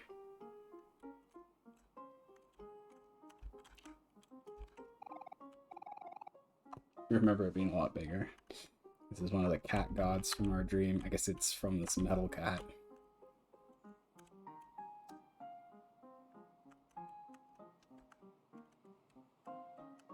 Anything new going on here? I guess we should take a look around. Out of my way, dog. What you got? It's Kel's dad. Dogging it. Tell your old man such a fool. We're at a beautiful picnic, but forgot my ingredient, meat. Could you spare me some time and buy me some cheap stuff at other mart? Oh, fine, giving us chores. It's not like it's my last day to spend with my friends, and I just got better things to do.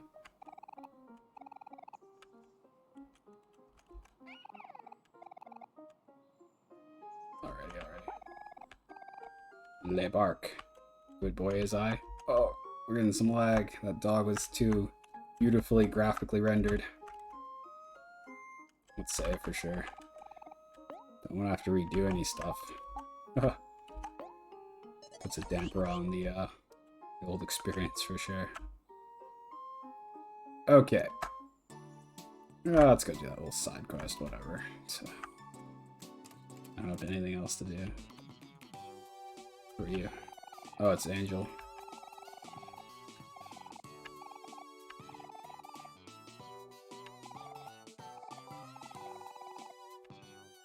Did you just steal our money?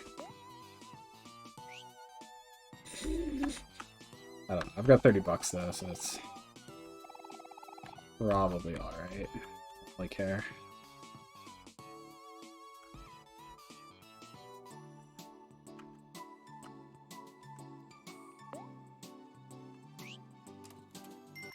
I don't know if he stole the money from us, but whatever.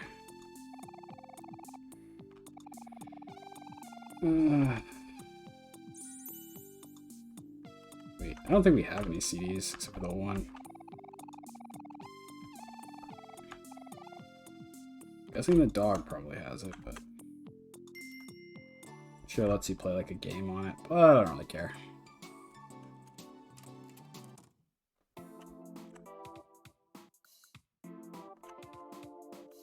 What's this? Camera. Whatever. Whoa, wait, there's a door open back here. Interesting. Oh, hello? Here, this is for you. Got a flower clip. Ready. Seashell. Alright. Excellent, I suppose. Sure, Basil would like this place. Maybe we should check out this guy, or the guy who sells stuff here. Just in case there's any other useful items we could preemptively buy.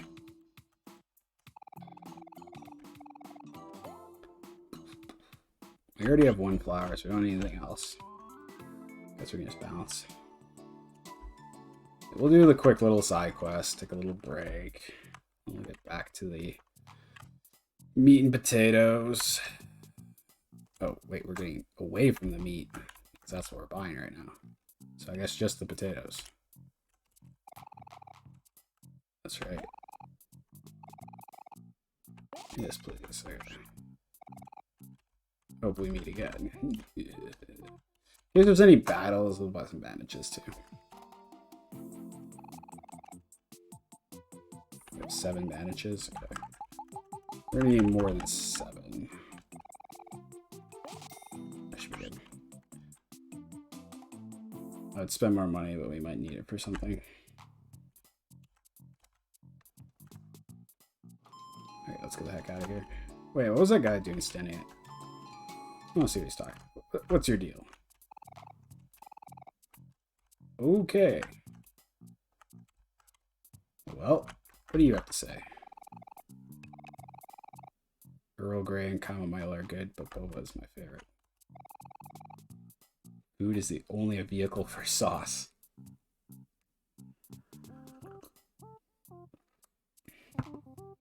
Sauces are good. Not gonna lie. I don't even know what tamales are, really. Okay, let's get that out of here. Oh, God. Hold on a second, I want to buy a drink. Knock yourself out. You're buying soda, but you're passing up on good old Orange Joe? How could you? You still drink Orange Joe? Is that like Sunny D?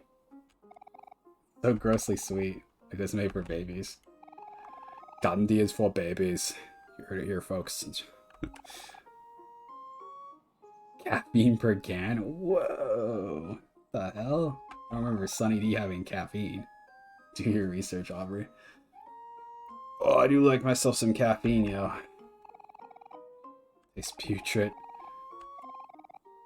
Now you're getting personal.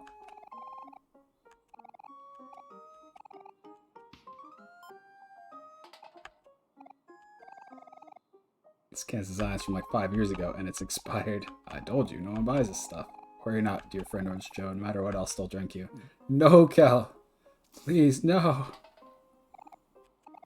Delicious. You're gross. And you owe me $1. Yeah, I'll give it to you later. Alrighty. Yo.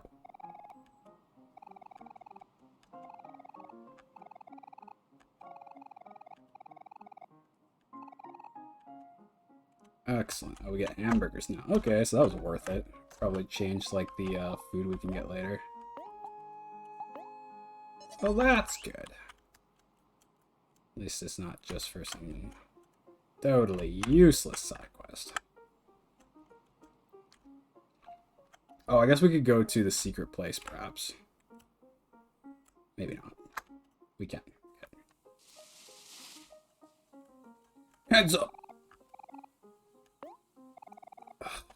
Fine, we'll go buy some fish. Oh.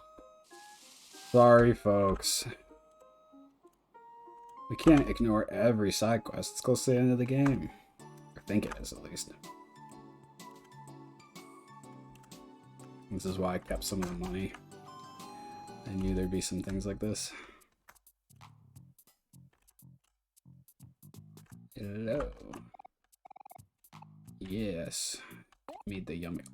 Oh, I'm a buck short. I gotta pick up some trash.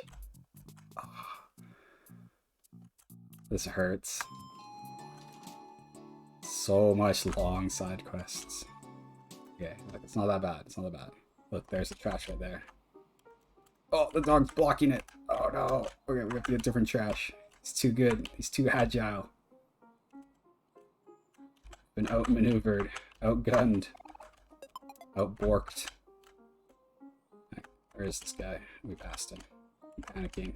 I'm not panicking, you're panicking. Yeah, youngins! Just give us the dollar, old man.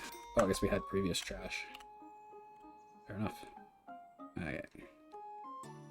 Oh, let's buy the fish and feed the cat. Why is fish $10?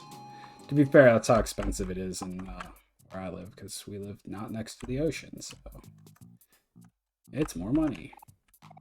Because I gotta farm the fish in lakes, and it's not easy. Couldn't give it to us for $9. Come on. I think in real life they probably would have. They've been like, I only have $9. And they'd be like, well, I guess you are kids, and it is mostly the right amount of money. Okay, let's feed him a fish. Boom. Eat das fish. What did he leave?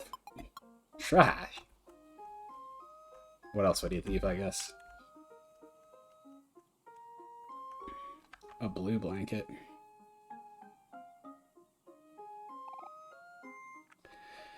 Hey, Aubrey. What do you want, Cal? I've been thinking. Oh, wait. Isn't that Basil?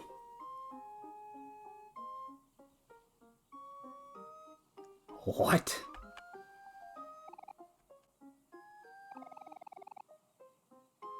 I can't believe I didn't notice him, but then again, I didn't notice him until just now. Isn't that weird? Maybe. I don't know. Are really comfortable around each other. I'm a little jealous you can be so candid after all this time. I think there's something really special. Really? I was just about to say that. I find it kind of annoying. You're such an idiot.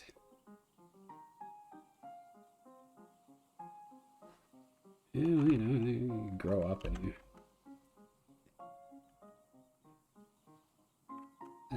yeah.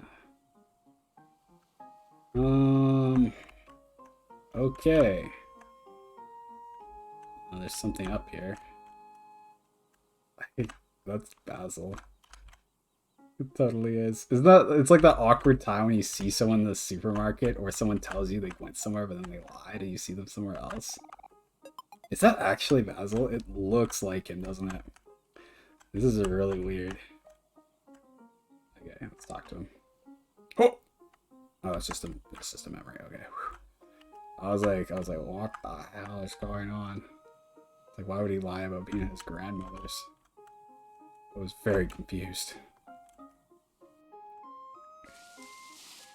Okay, I guess we just used to hang out a lot there. Okay, let's save everything again. So we lose progress. I don't have to redo the little side quests. Ugh, gross, right? No, we did them once. I want credit for them. Okay, we're done. Let's go back home. Wrap her up. True. Yes.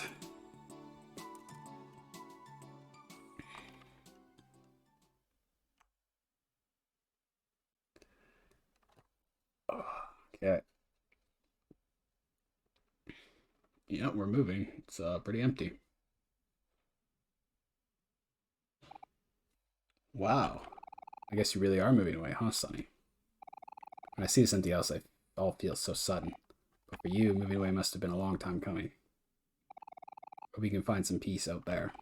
Or, you know, some happiness. It seems to be a big problem or a theme in this game. Painful memories that we kept to ourselves, but even through all of that, I'm relieved that we are still able to become friends again.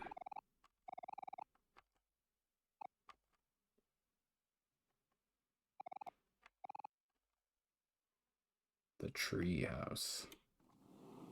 People don't want to go to the treehouse. I mean, in the Headspace world, it was pretty terrifying.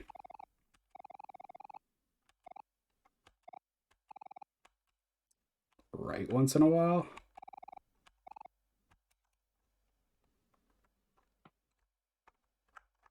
Yeah, you never know. But sometimes people just lose touch, or they don't want to keep up painful memories, especially when both people change so much when they move away, usually. I'm sure it's hard to find things to talk about.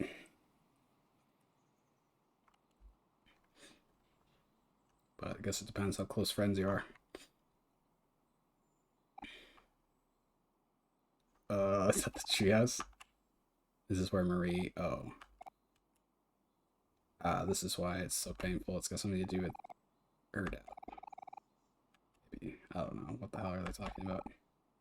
That day was really busy. In the morning, I went out with Mom to buy some nice clothes and shoes. We spent all day shopping and get home until afternoon. I went to get a haircut with Dad. You were there with your dad too, Aubrey. We haven't met Aubrey's dad, but we were preparing for something, weren't we? Yeah, we were. We were going to watch Marie and Sunny's musical recital. It was supposed to be that night, but we came home in the evening. Even after all this time, I still don't understand why she would do it. I don't think any of us ever will. Should she hang herself from a tree, and that's why it's cut down?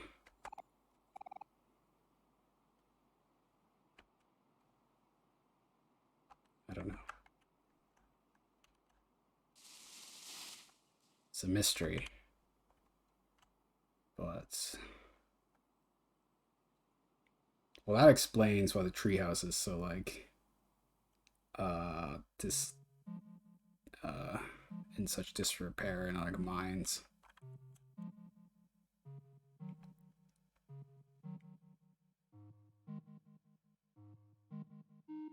It is weird. Marie seems so... I don't know. There's nothing in, like, the photographs or anything that, like, mentions that. Like any sort of depression or whatever. It's very interesting.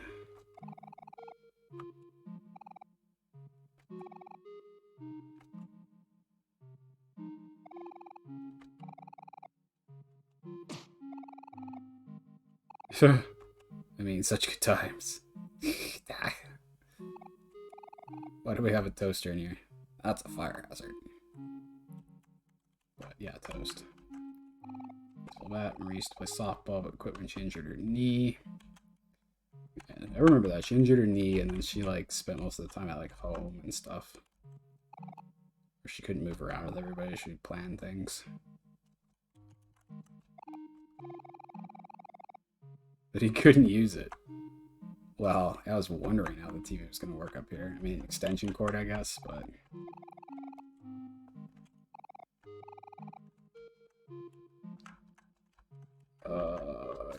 Oh! Oh, that's the last picture.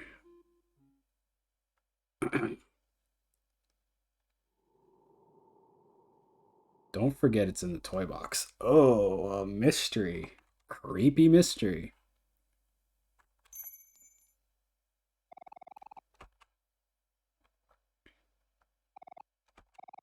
Sunny found a photo of us. I guess we're just going to keep the key thing to ourselves for the moment.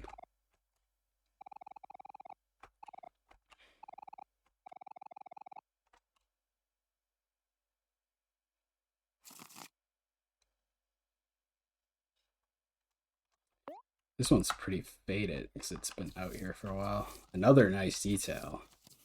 This game is full of details.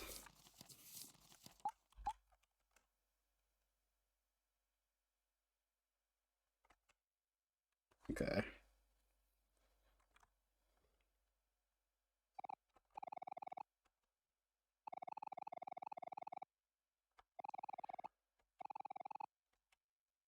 You're gonna force me to? Well, I start from the beginning, but I looked through them all diligently. I really expect people to not look through the photos. They're like, please look through the photos. I'm like, I have. That's what I'm here for. I'm not gonna look through them all diligently. Done it already.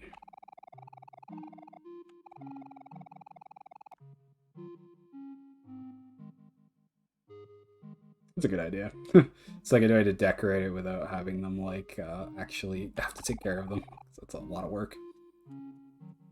That's pretty smart. Well, yeah, I mean, I've seen all these, so yeah.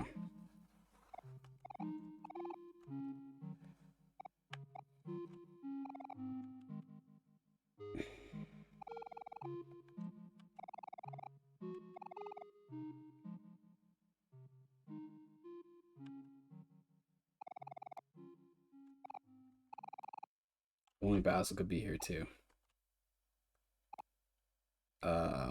Okay. I think this is gonna be, we're getting to the climax of the story. So I have to keep stretching because my back gets really sore. I have a bad trapeze shoulder thing going on. Try to make sure it doesn't get worse while I'm sitting. I have like a, does this. It's not good. Okay, so Aubrey's gonna have to tell us something important.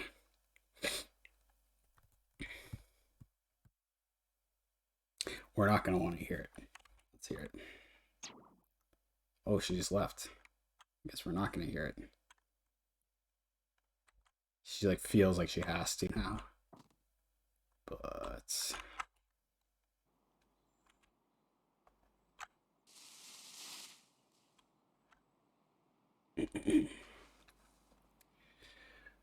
ooh, this is some heavy stuff.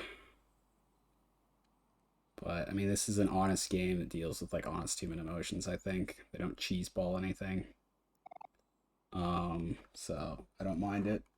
This game is not just about creating drama for its own sake. It's trying to reveal something about human nature. I trust the artistic sense of this game, and I'm ready to hear this probably bad thing we don't want to know. From chocolate. Just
I just noticed that my camera was out, so luckily I think the audio is working, so it'll just be like podcast for this.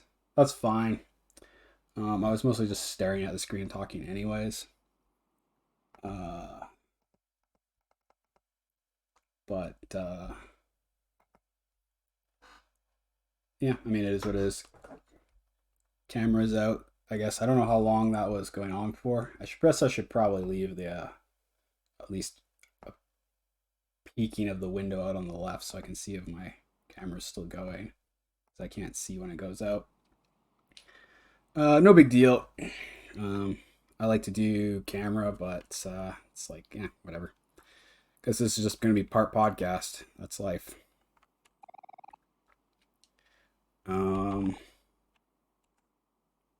Felt so long.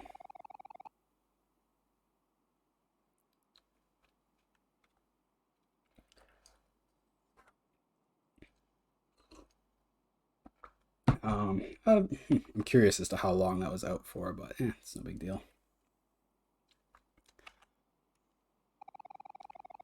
In the few months after Marie died, everything changed very fast. Sunny and Basil became more closed off. Kel made a bunch of friends playing sports, and Hero always seemed to be busy studying. I was so angry at how life kept moving on. I felt like everyone abandoned me and abandoned Marie too, but I couldn't see that everyone was dealing with the pain in their own way. As Sunny stopped coming to school, I saw Basil sitting alone during lunch.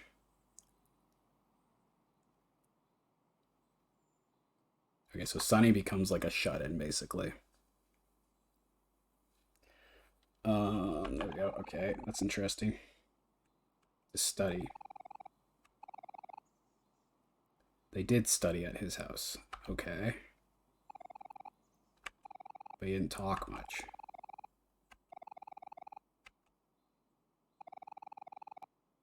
Alrighty.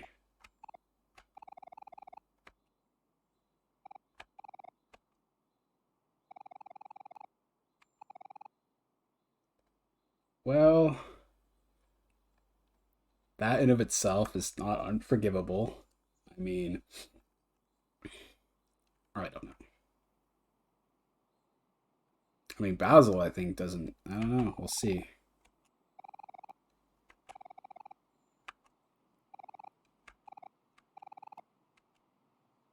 Well, it's a little harsh.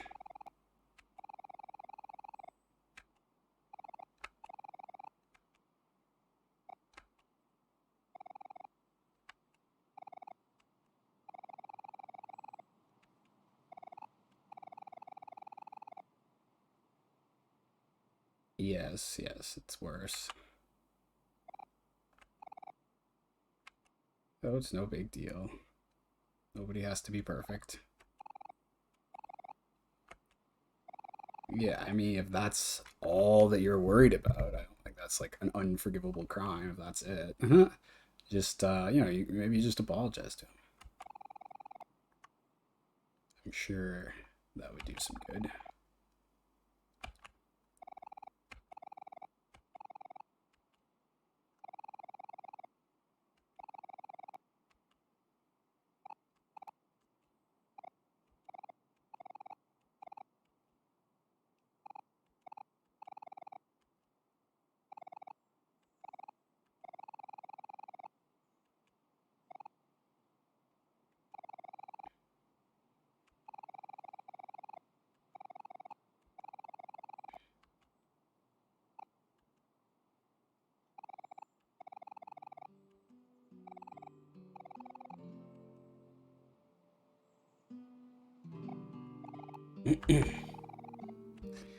Well, we're still missing Basil's side of the story.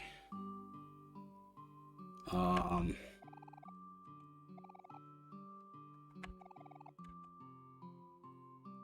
and Basil seems to be the most important character. He gets a lot of screen time in Omori's Black Space World. So there's definitely something still going on there. Oh.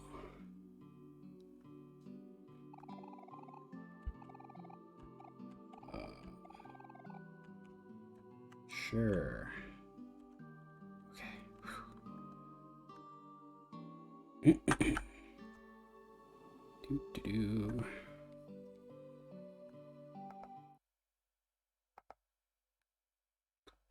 Okay.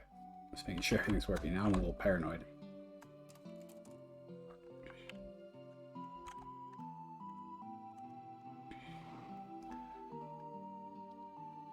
Heavy stuff. Heavy stuff. I'm just paranoid now. I'm checking everything. Because the video going out is not too big a deal. Is this Basil's grandmother? Oh, she's a ghost. Maybe because she's dead. Probably. I will check on Basil.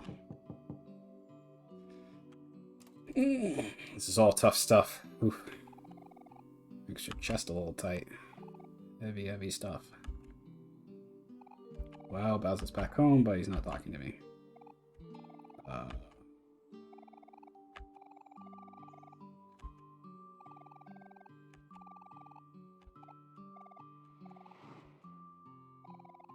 Well, it seems like Basil handles these things much like Omori does. So, probably not well.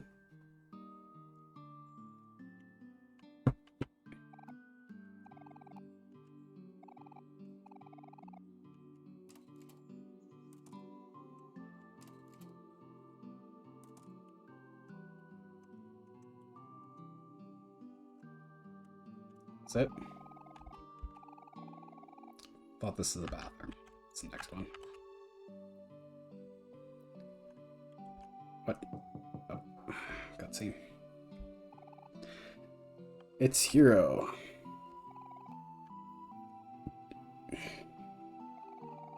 Yeah, I would voice act these parts because I usually do, but this like plot is like I don't think I have the emotional range as an actor to do justice to any of this, so I'm just not gonna bother for a lot of it. Um,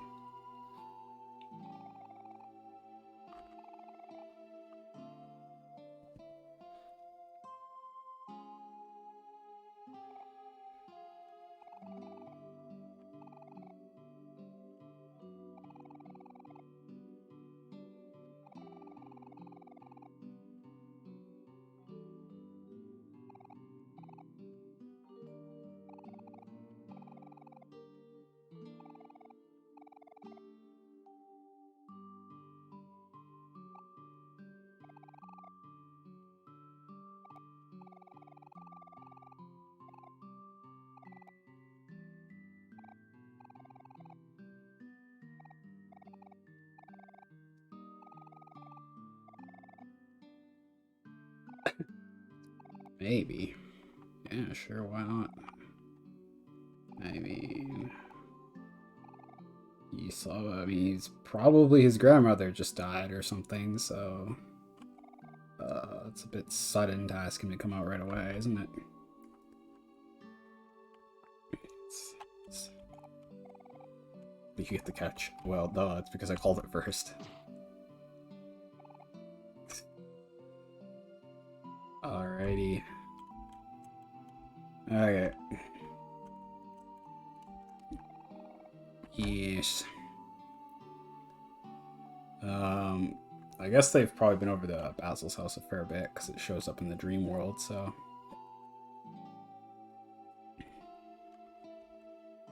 Cookies. Oh, I'm out of chocolate. I've actually got more chocolate downstairs, but I'm not gonna grab it at the moment.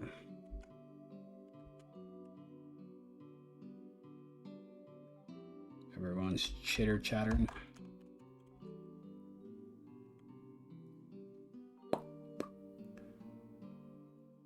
I'm just expecting worse things to happen in this game, so I'm a little on edge. I hate to say it. I'm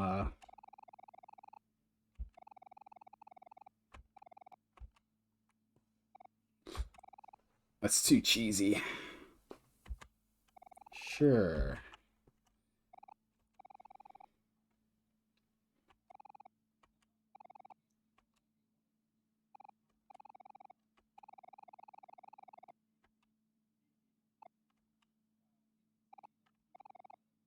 Okay, I'm gonna take another quick break just because the plot is just moving on at such a pace. Like, I gotta take a couple breaks here and there to like process it for sure. I can't help it. I just feel like this game is gonna do something like really dark at least before the end. So I'm like on edge. I'm not gonna lie. I know how these kind of like psychological horror games work. But I don't know. So gonna take a little break and be right back.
Ugh. 5 hours streaming. This is crazy. But, you know, the plot is just moving along. I just don't feel like I can take a break. I don't want to, like, forget everything and then come back to it, you know? So I'm just going to keep motoring. Chocolate. Way too much caffeine, probably. Here we go. And again, the tension is high. Like, I just feel like something bad is going to happen. It's just that old man in the graveyard. He got me worrying. Um, and it's the way these psychological horror games kind of go.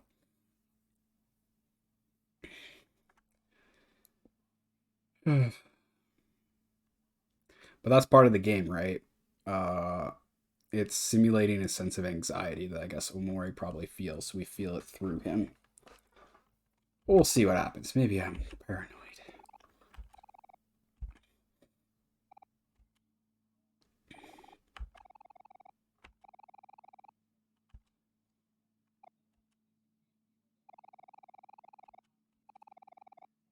Oof.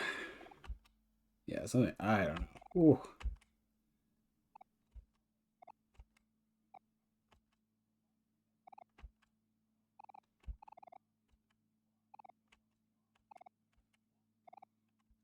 Probably should all be going to sleep.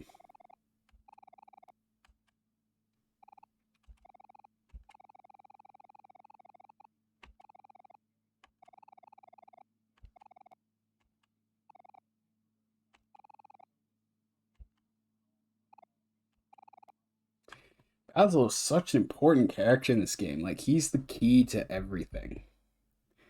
In the dream sequence, he gets the most screen time, way more than any other character, and he seems to have a very close connection to Omori. Yet the other characters consider him more of like a side friend.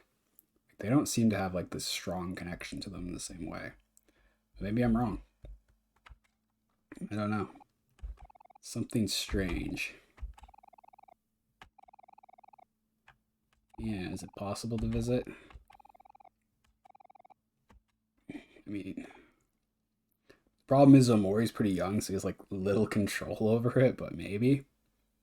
Um, the better thing about being like a little bit older is it's pretty easy to take like a car trip or something. But you know, your new friends seem all right. Guess I could get used to them. Go to bed. Oh, already nap time.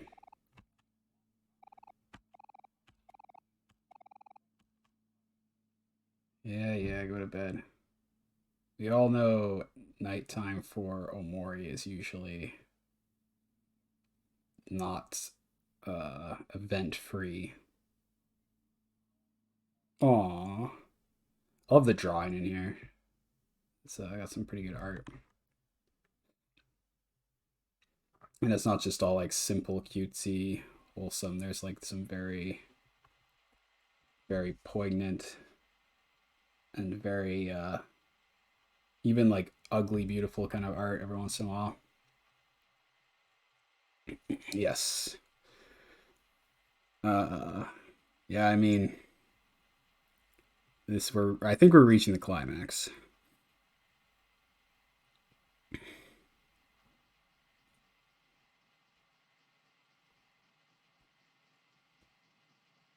The tension is building.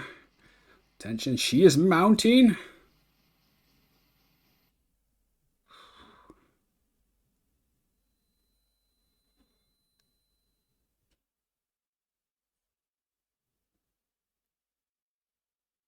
Uh-huh. This is Sunny in the future. I think he's got like a uniform thing on more.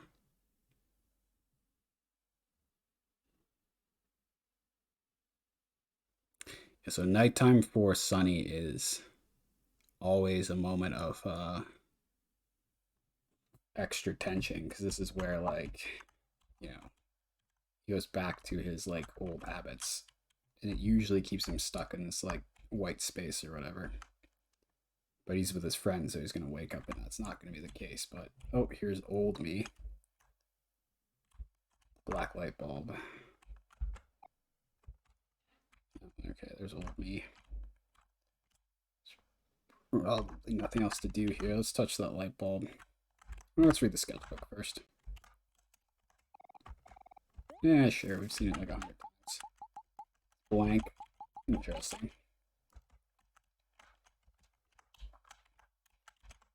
We can't get this light bulb. Do you want to destroy it? Say yes. The tree told us to do it, didn't it? Or some shit. The repression of an idea.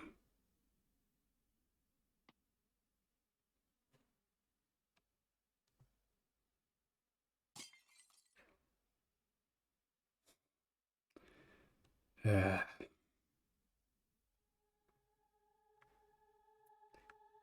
back to this place.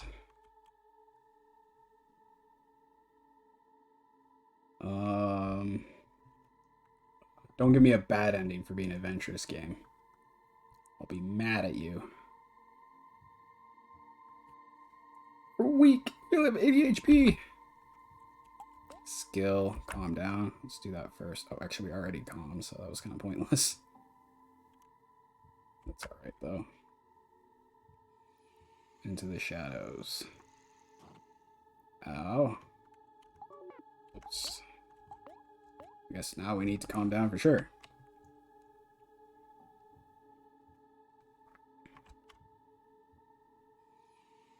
I don't think we're going to win this fight. Oh, it did a little less damage.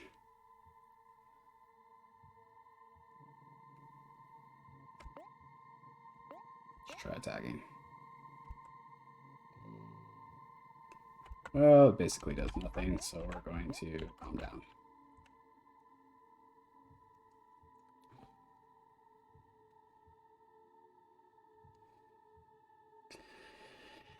The tension she mounts!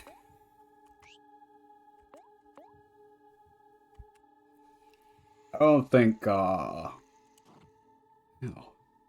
Attacking's helping much. But we can try once in a while. You just, like, repeat the skill in these sequences. I never can figure it out.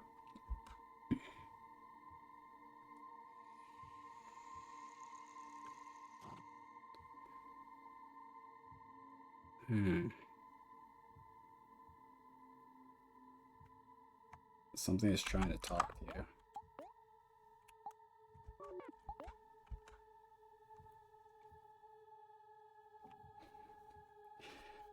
you. Spider bug creature. We'll attack it, I guess.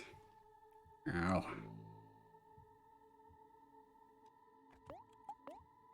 Focus. Focus.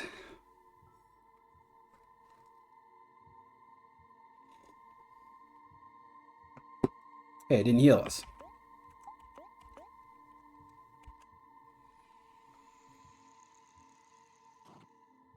Ow. That was a waste of time.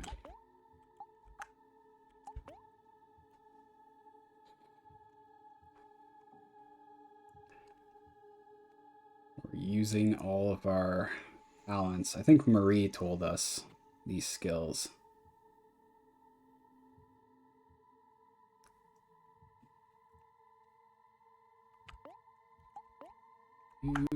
Persist. Let's calm down first.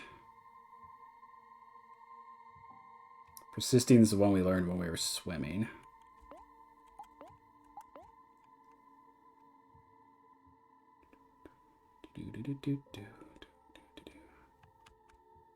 Oh, look, I'm doing self-soothing singing to myself. Say that 5 times fast.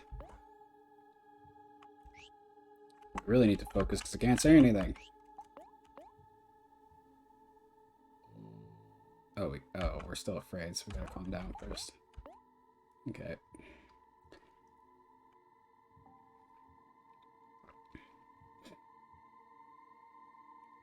What was that? Something about the wind? Okay, let's see if it does that again. I didn't read that.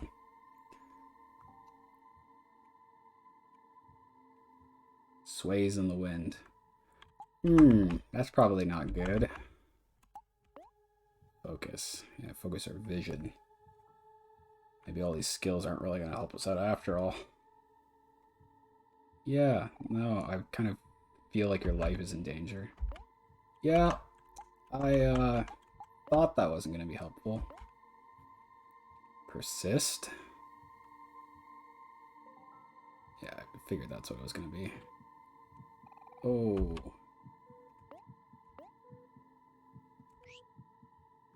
We're going to want to use that again, no?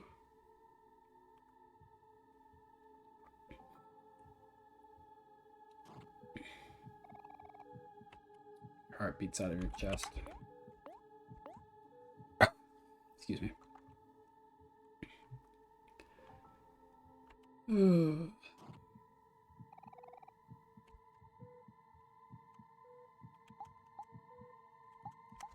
Guess we're just gonna keep doing this.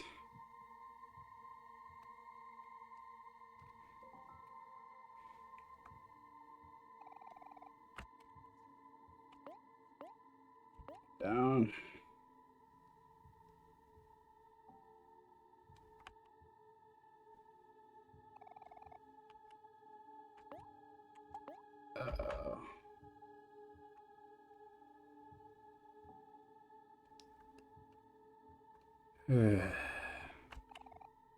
Overcome.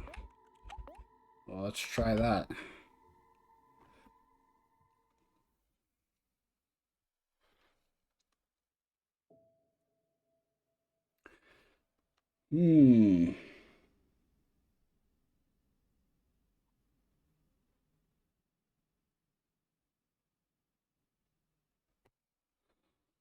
Another light bulb. Guess it's a different idea.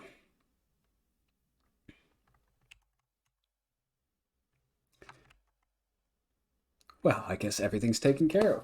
We can go home. All the loose bulbs were taken care of. Haha. Just a tree. Oh, look. It's the gates of heaven, the pearly gates. Another tree. Did he say anything on them? Oh, like that. Not important. Oh, Basil. I would love to save. I like saving a lot. I'm paranoid. On that note, I'm going to check make everything's still working. Okay. That's good to know. This very idyllic space. Almost heavenly. It's extra bright. Alright, let's talk to you. You're finally here. Looks like,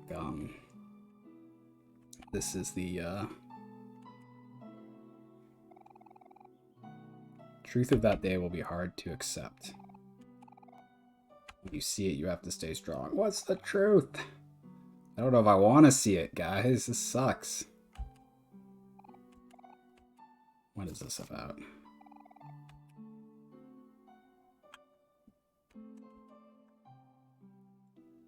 Psychological horror game, we all know what we came for. Whatever bad ending this game gets it, it's a story. We're gonna try to learn something. Oh, okay.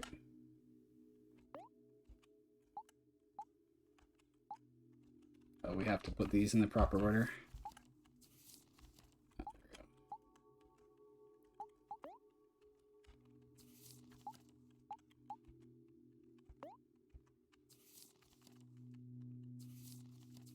Okay, so we've got the same red. It gives us like a sense of evil or danger. My only daughter is gone, and you are my only son. I can't lose you as well.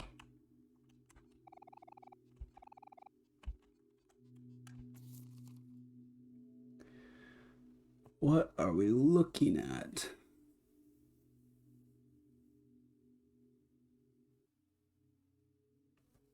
Don't know. Someone's nervous.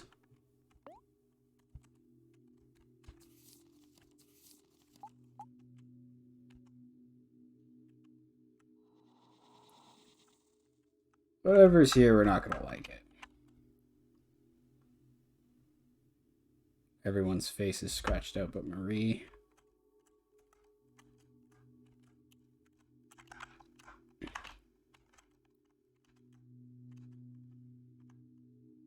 Alrighty.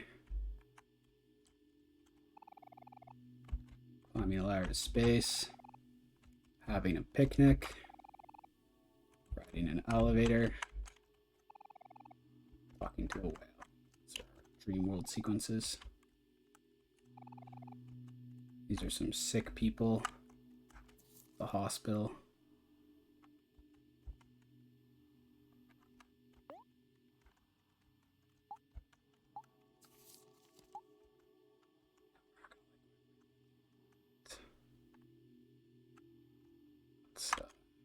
That's the nature of games about serious topics.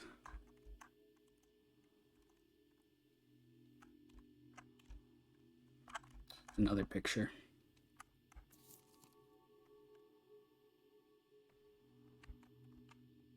Okay.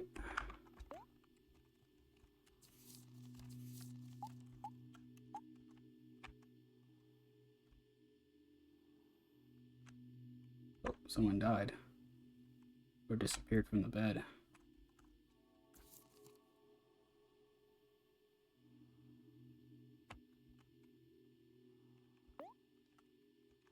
So Marie and Basil. I think that's Marie in these pictures.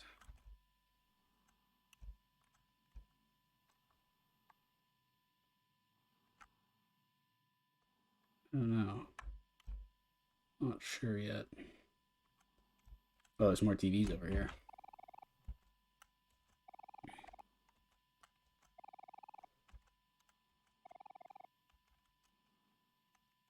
So these TVs are keeping these like dying people alive to some degree.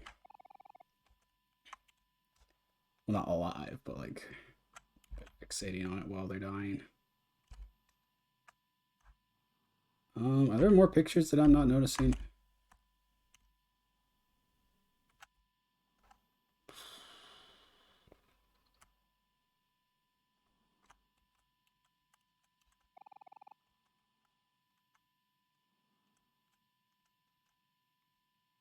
Oh, not.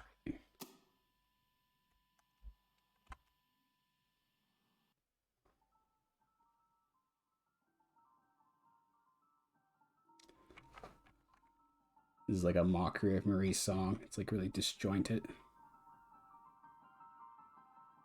Still kind of sounds kind of like musical though. This is why Omori doesn't like going downstairs. He must have found something downstairs.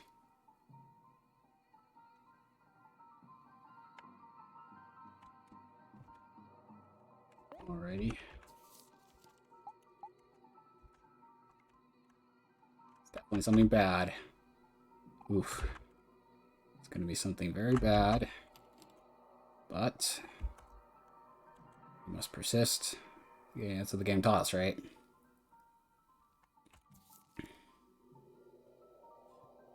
It's Omori coming down the stairs.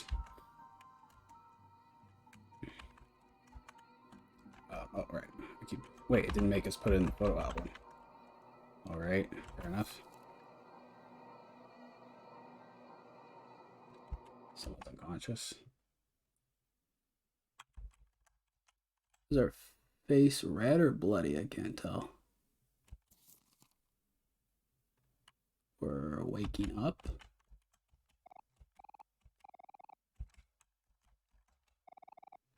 They're not breathing. This is the day of the recital, okay.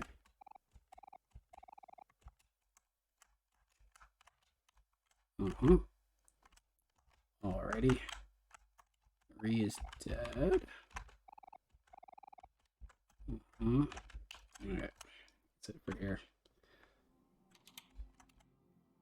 Our face is red. Maybe this is like the ending we chose. But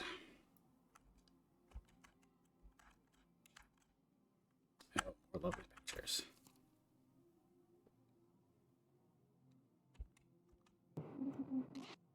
Oh, finger.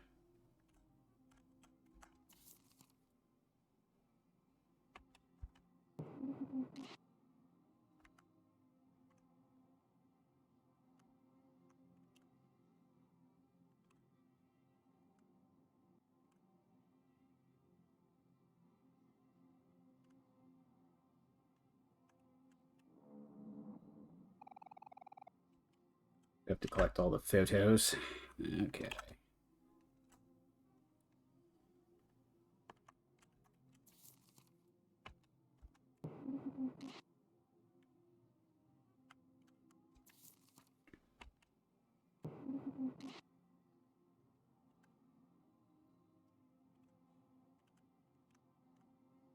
Do, do, do, do, do, do, do.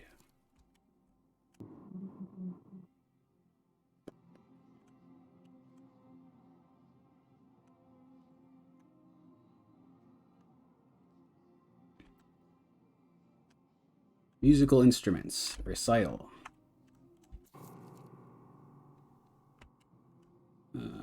2 people. Oof, what a heavy game.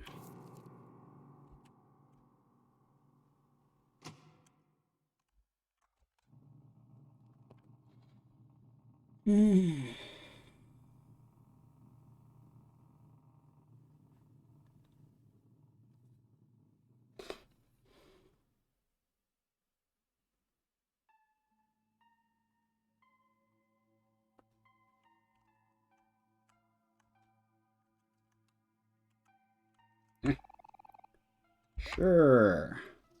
Totally a good idea. I feel like after this game's over, I'm gonna have to watch some other YouTube videos of the other ending because I want to know what like the neutral ending is. Because I feel like I got the other ending. So I'm evil face here.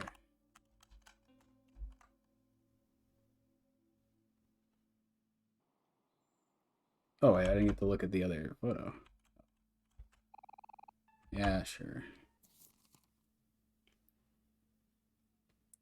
Marie got pushed down the stairs. Is that how she actually died? Interesting.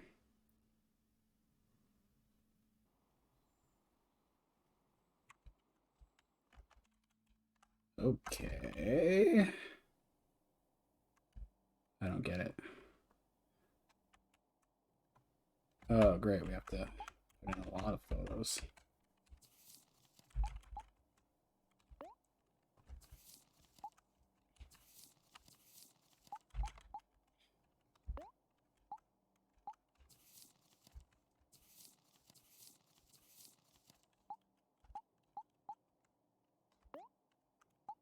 Sorry, game, but don't make me guess too much.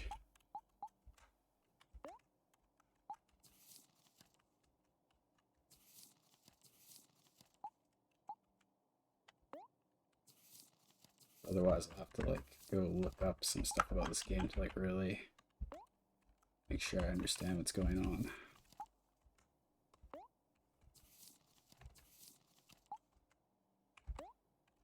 Oh, this game's so serious. But that's what we came for. I keep saying that. That's true.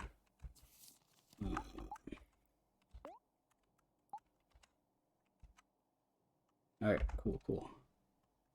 Oh, I didn't get to look at the photo album though. That's one way to do that.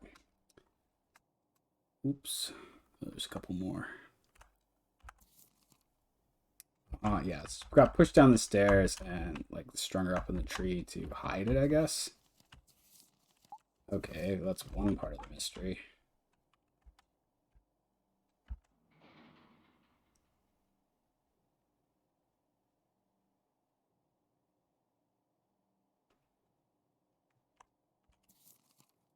Yeah, I get it. That part I get. Well, since we're here.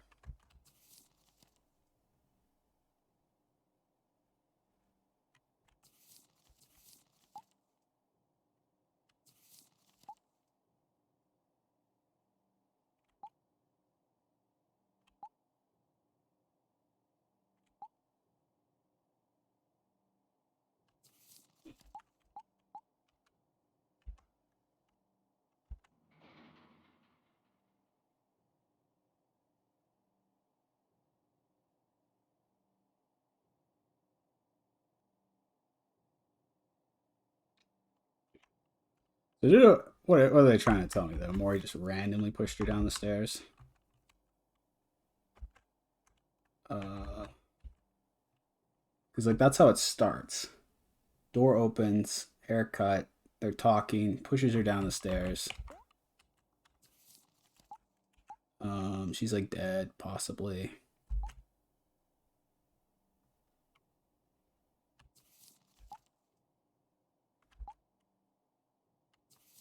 I don't know. Guess we'll see.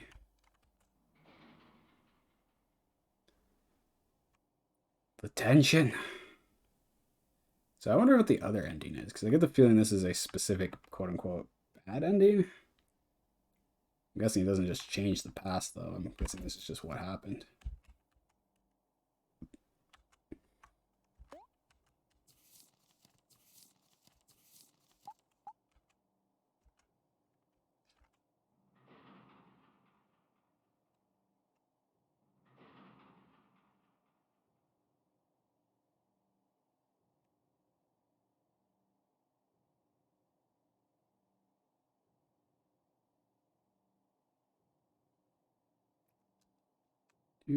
Do.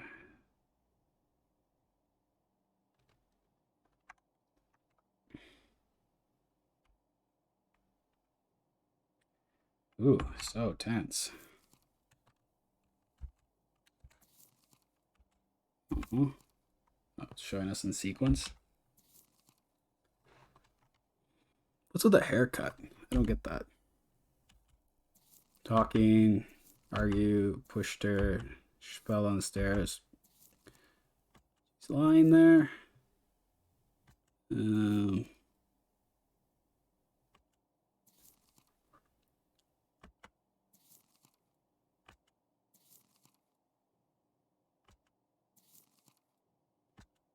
She's like dead. Omori like is fainted or something. Maybe Basil is like, yeah, I think Basil's talked into like hanging her in the tree.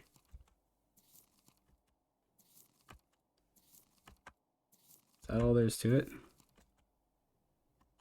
Oh, she dead. That's her like eye hanging out. Huh. Okay.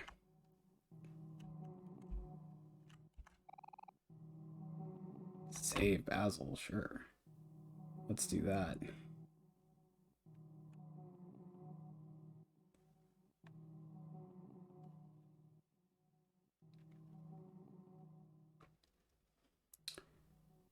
Hey, man. That's all there is to it, you know. It's a pretty shitty thing, but you push someone, you don't expect them to fall down the stairs and die. But that's easier said than actually believed. Okay, let's talk to Basil. Hello. It's just you. It's me. Good. That's right. Oh. Oh. Such a mystery still in this game. Basil's looking really otherworldly here with his glowing eyes. Came to you that day, the day Marie died. What came? Demons? When Marie fell, you couldn't have done it. There was something behind you, wasn't it? You're a good person, Sunny. I know you're a good person. A good person wouldn't do something like that.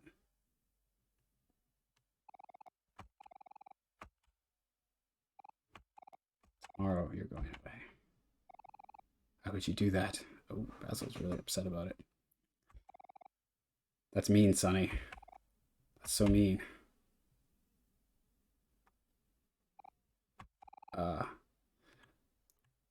Basil doesn't show his emotions too much, but he gets pretty upset.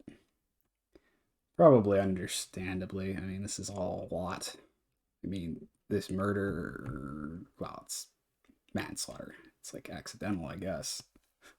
Maybe Omori's supposed to be like an evil character or something. I don't know if that's the case, but I don't think so. But we'll see. Oh, this is so tense. I can hardly talk during these parts, but that's to be expected.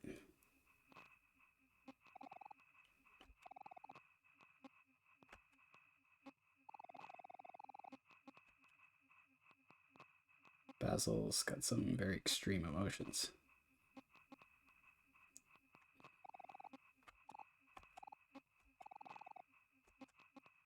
The others are staying. Well, they're not as close with them, but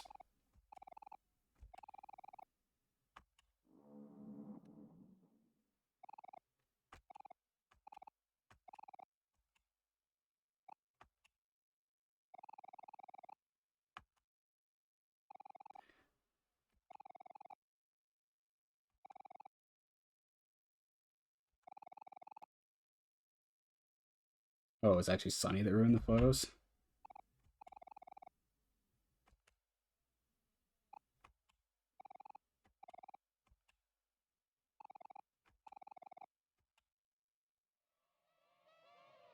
Uh-oh.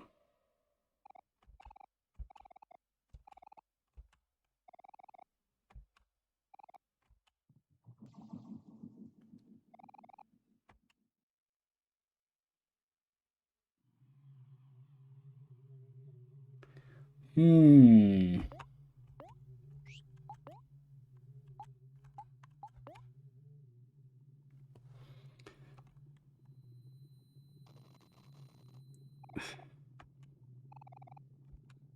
Ooh, that doesn't work anymore. Well, I'll run then. Log run. I think this is one of the endings you can get in the game. I wonder what the other ones are, but I'll have to like watch them on YouTube.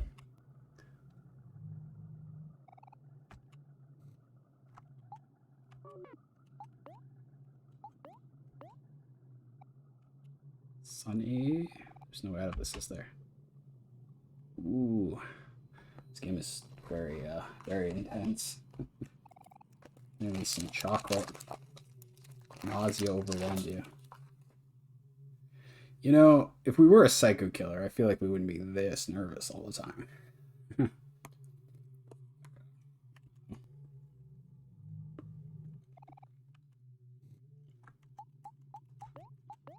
Okay, guess we have to attack him.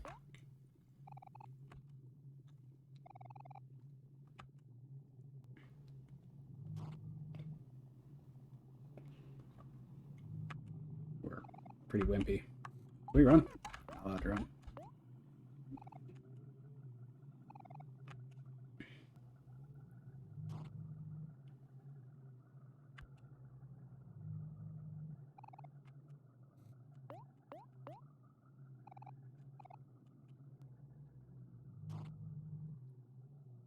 What's going on?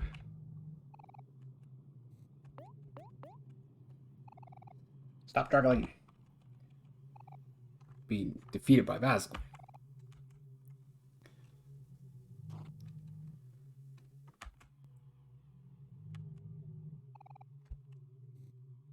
Well, I can always try running. Oh, it says everything's going to be okay. Oh, another cutscene.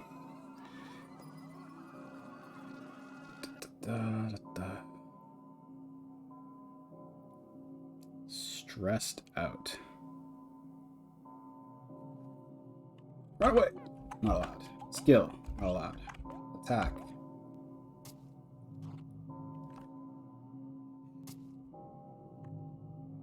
Oh.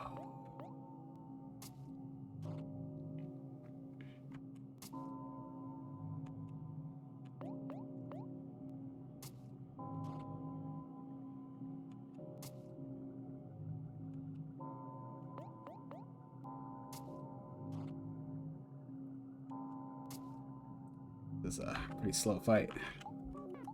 Alright, looks like we're gonna have to fight this out to the end. No choice. Why? Why won't you stop?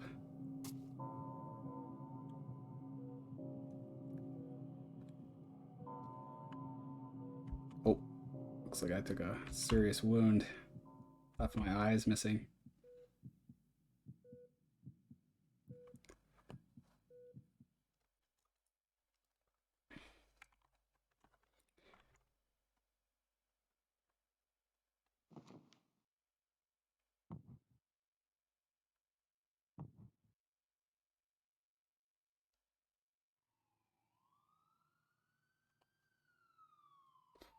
EMS. Looks like we didn't really go to save Basil after all.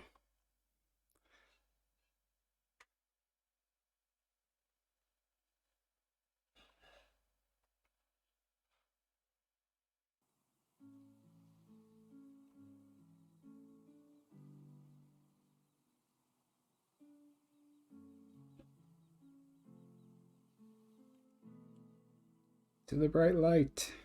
Let's just walk in the middle of the road, why not?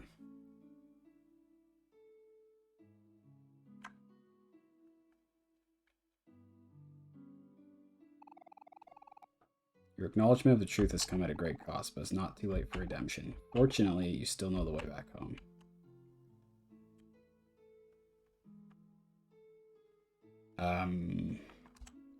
This is definitely one of the endings. It's the cat. Is this acknowledgement of the truth? I don't know. Are we supposed to have like some weird... I don't know. I'm not too sure, to be honest. Okay, let's go back home. Wrong house. I'm a dummy. Apologize.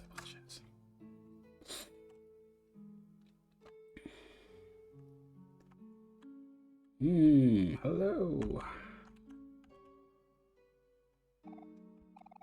Oh, look, he's all cheerful and whole again, and whatever.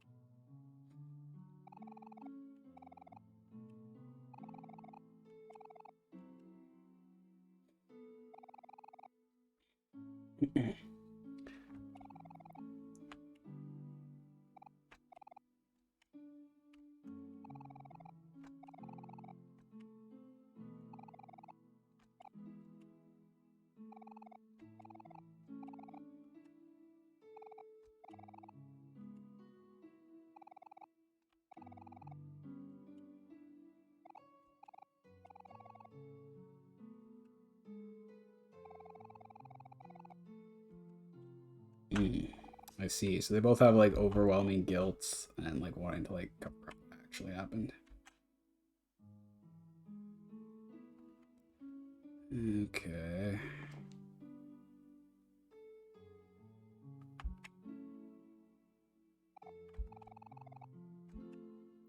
Well, this all seems too nice to be true. Didn't I just lose my eye? Am I dying? This is me dying in a hospital somewhere.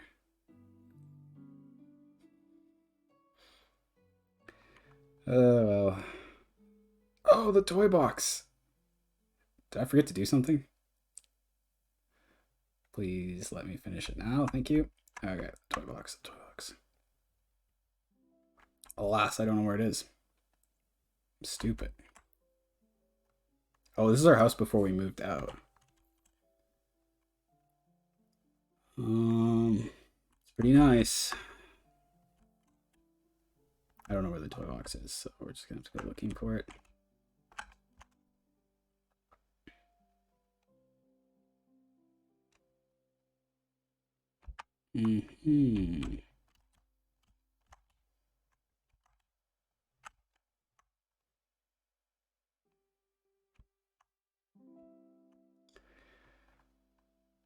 Mr. Meow.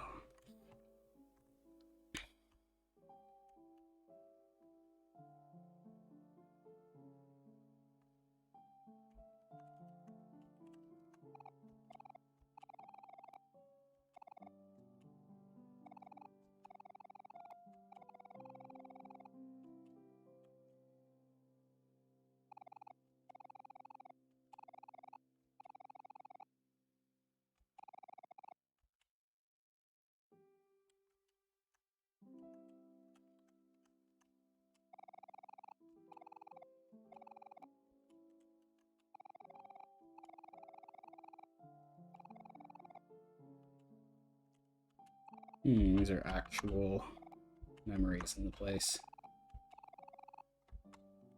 So I'm guessing Sunny's mom is choosing to move away because he's not like getting over the past, but she probably doesn't know what happened.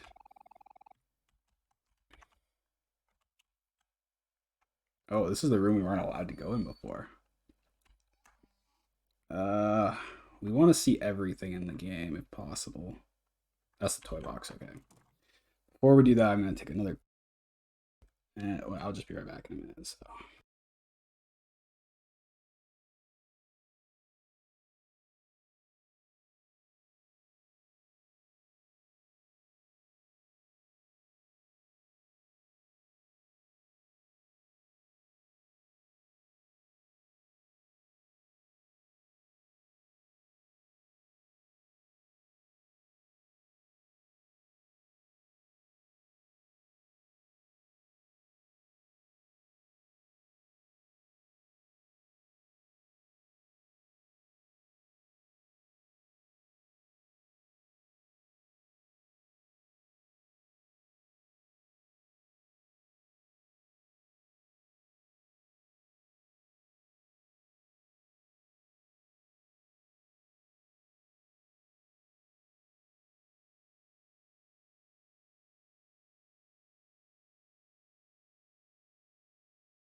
Ooh.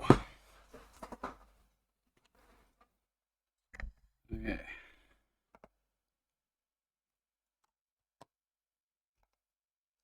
Let's see if everything's working.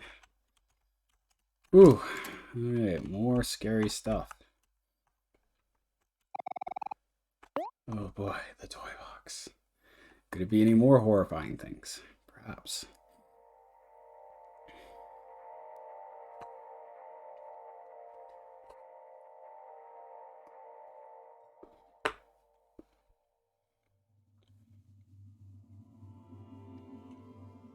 Broken violin.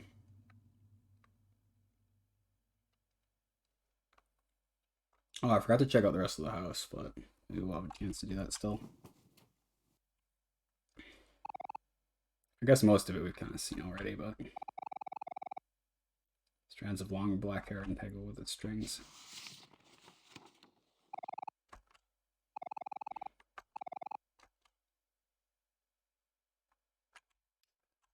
Those are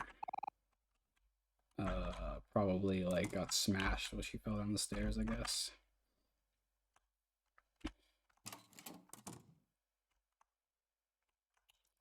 Oh, that's a bonsai tree. I never read them. Responsible people, it's set to 5 minutes early. Haha. Oh, don't go in the wardrobe. That's where the adult toys are. Also asked me to fold laundry with her.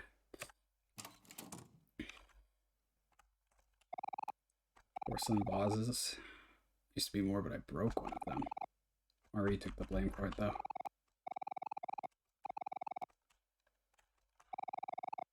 Big plants. Decorate the hallway. Alrighty. Is there anything else we want to look at? Let's look at everything while we're here. Sometimes they drag me along. Stuck in the couch. I don't like to smile, not even in photos. Nice big TV. Watching these Saturday morning cartoons was the best. So we're finally hearing some of Sunny's personal commentary. He's been mostly silent throughout the whole thing. So this is really filling in some details here.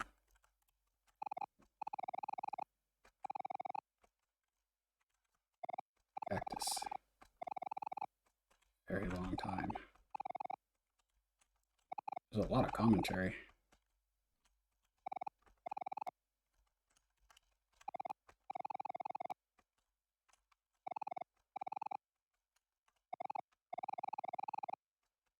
Wait, what?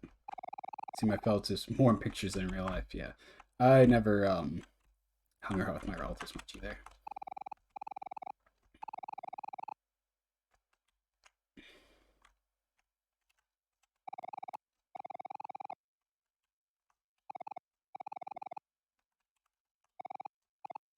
Sure. Alrighty.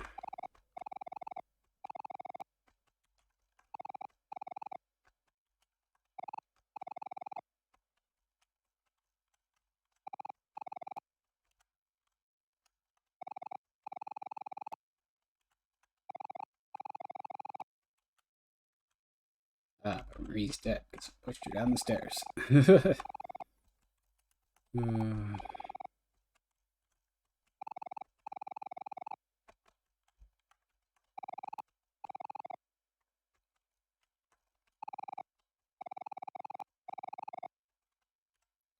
Okay, that's it.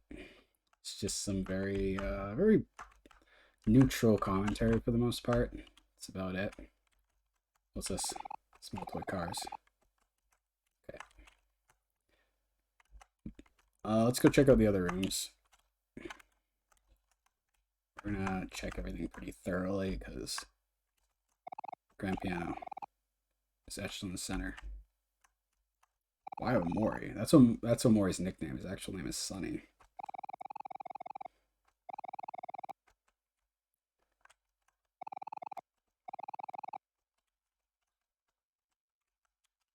Oh, this one actually doesn't do anything. Bunch of stools. Watch who practice? Watch me practice. Alrighty. Let's go check the rest of it. Before we proceed. There's not a lot of commentary here, but this part of the game is very mysterious. I'm hesitant to say anything without getting the full details. Normally I just make guesses at everything, but in here I'm not really gonna do it. But if you all are watching this blind, then I guess it's nice because it's a little just you don't have to hear me yammer the whole time for this part. I mean, the story's moving along at a good clip here, so I'm just hoping it's like entertaining enough at least. Cram school, okay. Cool.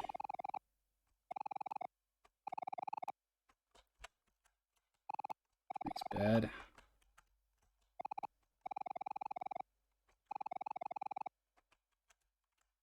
Alrighty, so Marie does like take care of Sunny a fair bit.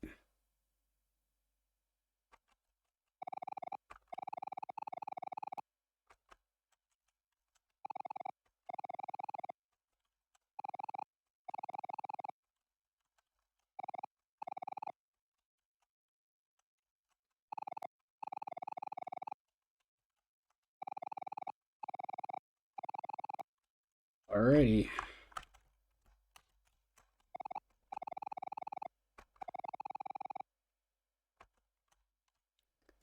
Cool.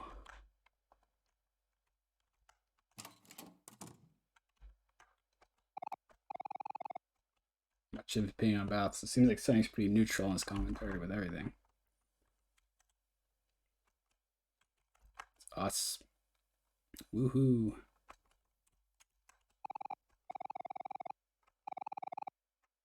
I can really tell by looking.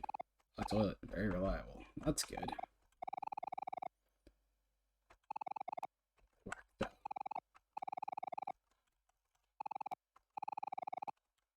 Alrighty. I guess that's everything. Yeah, we're done. On to the more horrifying things, probably. Do we have to do anything else here? Nope. Alrighty. Guess we can leave. Maybe. Or maybe we have to go outside. Nope. Maybe we leave. Oh. The game's conditioned us to be horrified whenever the door triggers, but here we are.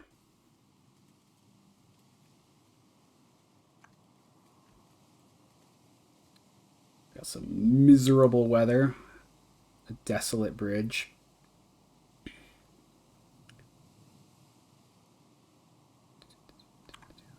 Shouldn't walk in the middle of the road. Getting paranoid. Oh! Oh, it's just lights turning on. I thought those were car lights coming to get me. Don't think it's going to be quick time events at this stage of the game. Do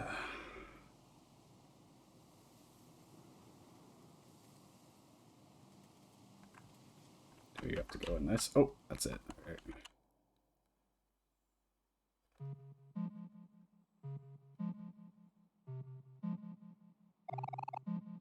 More memories. This is a real memory. Interesting. So this isn't Dream World.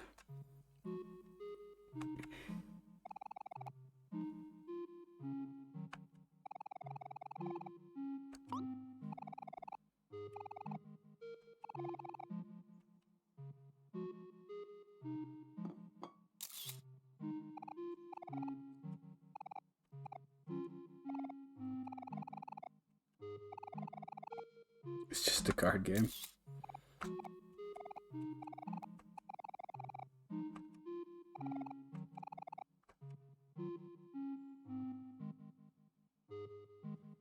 I don't remember that photo, but I'm sure you take it at some point.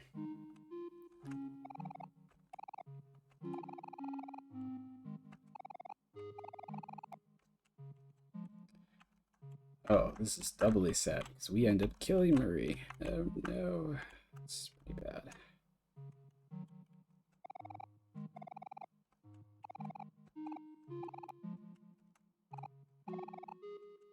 Probably going to lose, yes. It's from the picture earlier. Stuffed toy Mr. Plant Egg. Oh, that's what it is. I thought it's like, how is this like an old vegetable?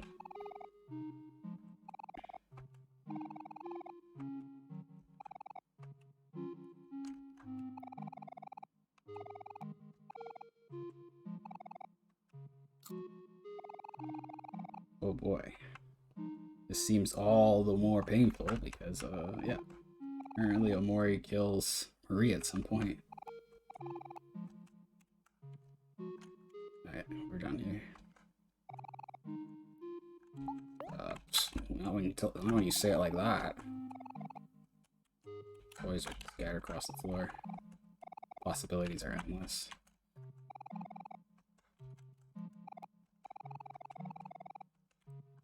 I've looked at everything here. Let's just go. Whew. Heavy stuff.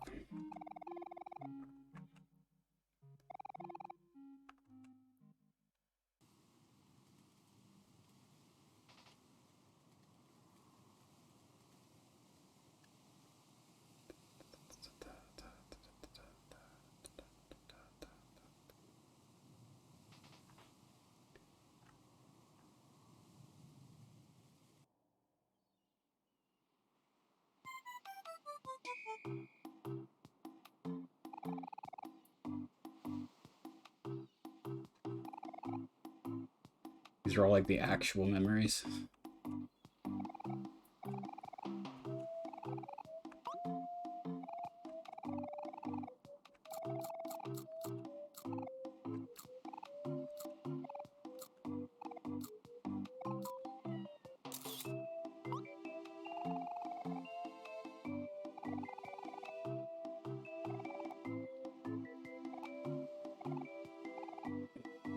Yeah, I don't have very many nice memories from when I was a kid. But I do remember playing D&D outside and stuff like that. That was kind of fun.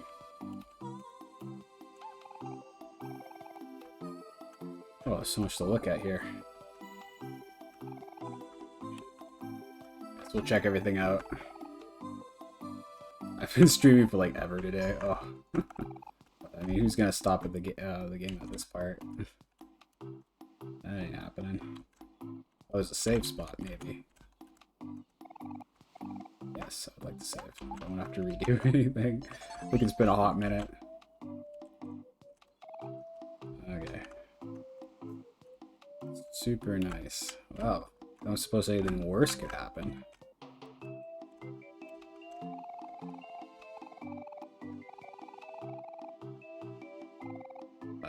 Like Cal and Aubrey are like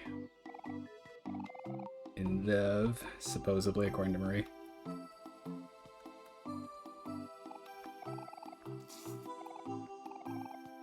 Be something.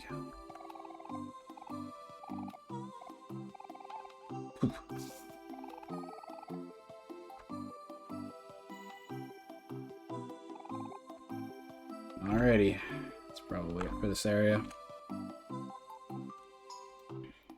Where do we go? This way? Yeah, that's fine.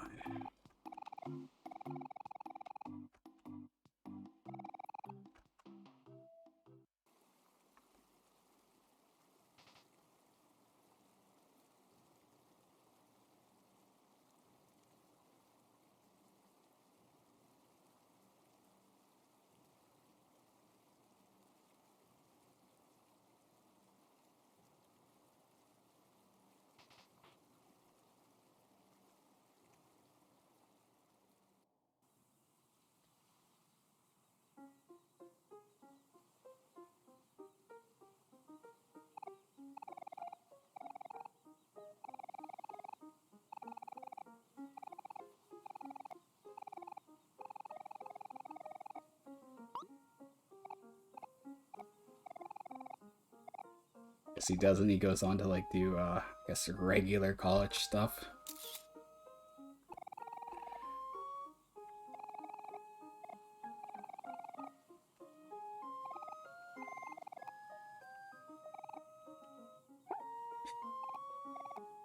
There's a dog poop.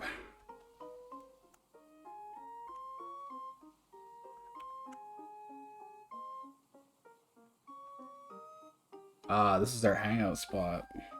Looks very familiar to the playground from the Dream World. It's a little different though.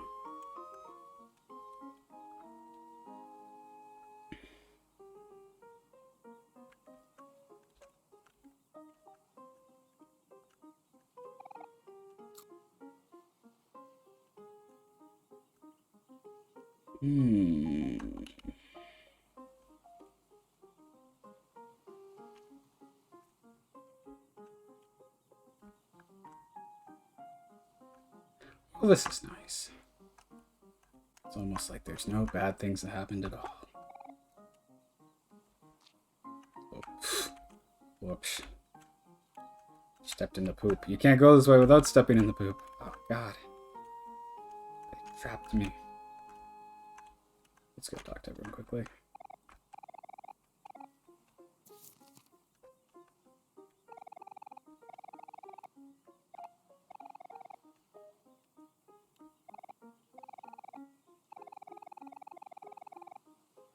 A doctor. You think I should become a chef? Oh, I just learned to always say yes in this game, even though it's a bad idea. Ah, maybe. We're still young, you should dream big, right? Boy, yeah, Mom's gonna have something to say about that.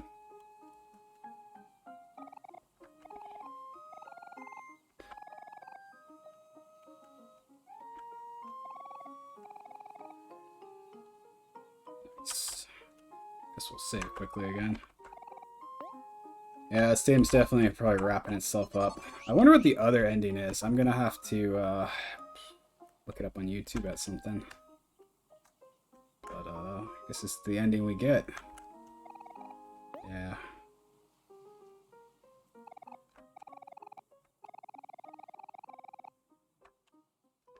Well, that's nice. But now Marie is dead. She fell down the steps. I'm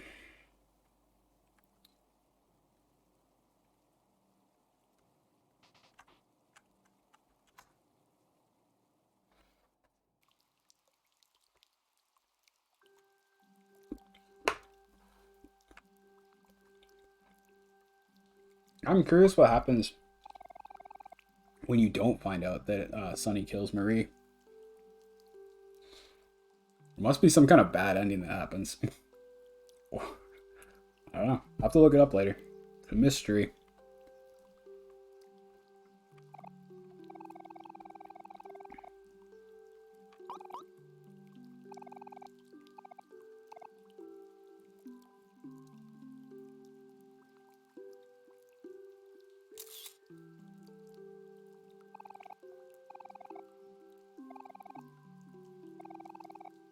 You're cross-coloring.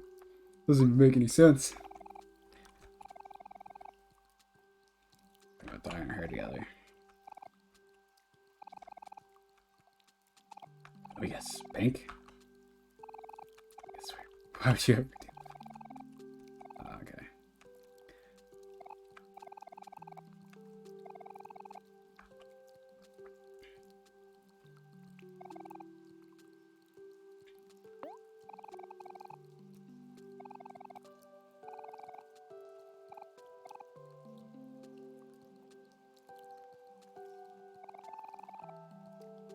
Sure. I mean, we've seen them all already.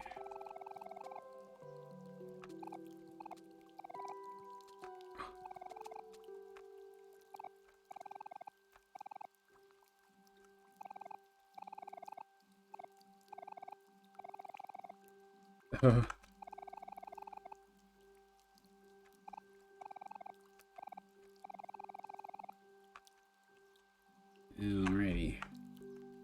Well, this is nice. Guess that's it for this part. Maybe we can click on a few things. What happens if we do this? Fair enough, fair enough. Okay.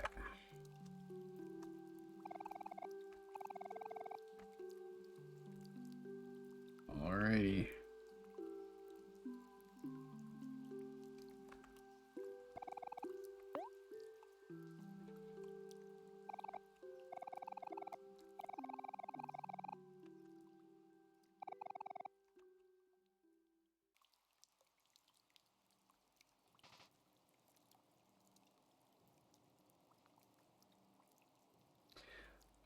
But our eye got stabbed out in real life, so that's a thing we're gonna have to deal with.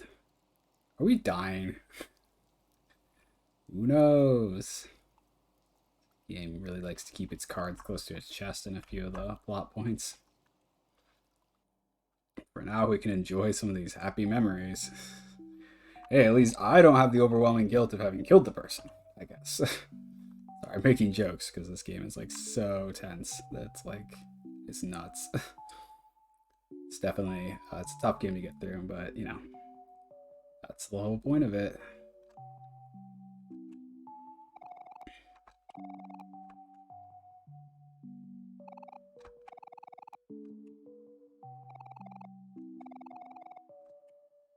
Wow, there's a humongous cake. Strawberries.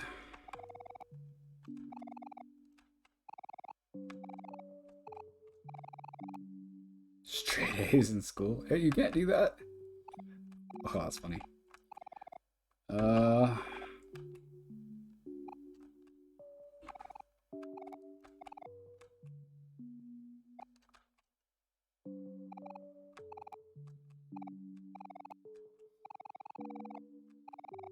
is Basil's secret? 1, 2, 3, 4.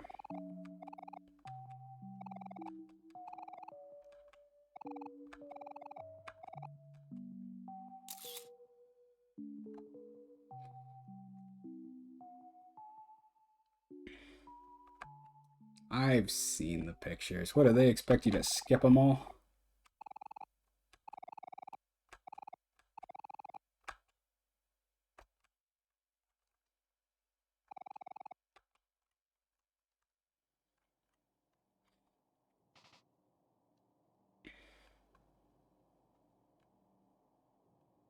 Yeah, I imagine dealing with Marie's death, even if it was just normal suicide, it would be pretty bad. But having like guilt on top of that, it makes it like even harder to get to that other stage. But there you go. We'll have to see how this all resolves. I really am curious to see what the other ending is, but I guess I'll look it up later.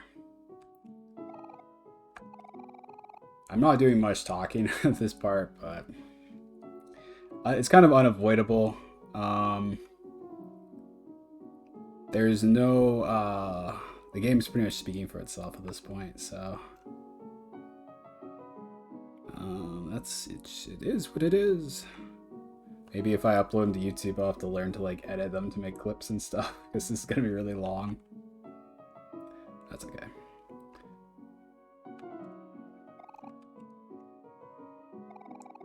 One day.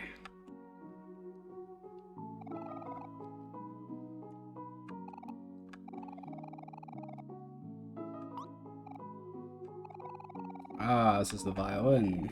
It's Christmas. Holy crap, it's festive. Look at all this stuff. I hate mornings.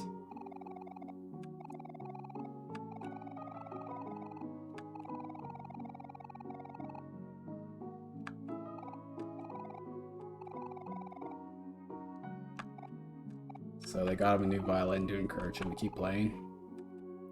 Oh, okay. Oh, that's nice.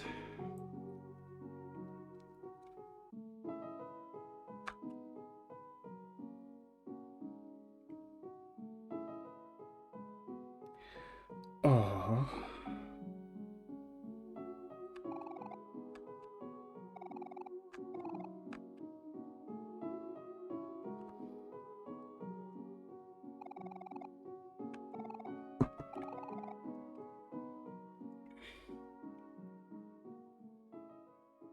Yeah, I recommend that everyone get a decent musical instrument at some point, at least try it.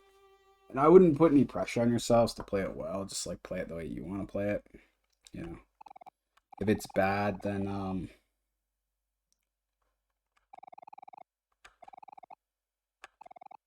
I wouldn't worry about it. Because with enough patience and if you just try, you'll get like pretty good at it. The trick with music is to remember that it's about expressing an emotion. So you have to feel it before you play it. Or while you're playing it or whatever. Ooh. Okay, these are all our memories. Let's just keep motoring. And let's persist.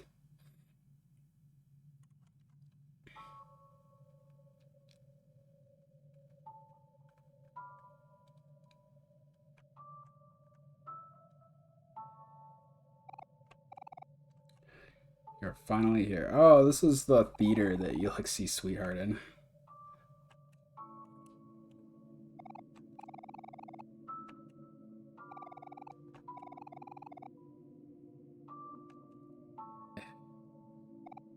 But those are busy doing things. You always seem to have time for me. Aubrey's like a bit of a different background than everyone else.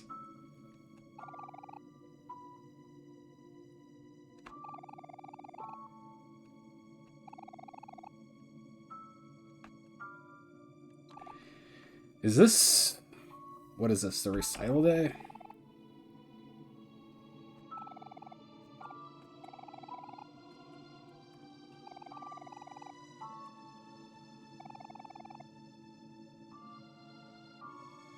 Wait, is this the future? No. This is like some imagination thing. Because they're all like dressed up like they're young. No?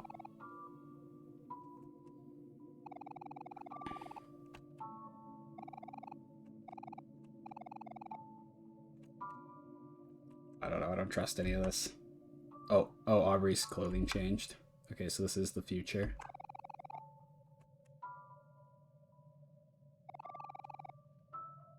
This all seems too good to be true.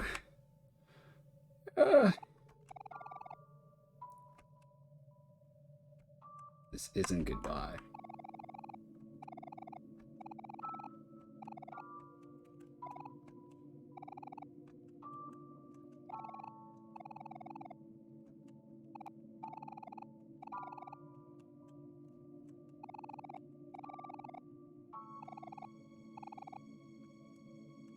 Oof, what am I gonna choose? I'll definitely like to save again. Now more than ever.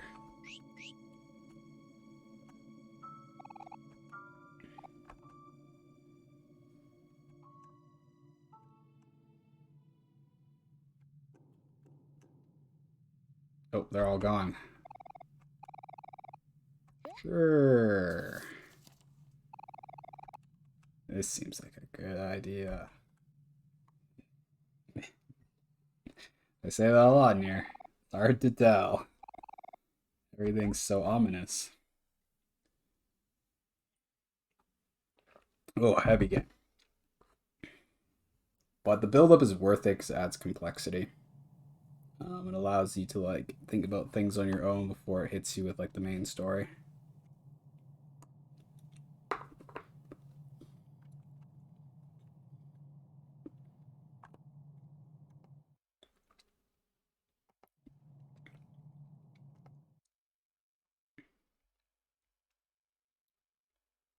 All right, just checking on a few things, making sure everything's still working.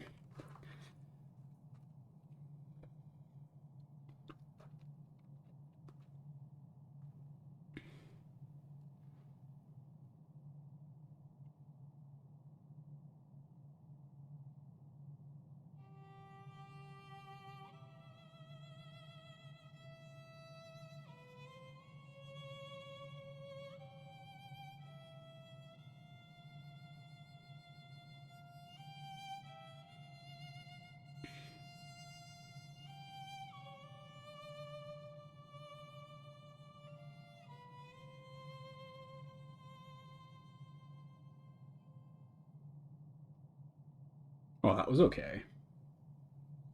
I've heard worse. Now what?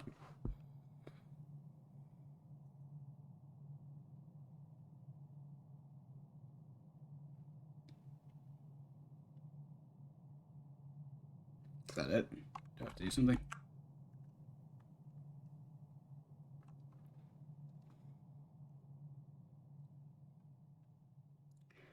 Hmm.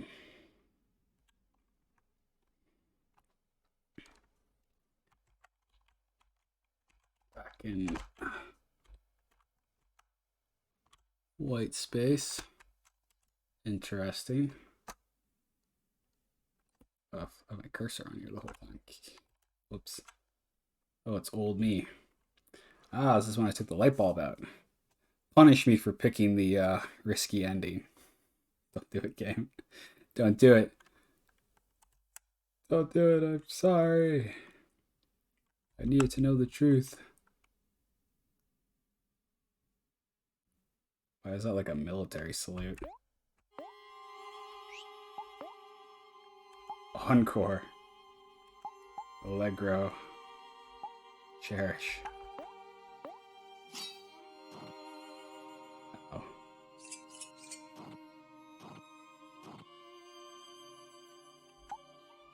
He's fighting his old self. Probably not necessary.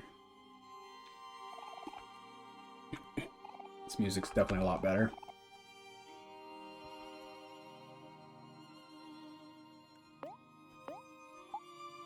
Oh.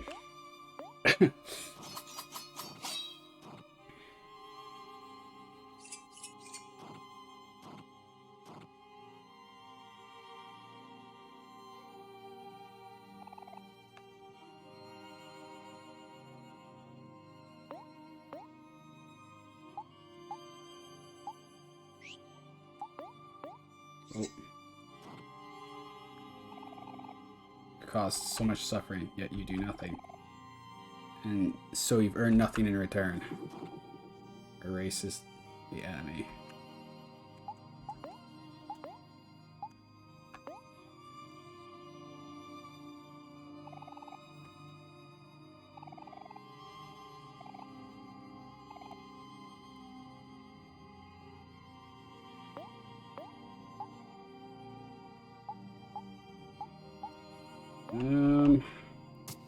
Ow.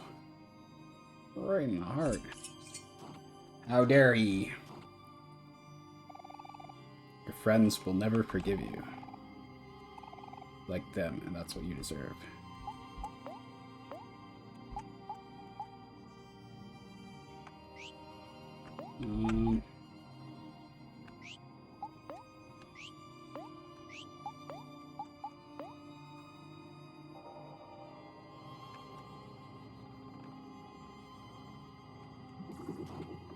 Ow.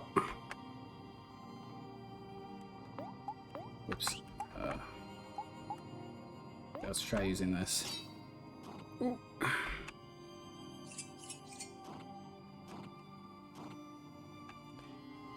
Ugh. Ah, he's got my abilities. Oh, this is like the bad Omori that we got to earlier.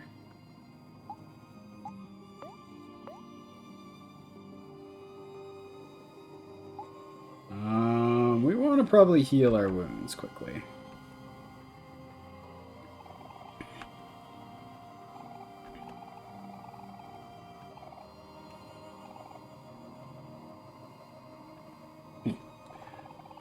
Yeah, I really like the messages in the story, and I think it's pretty good. I've always been a pretty independent person. When things get tough, I usually just make up something and rely on myself. Comes at a cost, though, for sure.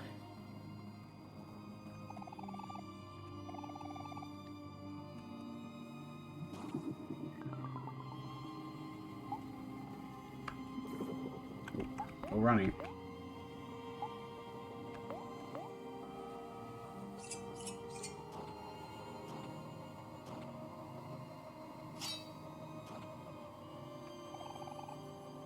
When do you think about others? How long is it going to let people take care of you? You say you care, but you're a liar. You've never done anything for anyone else. You're useless. Less than useless.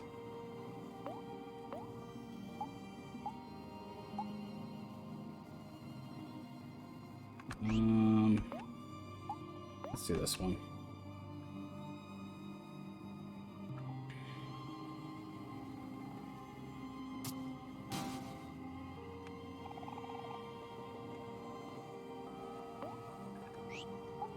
Pretty bad stuff.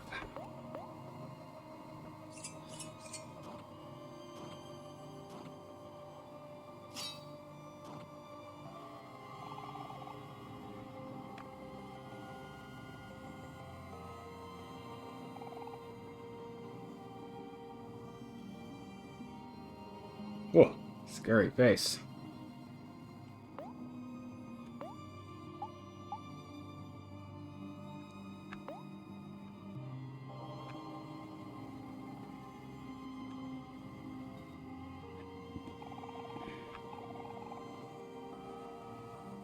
Your friends are wrong about you. The person they love isn't you at all. You let them believe in a lie to protect yourself. Oof.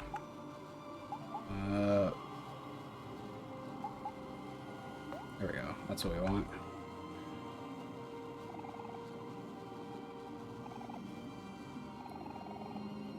Maybe one day things can go back to the way they were before. Nothing but a liar. When they see the truth, they'll hate you as much as you hate yourself. Ah, so that was what the liar was referring to earlier.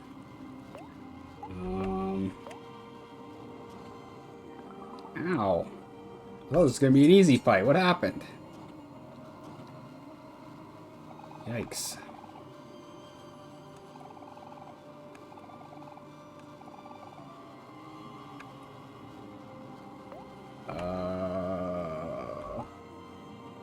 Let's play cautiously. So one thing I've learned about this game is do the cautious thing in the battles. Ooh. I'd rather not. Calm down again, I guess. Buy ourselves some time.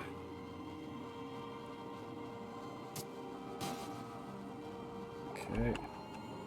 Well, you know. We can't do cherish. Right, let's try it. This is risky, but stop.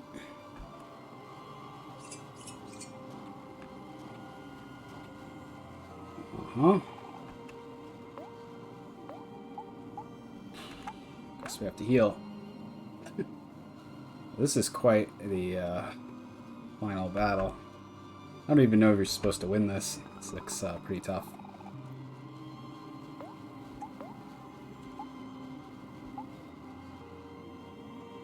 So we just have to wait it out.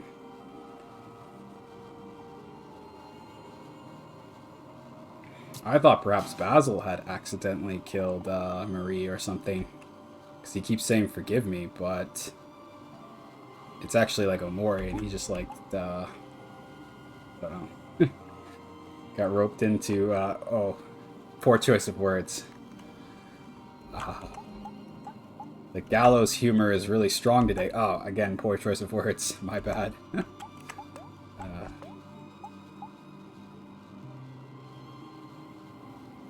Okay.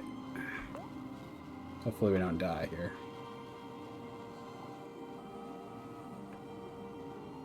Is it because I don't have enough juice? Is that why I can't do my other moves? Oops. We'll try Encore. But, oh, that was a bad idea. I guess we don't have a choice, though.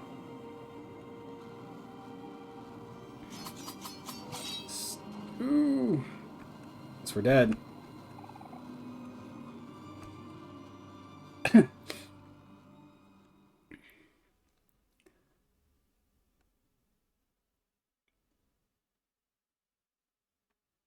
Come on, game. I'm not that good at this game. Yes. So mean. What? Ugh. So mean. Wait, am I using these skills badly? Oh, this will not fall for 3 turns. Interesting.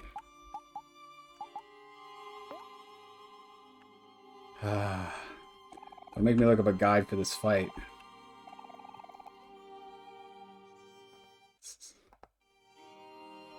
Oh, God. Normally I'd take a break, but I think we're so close to the end. I've been saying that forever, but I just, I'm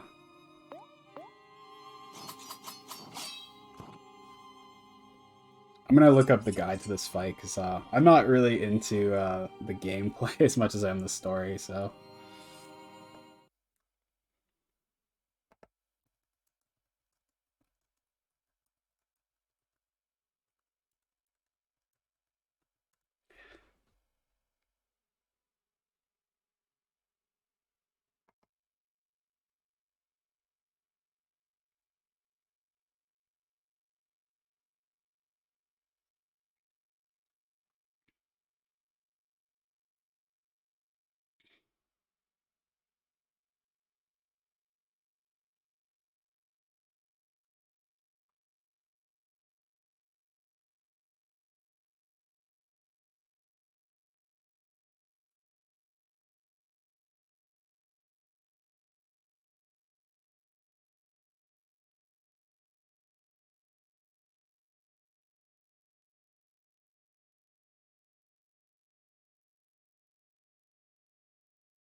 So you're just supposed to give up? Okay, okay. It looks like I got as far as I was allowed to get, so... We'll just, like, let him kill us. That's fine. I didn't really want to, like, replay it, like, 3 times in a row, because I'm stubborn. That would definitely be something I could see myself doing, so... Probably a good thing we figured that out. We'll just let him finish us off, then. Apparently you have this fight no matter what ending you have. Excuse me for eating, I'm super hungry.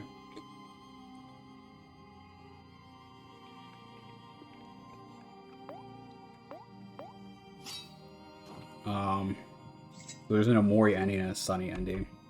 I guess we got the good ending. I'm kind of curious what the other ending is, though.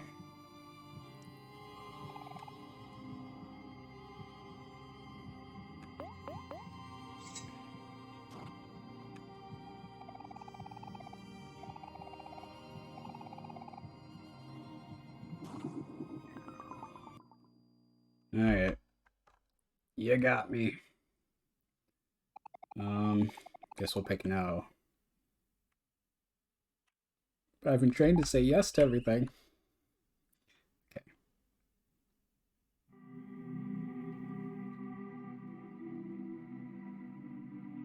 We don't win.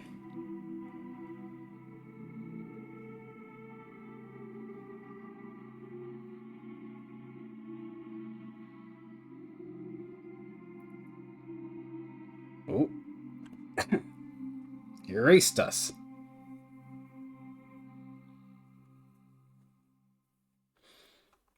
Ay, ay, ay. Any more boss battles?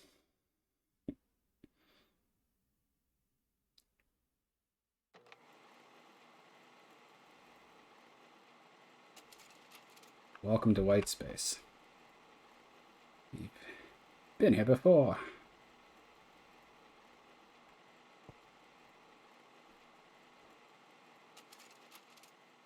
Ooh.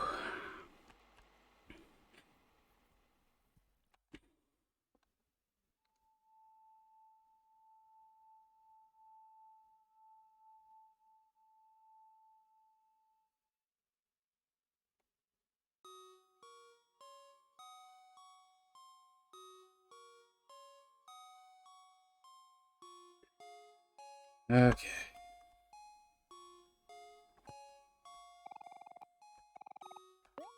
Sure. Hopefully I picked the right thing by saying don't retry. It reset the game on me. That's what it did. There's no way, right?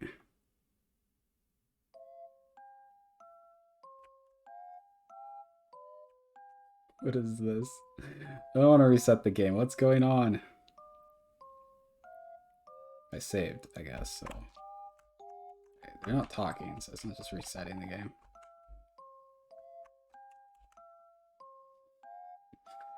So confusing. Oh my god. This game is constantly messing with you. A balcony.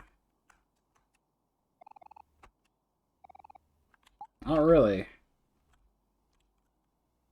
Oh, the hospital, the hospital. My eye. I'm missing my eye. Guess I gotta jump, Jesus. Yeah, sure.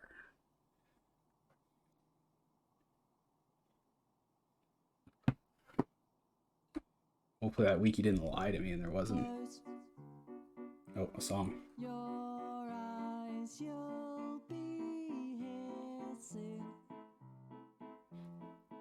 Itchy knees and she go phone. Doki doki hon Tony netai. That becomes too much. I wonder if there's different endings. Ooh. It's hard for me to look up the endings with without pausing the game.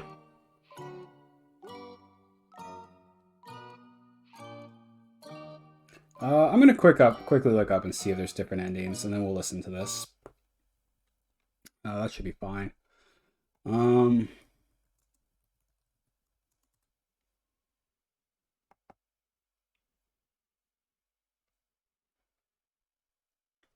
Sunny's Row is the true route.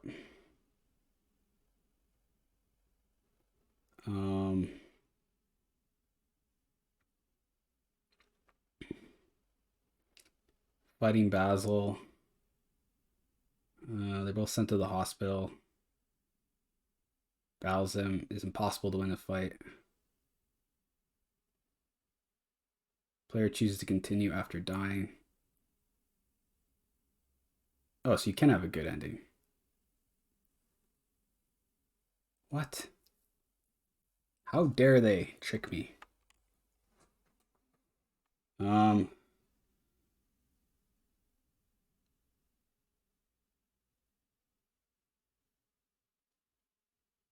After Omori manages to overpower Sunny. That didn't happen to me. Did I get a different ending? Player chooses not to continue after dying. Okay, well, we got a ending. I hope we can replay and get the good ending, because, but I think that was an interesting ending. Uh,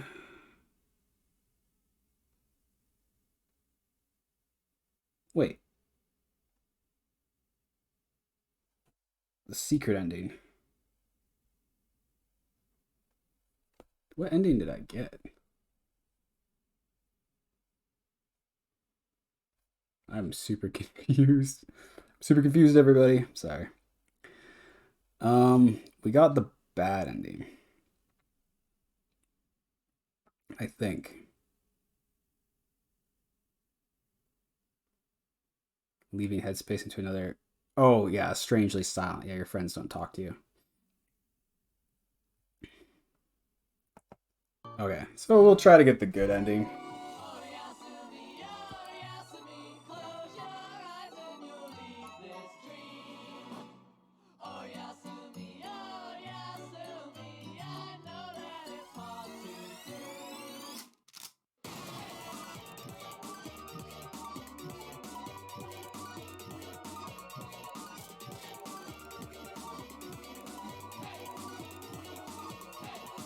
We're falling very fast.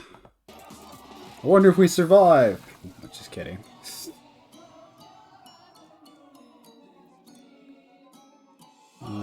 Guess we'll wait for this to play out.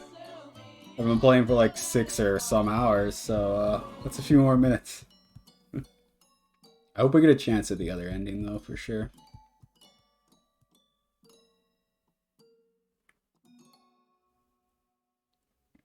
I mean, I think it's okay to see this one because, let's face it, that's the more realistic ending.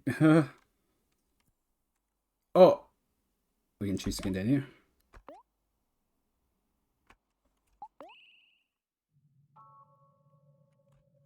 We saved constantly. So we have to win this fight somehow? I'm really confused. I did press continue the first time.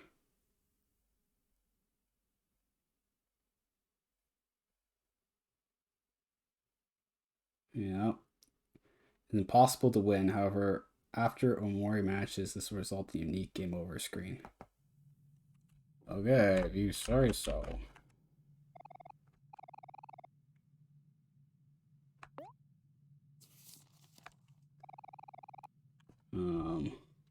You say so, I'll try to do it. I'm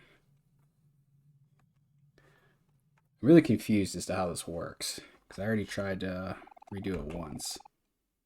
We just have to get to a final stage. It felt like there's no way to win that last stage, though. Like, if you don't calm down continuously, you just die. Oh, well, we'll give it another shot. We'll stiff upper lip muscle through. Isn't that a thing they say in here? Stiff upper lip.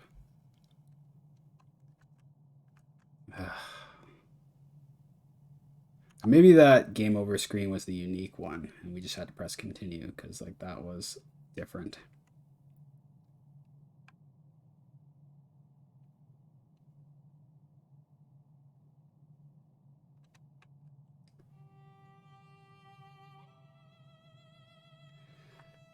Ugh.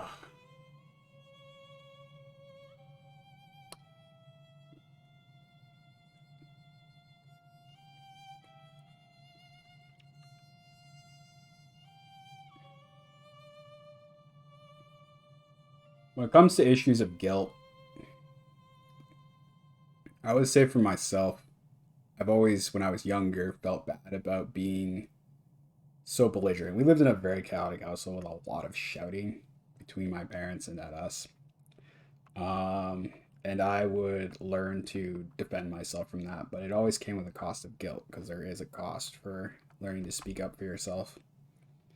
And that did take me a long time to get over and to also judge myself realistically, to be like, am I doing good or bad?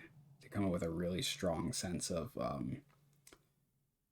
just being like, okay, yeah, sometimes you have to defend yourself, but sometimes you go too far. It's really hard to make those decisions, especially when you've got no good role models. So I've dealt with that. That's not the same level as this.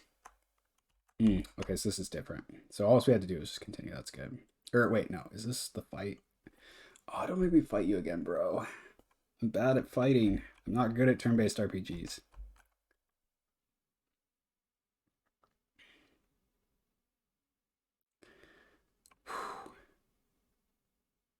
Oh crap, this sucks. How do we win this fight?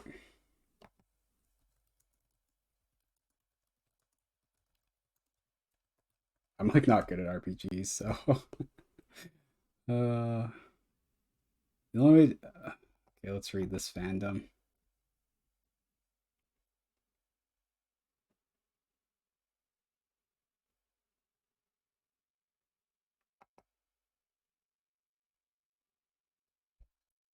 Okay.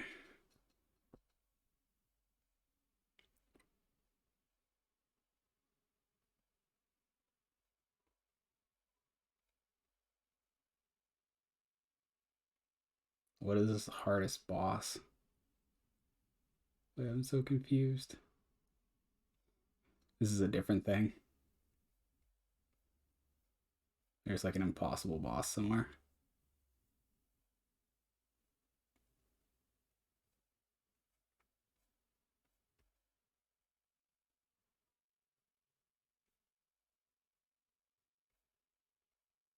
I'm so confused. Anyways.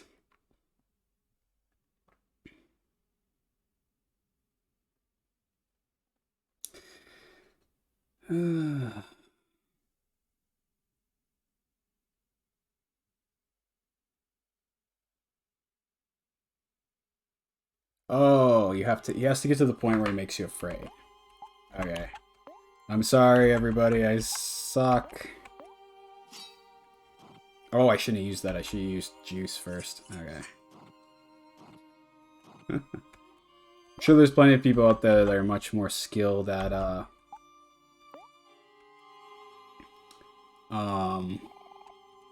I think we can't overuse Cherish. You can only use it 5 times or something like that. So we have to use Encore paired with Allegro. Yeah, there's probably a lot of people out there much better at these than mine. I'm not skilled at turn-based RPGs. I don't play them very often.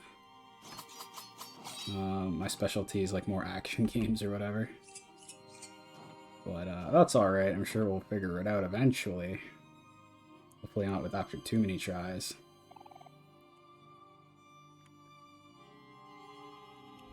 Okay, so we want to use Calm Down here.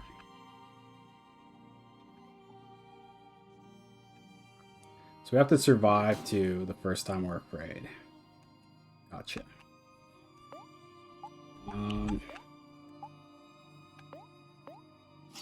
Oops, we forgot to use Encore, but we couldn't there.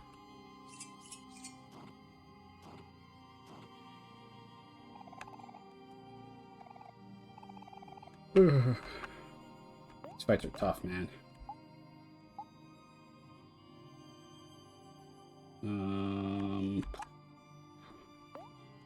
Let's just use this.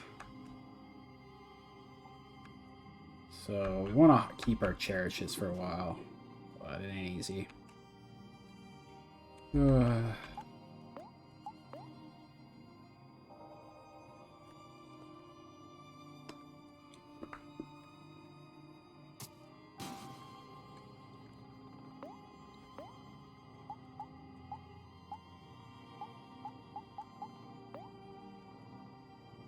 This is gonna be a tough fight.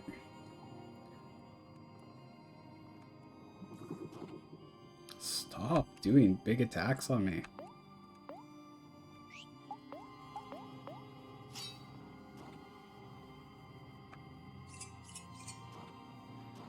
Man, I must have been like a turn or 2 away from the end. I thought because like he kept repeating the same thing like 3 times, I had made it already. But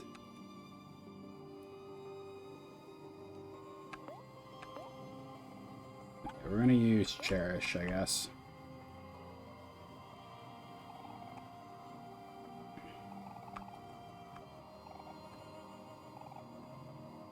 Oh, so each of these cherish attempts as a friend, and once you like use them while you're out. Okay.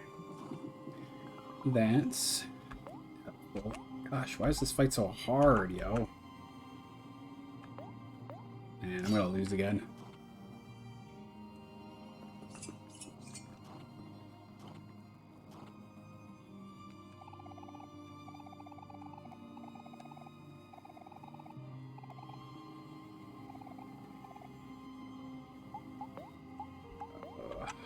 Oh, I can't use Cherish? But why? Did I use them already? I don't know. It's a mystery. All I know is this fight's really hard. I suck. I guess we can just retry, so we don't have to go through a lot of cutscenes or anything.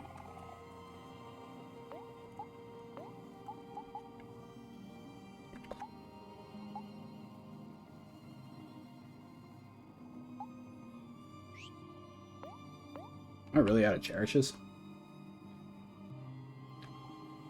Ugh.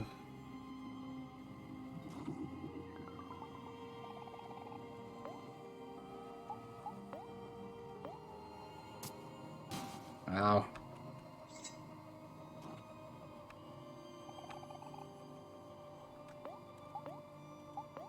Oh, I didn't want to use that. Frick. Super embarrassing. I'm dying. Now.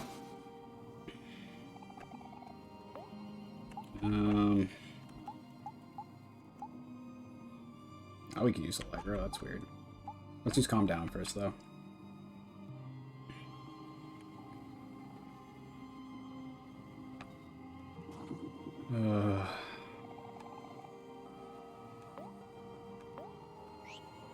If we attack... Oh, this is... Nope! Bad idea. Oh, maybe we did it. Oof. Yes, I know. So you keep telling me.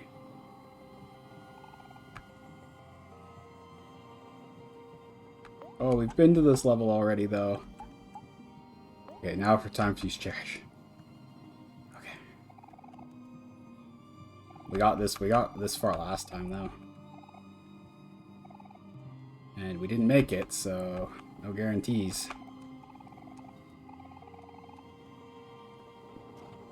Oh, why is he so deadly?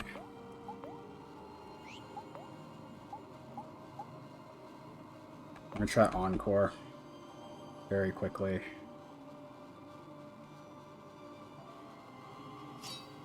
Okay. Yes, yes. Fight, skill. Calm down.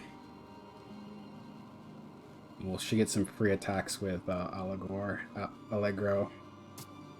Ow. Hopefully we have enough health to survive a hit. Skill, Allegro.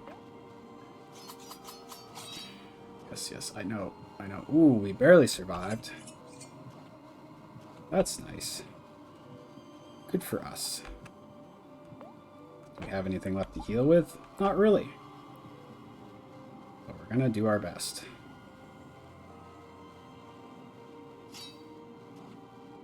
Oh. I know you're saying that. Let's try this again. Okay, I think we have to beat him one more time, so... We're pretty close. I think we can definitely tank a hit now. Didn't realize this game was going to be so tactical. Okay, we can probably finish him off now. No! That was close.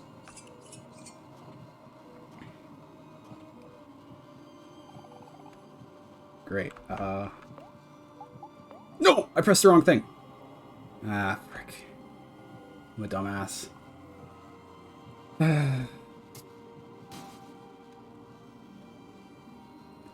Now I pity Game Grumps. All the mistakes that they made. How embarrassing.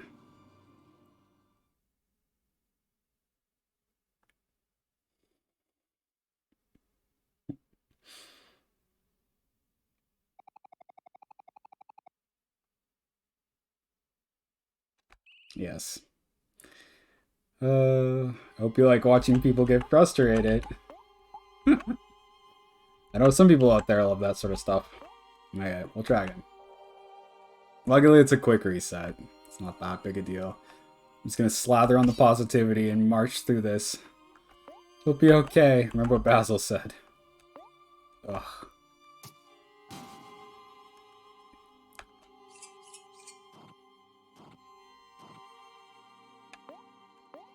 Remember, calm down is heal. For some reason, I always think Encore is heal.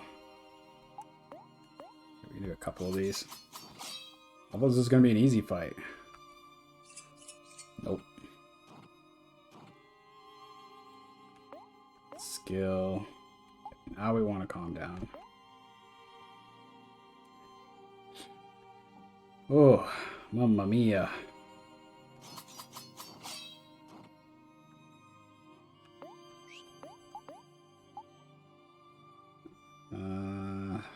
Calm down again, I guess. I don't know if we're supposed to preserve Cherish, but we're going to try. Anyways. Ow.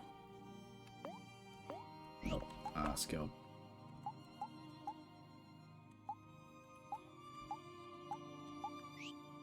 Oh, let's just attack normally. I don't think we need to worry too much about speeding through the beginning. Doesn't get hard later. If you attack, though, Omori goes first.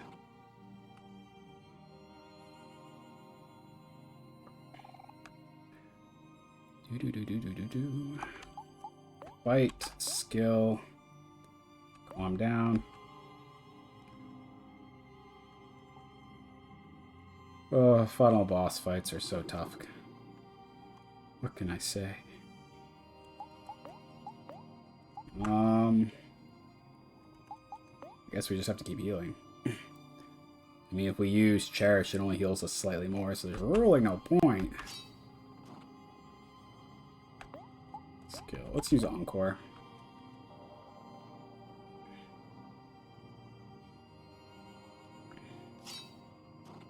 Stop. Skill. Allegro. I don't know if I'm pronouncing that right. Oh. Yes. I'm very rotten.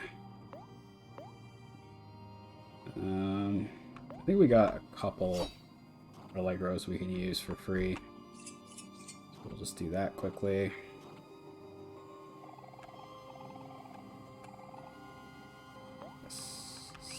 We're going to use Calm Down.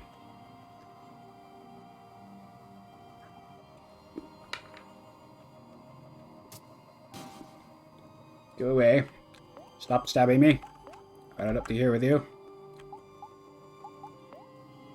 Should be safe. Oh, I used my mana that time. That was kind of dumb.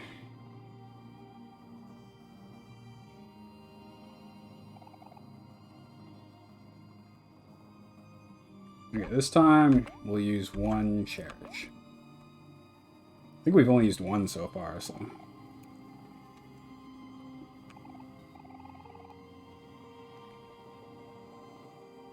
Maybe we're only allowed one per section, though. Who knows? Okay. We have enough to tank a hit, so we're going to use Encore. Try to squeeze in some free Allegros. This is a tough fight. No doubt about it. Okay. Yep. Got it. Alright. Skill. Okay, let's try to slow down and not do dumb shit. That would be smart. I'm a bit impulsive.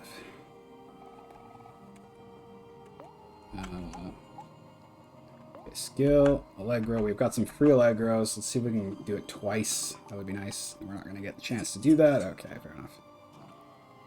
We should be able to do one Calm Down and one Allegro, though. I wonder if the 3 turns thing only counts if you actually try to use... Okay, Calm Down. Remember to heal. That would be smart. I'm not good at the strategy in this game. I've gotten through by just... not bothering to dodge any enemies. We'll heal again, but this is probably dumb. I don't know if we're going to get the free juice now. But we're going to play it safe. Oh man. It's doing it continuously.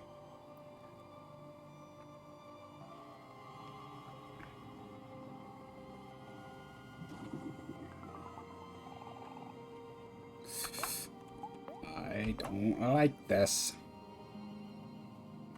This game will ruthlessly murder you when it feels like it.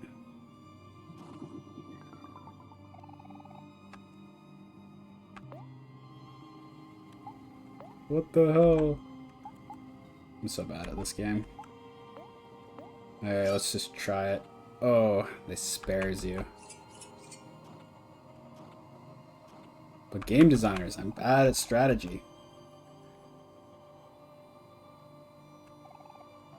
This is a tough fight. Oh, I can only hope I get lucky, but there's no critical hits or anything. Okay, we're definitely going to want to use Cherish now. Ooh.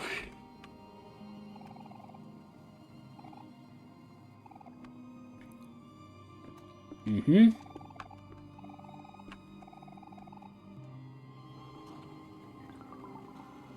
Okay.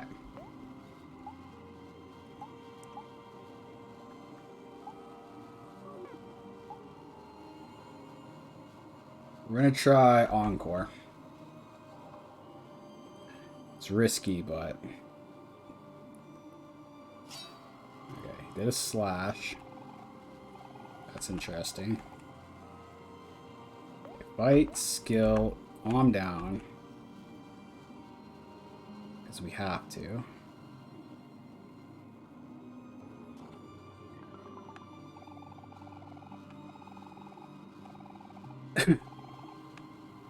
Oh, but I'm bad at the game, developers.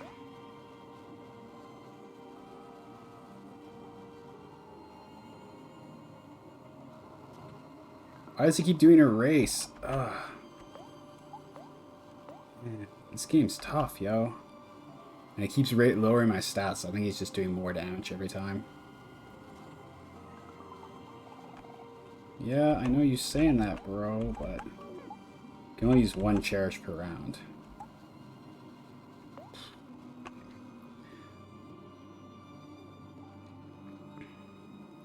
We're gonna lose again. Oh, we did a slash. Oh, that'll totally keep me alive, I bet.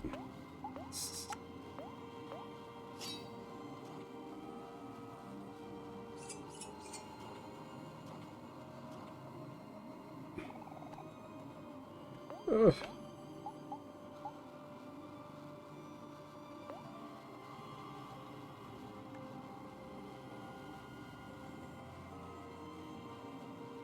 Okay, so apparently a race just happens every time we try to calm down.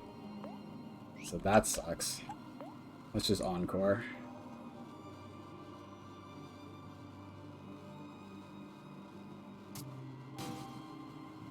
Oh, great. How much health does... Not enough for me to do anything. Ugh.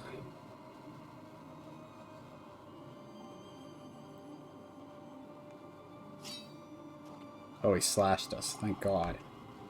I don't know why he slashed us, but...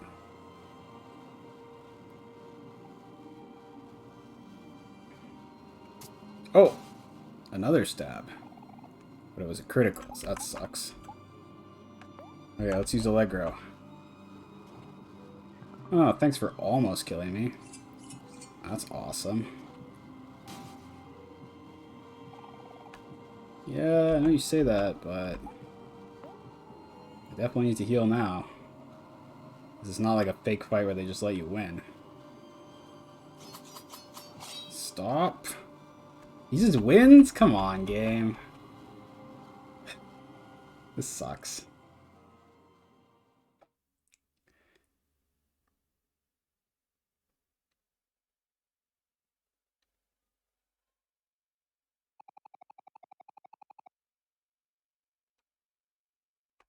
I guess I do.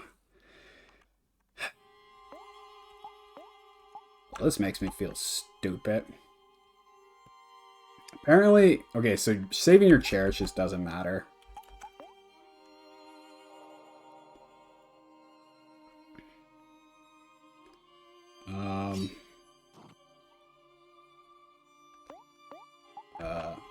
Which is interesting. I don't know if I'm just gonna get lucky. I'm not sure if there's something that triggers his erase move. Maybe I'll read a little bit on this fight, but um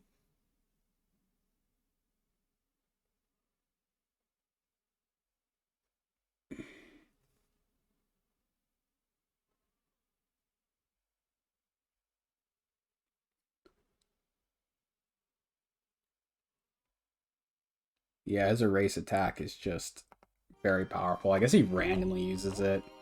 There's nothing you can do about it. So we're not going to worry about it.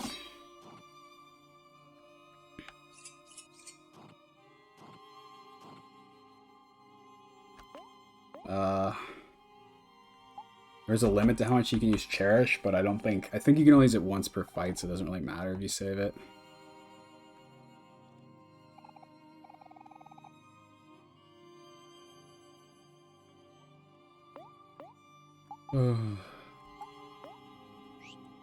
Let's just use Encore. Maybe one day we'll win this fight. That would be nice. I've probably died more on this guy than anyone has ever done in the history of playing Omori.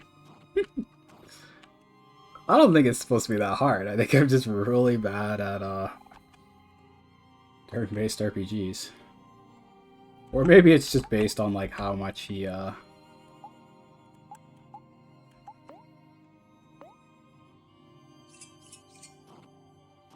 that didn't use our mana. So if Encore is like erased out, then it like still working.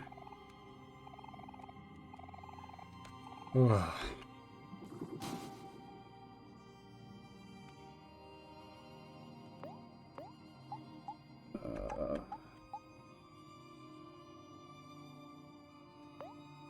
guess we'll use Calm Down. I mean, I don't really feel like there's much point in using Cherish because it only heals you like you more HP.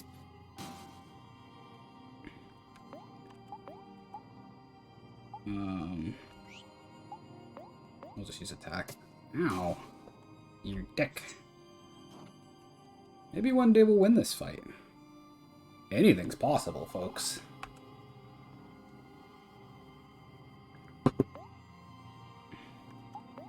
I want to use Encore as early as we can.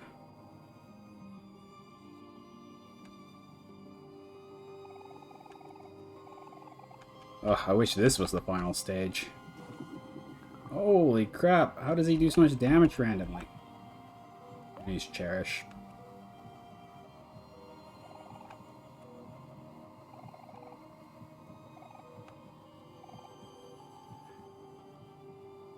Because you keep your health and juice between missions, so...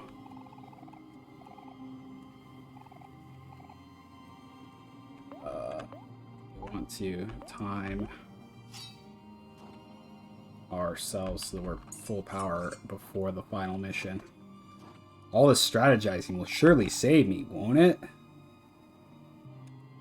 Probably not. But we're gonna try it. I think we can do this again. Oh good, we got an easy attack. Didn't waste our mana, I don't think. Okay, we're on the last stage. Everything's looking good. We have to try to manage what we've got left well. We're going to use Encore quickly because it is a good move. Because you can't use Allegro twice in a row, so basically if you run out of Encore, you get one use of it. Okay.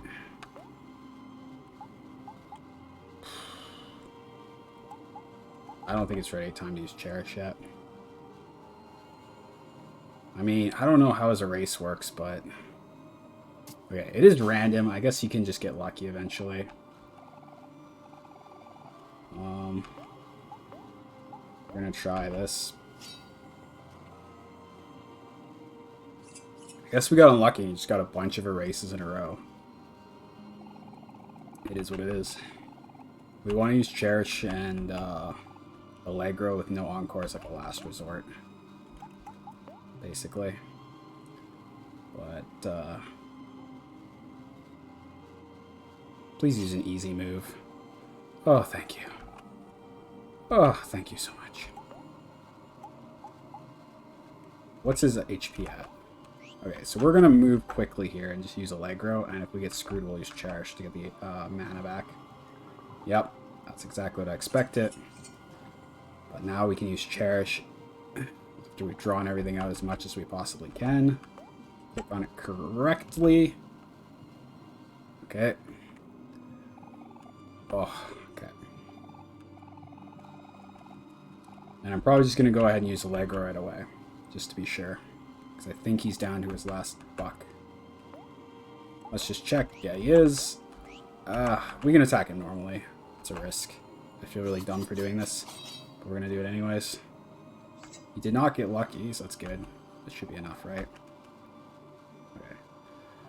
Is this the final stage? Please. Will not succumb. That sounds right. Okay, we might have made it, but obviously there's no way to know, so we're going to try to fight anyways.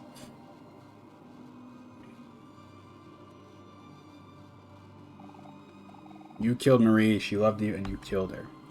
True. Okay, so this is supposed to be like the unwinnable fight. But we're just gonna power through it a little bit, just in case.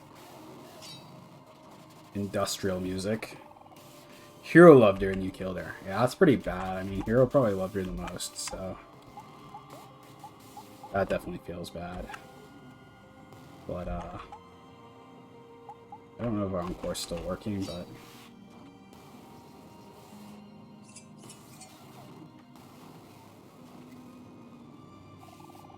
Aubrey loved her and you killed her. We should be able to squeeze another one of these in. I don't know if we're getting lucky this fight or what, but... I'm all for it.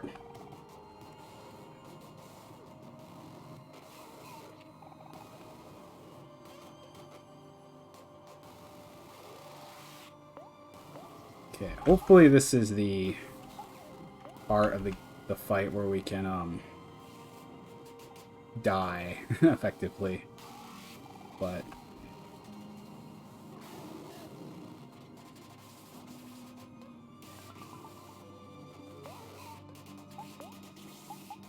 can't use Cherish right now.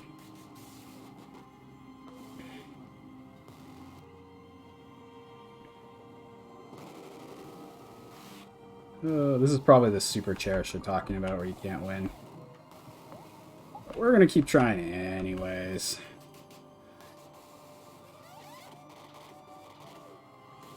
I'm a huge fan of dissonant music, so this doesn't... this is more stuff I like normally. Okay, I think we're definitely supposed to lose there. There really was nothing we could do.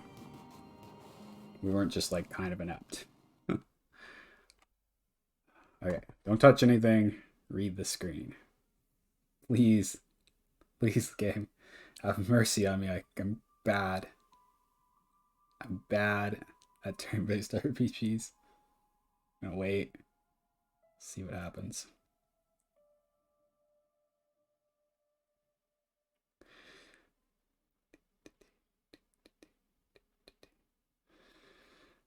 Do you want to continue? Yes. Absolutely. Give me the other ending, please.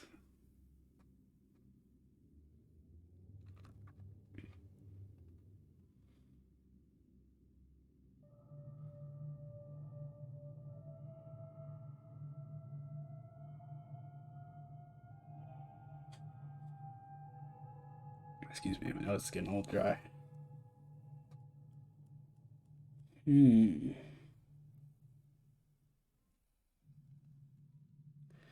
Oh god, please no more fights. Oh, that seems easy. Let's do this. Okay. Music was easier. I like music.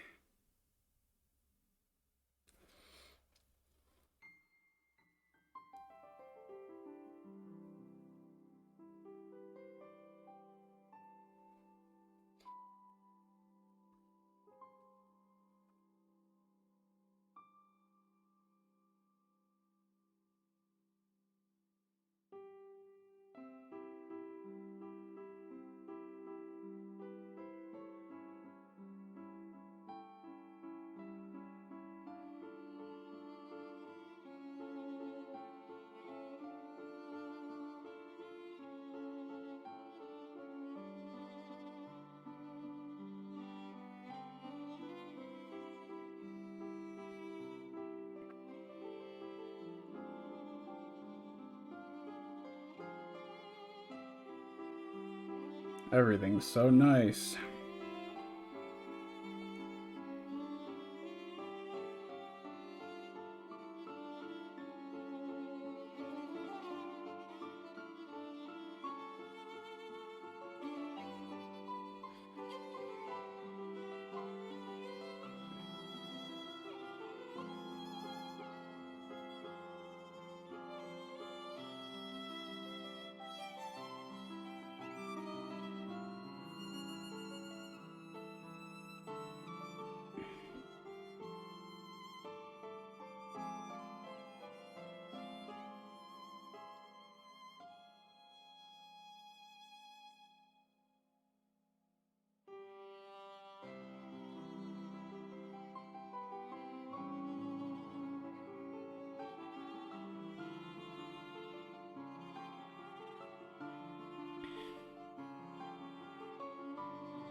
They don't ever explain what the argument between Marie and Omori was about. Probably just something to do with the practicing or some shit.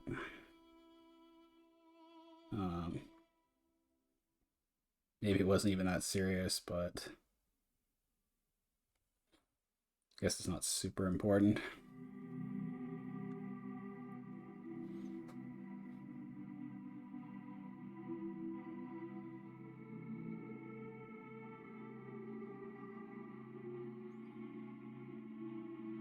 Well, we would have gotten the good ending on the first try, but I'm bad at turn-based RPGs. My one weakness. Okay, one of probably other weaknesses, but it's too bad.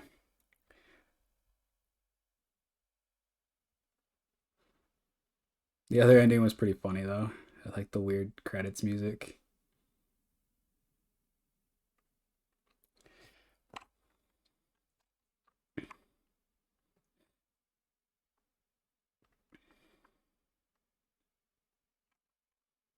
I like how the other ending talked about like what happens with the fight with Basil though.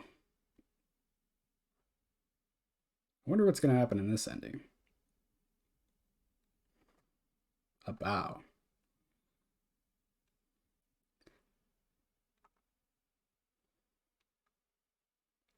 Oof. This has been a long stream, folks, but I'm glad to have stuck through it because oh, hey Michael.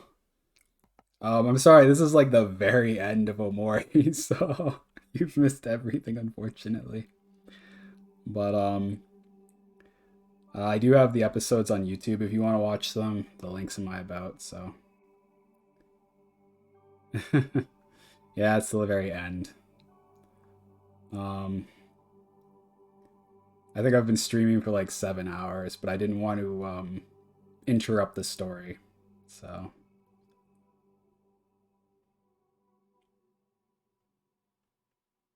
Luckily, I got the good ending. I lost the boss fight before this and got a bad ending, but then I got the good ending. Yeah, it's pretty tough stuff. I've been taking a lot of breaks just to like, I didn't want to interrupt it either because it's just like I don't want to break the emotional rhythm and like forget what happened. So I've just been getting through it. Yeah, it's crazy because I thought it was gonna be a game about trying to remember good times and overcoming depression, but there's a huge theme of guilt in it, I guess, which is just crazy. So it's like a double layer thing. It's pretty heavy stuff. This is a blind playthrough, so it's my first time playing it. Oh, this is similar to the scene where we find the photographs when we're searching for the memories of Sunny killing Marie. And there's like hospitals with people in the hospital bed and the TV that are red. So that's like foreshadowing. That's interesting. Okay, let's see what happens.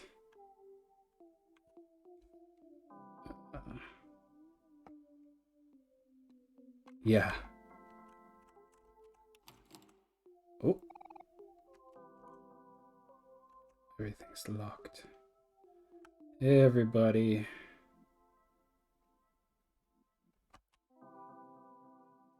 I assume we're in the real world now. Oh no, these are all kid versions of them. Hmm. There's Stranger Basil. Oh, do we have to choose? Oh no. We're gonna choose to follow our friends, but... Does it matter who we choose?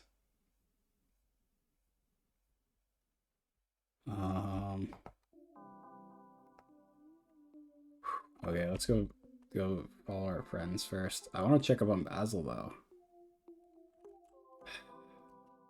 Somebody. Okay, we can't go this way yet. That's fine. Good, good, good. These choices are too... Let's go see what the shadow guy's up to. Oh, hi Basil. Okay. Can we go in here? Yeah. Alright.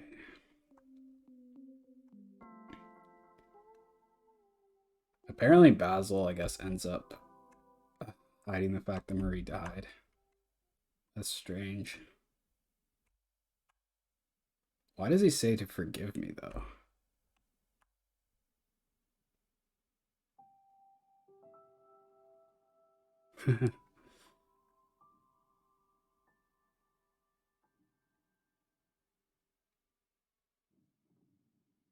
It's not a troll link, is it? I'm just kidding.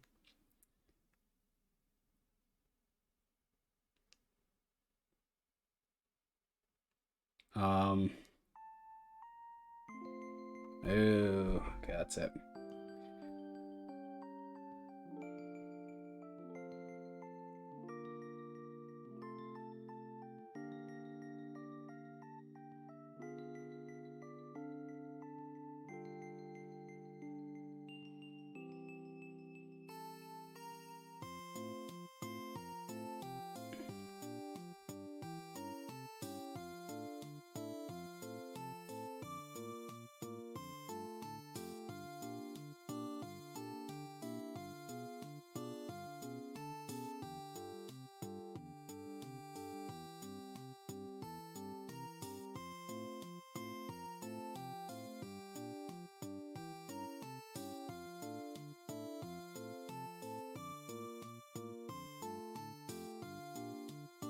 Oh, there's the good ending. There's a couple other endings. I'll have to watch them all at some point. I do plan on like watching a couple of the other endings. I don't think I'm gonna play them or anything, but should be good. Oh, looks like my camera died again. That's funny.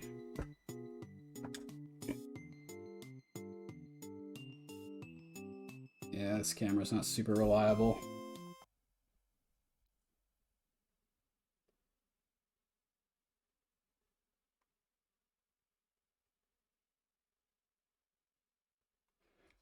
I mean, it's the end. I'm not gonna bother getting it working again.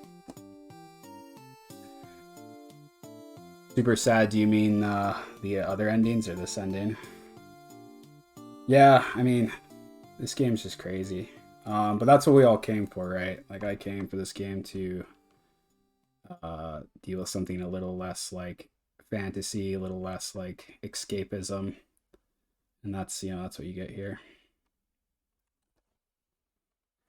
I was lucky to get the kind of the good ending, but I'm kind of curious as to what the other ones are. I get the feeling they're not so any sort of message of hope as much.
I think throughout this entire game,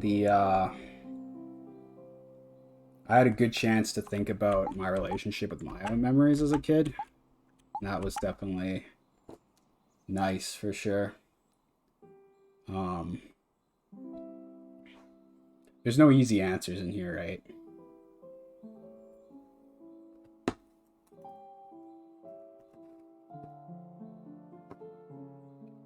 Well, that's it for my playthrough on this. I'll probably be playing something else later, but I haven't decided.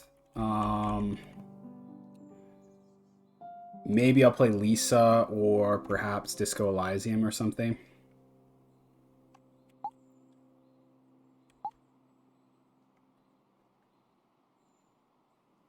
It's definitely a lot to think about here for sure.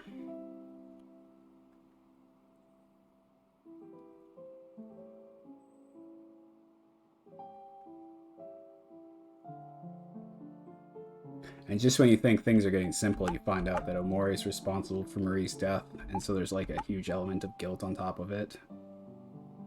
But yeah, I guess that's it. Thanks everybody for watching.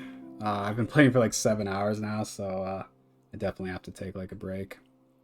But I'll probably be starting another game soon, and I hope everybody who's watching has a good day. I'm glad to have been able to stream this and have some audience on Twitch. It helps me to focus on getting through the games because it's difficult for me to stick with them sometimes. I have like trouble staying focused on things, so this provides some extra meaning for me. Maybe I'll talk about my reaction to this game when I do my next game, and I've had some time to think about it. That's something I might do actually. But for now, yeah, thanks for watching. I'll see you later. Bye-bye.